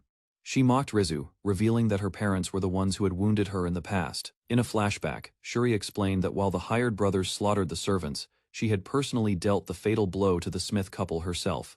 Hearing this, Rizu's expression tightened in shock. Shuri continued, blaming the brothers for failing to finish the job properly, calling them worthless. Gripping her knife tightly, Rizu declared Shuri her sworn enemy. Fueled by rage, she charged forward, determined to avenge her family. Before Rizu could reach her, Shuri unleashed a violent wave of magical force. A towering wall of energy burst forth, shielding Rizu from the incoming flames. Startled, she held her ground, eyes locked on the fiery torrent closing in. To her surprise, the flames abruptly dispersed. Shuri turned in anger, realizing her magic had been disrupted by the intervention of a nearby elven sorceress. Seizing the opportunity, Rizu lunged forward with sharp precision. Her movements were swift, aiming to end the fight before Shuri could recover. Their blades clashed in a flurry of sparks. Shuri stumbled backward, her spell interrupted, and her arm wounded from the sudden exchange. A horned warrior, wielding a massive weapon, stepped into the fray with overwhelming force. With a powerful swing, the horned warrior unleashed a spiraling shockwave toward Rizu. The attack sent her flying backward, struggling to keep her footing. She cried out in pain midair, clutching her side as a nearby ally shouted her name in panic. The force of the blow left her unable to counter. Meanwhile, Shuri glared at the warrior named Grandel. Though he had intervened, she made it clear that his help was neither needed nor welcomed. Grandel brushed off her complaints. Calmly, he announced their retreat, acknowledging that their plan had failed. Frustrated but composed, Shuri accepted the outcome. With no choice left, she began thinking of how to report their failure to Ganon. After the enemy's retreat, Rizu collapsed, unconscious. Her ally rushed to her side, catching her before she fell further and calling out her name in desperation. She slowly regained consciousness, asking about the enemy's status. He assured her they had escaped but was more concerned about her condition. Elsewhere, the noble overseeing the event reported the aftermath. Despite the chaos, 5 assassins had been successfully captured. He immediately ordered the guards to restrain all fallen enemies. The dance party was officially suspended and control of the hall was restored. The next day, rain poured over the castle. With nothing urgent to do, the group remained on standby. Later, her companion approached with concern, noticing her silence. He gently asked if she was unwell, wondering if facing her true enemy had unsettled her.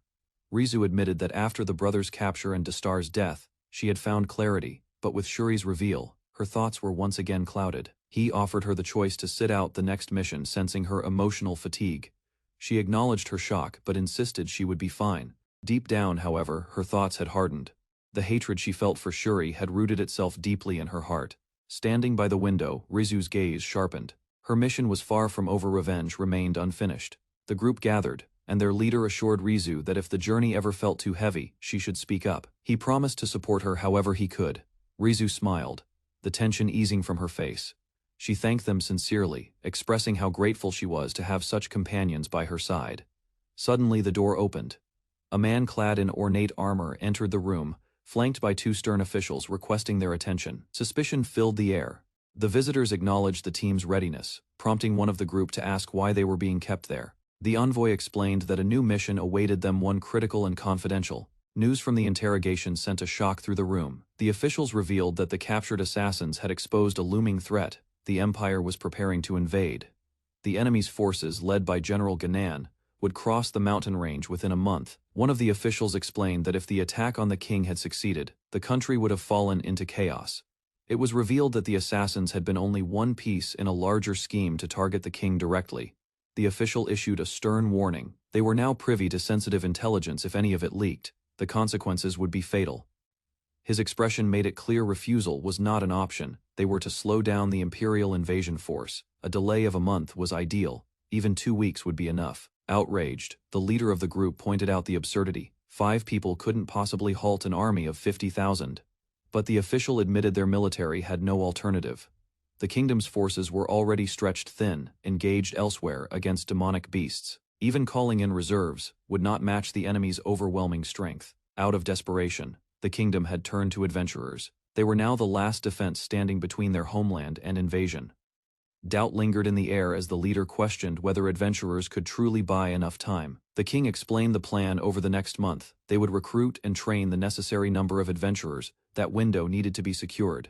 If everything proceeded as expected, the Empire would be intercepted on the Aryan Plain in 2 months, just beyond the mountains.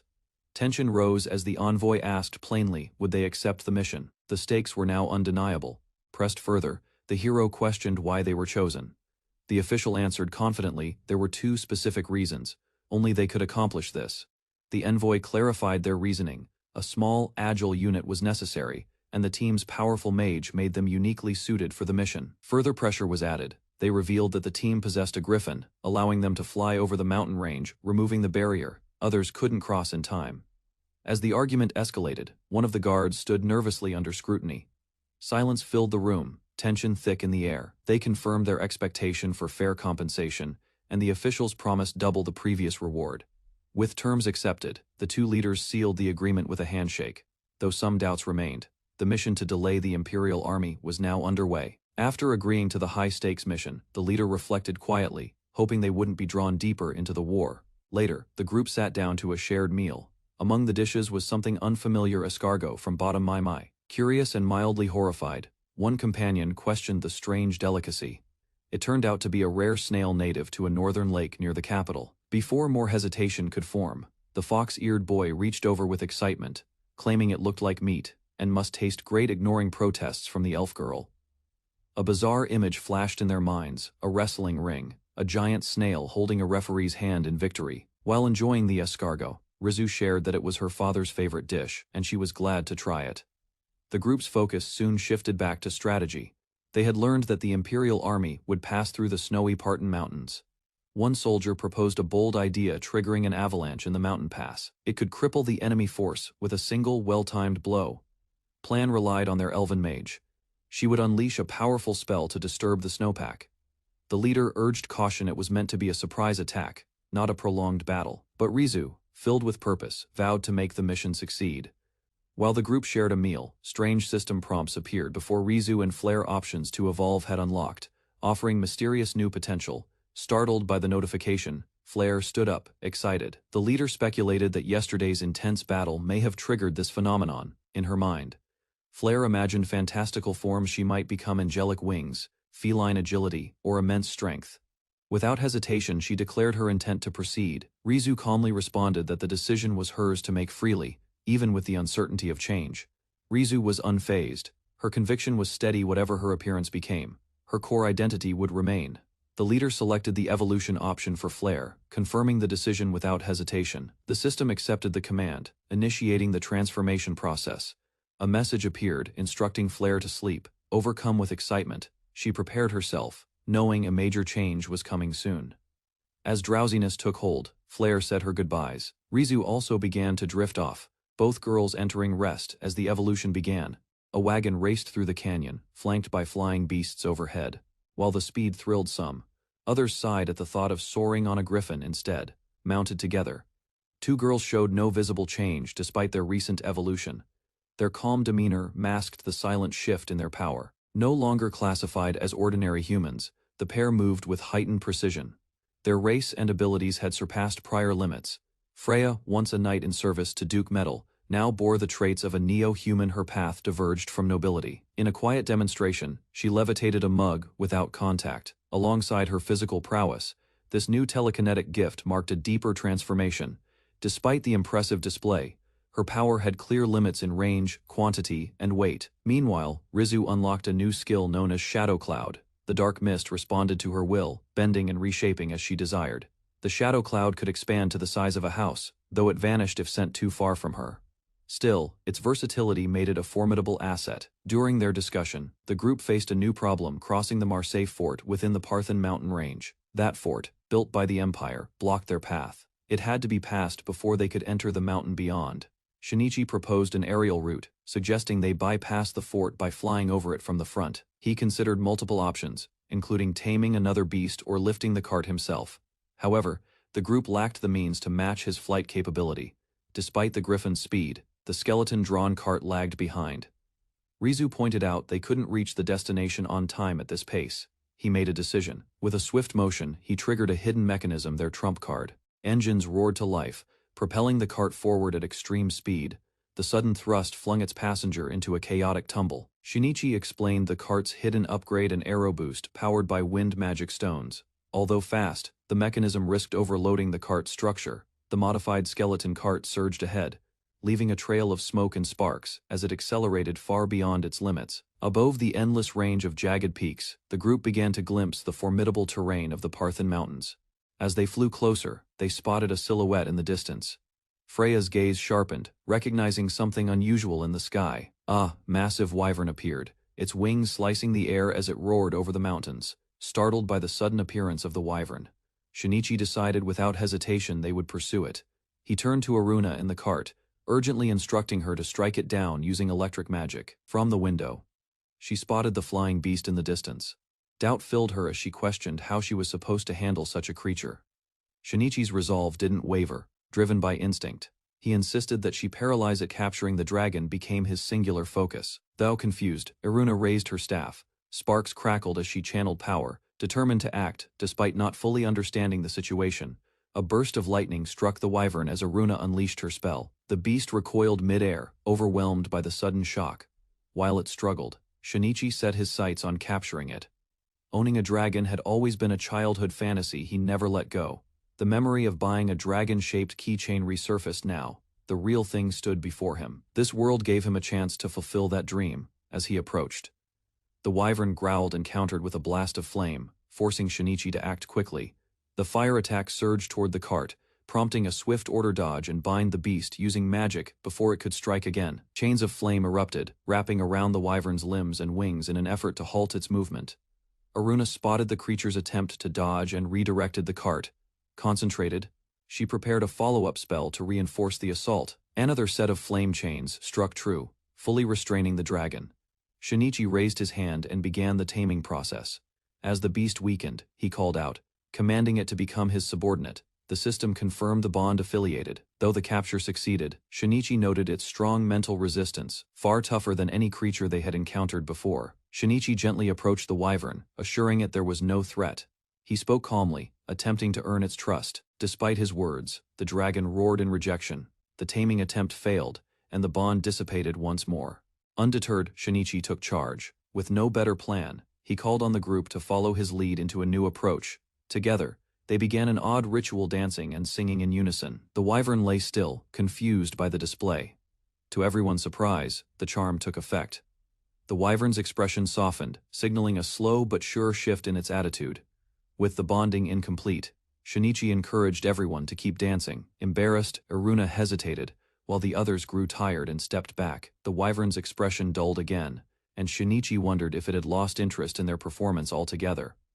Not giving up, he broke into a solo act, raising his arms in rhythm and singing with exaggerated cheer. The others looked on in disbelief as he chanted lyrics like a children's song, hoping to reach the beast emotionally. Against all odds, the wyvern began to mimic him. It sang back awkwardly, causing shock and glass to shatter from the absurd scene. Wyvern's eyes glowed as it fully accepted its new role.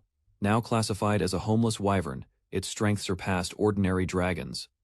With the taming complete, the group mounted their beasts and took to the skies, leaving the cart behind.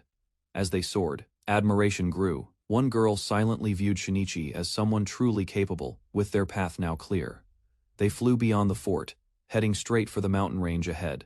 Snow blanketed the mountains as Shinichi's group gathered around a modest fire. While Elna hugged herself tightly, the beastkin casually shaped a snowman nearby.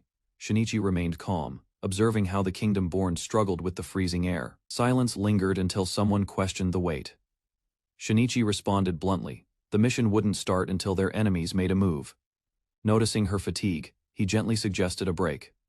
She sat close, her posture tense yet composed. With a steady breath, she stood and faced the distance. The warning came swiftly, they were approaching. Shinichi activated his heightened senses, spotting distant figures, marching through the snowy valley. At the front stood Ganon, leading the Imperial troops. With no time to waste, he signaled the start of their counterstrike. Allies confirmed their aerial units, wyverns and griffins, were on standby. Soaring into the sky, Shinichi and Elna prepared to trigger an avalanche. By collapsing the mountain path, they could trap the enemy and cut off their advance. Elna readied her staff, fueled by Shinichi's encouragement to unleash her full power without restraint. Resolving to act, she cast a powerful spell, memories of past annoyances fueling her blast. With a surge of magic, Elna unleashed a fierce spell, striking Shinichi mid-action and calling him a fool in the process. The impact triggered a massive chain reaction. Snow exploded off the mountainside, rumbling toward the Imperial forces below as soldiers and beasts looked on in shock. As the avalanche barreled closer, panic spread. Ganon's army turned in disarray, unable to hold formation as the White Wall approached. Many were swept up in the onslaught. Cries echoed through the canyon. Escape was impossible for some. Watching from above, Shinichi confirmed their plan worked. The enemy now had no choice but to retreat. Elna teased Shinichi with a smile, accusing him of being the source of her problems. He froze, stunned by the unexpected comment. Realization struck. While he had believed he was the one enduring hardship, it dawned on him that he might have been the burden all along. Meanwhile, a beast warrior rose from the snow, unfazed by the avalanche. His confidence remained unshaken. Imperial archers responded quickly, launching volleys toward the sky to intercept Shinichi's group riding a wyvern. Determined, Elna prepared to rain down spells, as Shinichi ordered relentless magical bombardment from above. Explosions erupted across the battlefield as Elna unleashed the devastating chaotic flame bomb, scattering enemy ranks below. Shinichi signaled his allies Puro, Flare, and Liz to descend. Their mission was clear: engage and reduce the enemy forces on the ground. Charging ahead, Shinichi warned his comrades not to get caught in Elna's blast radius as they advanced through the snowy terrain. Combat began immediately upon landing. Swift strikes and coordinated attacks overwhelmed the enemy, catching many off guard. Shinichi led the offensive, cutting through opposition with precision, while his team dismantled the enemy formation. She clashed blades with a skilled enemy warrior, neither yielding ground as their weapons locked under pressure. A familiar dragon-like foe confronted him, blaming Shinichi for the attack. Calmly, Shinichi replied with sarcasm, admitting he would have avoided the encounter if given a choice. As the battlefield erupted around him, Shinichi assessed the situation. With enemy forces scattered and wounded, the operation had reached its objective. He called for retreat. From above, a dragon descended, and his allies grabbed its claws to evacuate the combat zone swiftly. Left behind, Shinichi stood his ground before him. Ganan appeared ready to settle things directly. Within the castle walls, a sense of tension loomed despite the clear skies overhead. The king commended Shinichi, calling him homeless for his efforts, acknowledging that their strategy bought them time, but the enemy still outnumbered them nearly 2-1. Shinichi questioned the grim tone, asking if the situation was truly that desperate. The officer confirmed it would be a harsh battle. Even if their army doubled, they'd barely be equal to the draconic foe's physical might, the strategist warned. Faced with dire odds, the king made a bold decision to lead the charge himself. Despite grim odds, the royal advisor insisted they could not allow the enemy to cross the Arya plains. Maintaining morale was critical. Shinichi asked if his group could return home after their mission. The old strategist opposed it, suggesting they join the front line again, but dire warnings followed. If they lost the war, not just the capital but Mana itself would fall, its people enslaved by the dragonfolk. Apologies were offered. The king asked Shinichi not to be disheartened by the harsh words of his chancellor. With tension eased, Shinichi was advised to return to Mana and rest.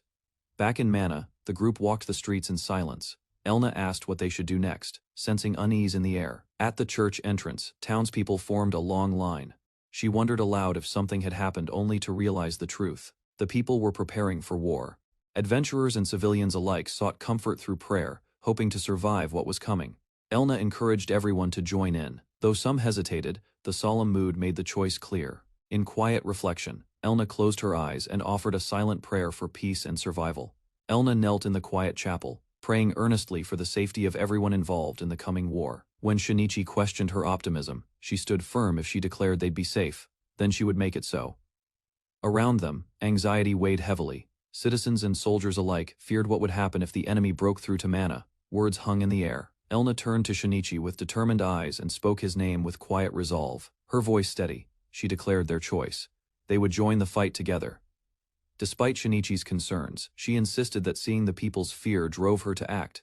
Their resolve spread. Each member of the group voiced their determination, whether against Empire or Dragonfolk. None would be forgiven. Shinichi smiled faintly.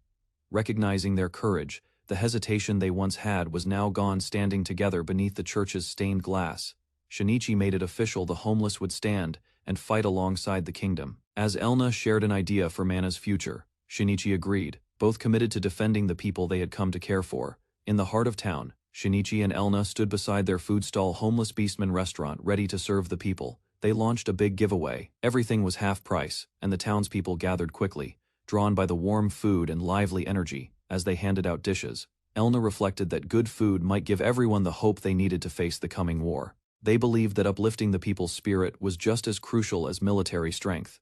A small meal could spark courage. Among the crowd, familiar children appeared. Elna welcomed them with a smile, ready to feed both hearts and bellies. Elna hoped their meals would fuel the spirits of both children and adventurers, sending them to battle with hopeful smiles. Shinichi reassured a young girl, encouraging her to eat freely. Her joy over the dumplings brightened the square. With pride, Shinichi declared himself the stall's owner, insisting that if he willed something into being, it would happen. Elna stood by his side, smiling, raising her arms wide. Elna praised Shinichi's kindness. The children laughed, happily enjoying their food together. From the front, their team called out. Word spread fast: kids ate for free. A crowd quickly gathered around their stand, Overwhelmed by the rush of customers, Elna called out to Shinichi for help. He declined, flustered by the crowd and unable to summon skeletons discreetly. Thankfully, backup arrived. Their friends stepped in with perfect timing, offering their support with smiles and energy. The food stall had become a hub for adventurers and townsfolk alike. Elna was surprised at how popular it had become. Tension had been heavy across Mana lately. The stall, with its warmth and food, gave everyone a moment to relax. Shinichi noted their smiles. Whether or not it fixed everything, it was clearly worth it. A young girl called out to Elna, her voice full of joy as she ran through the street. She smiled brightly, expressing gratitude for the meal, then waved farewell as she disappeared into the crowd.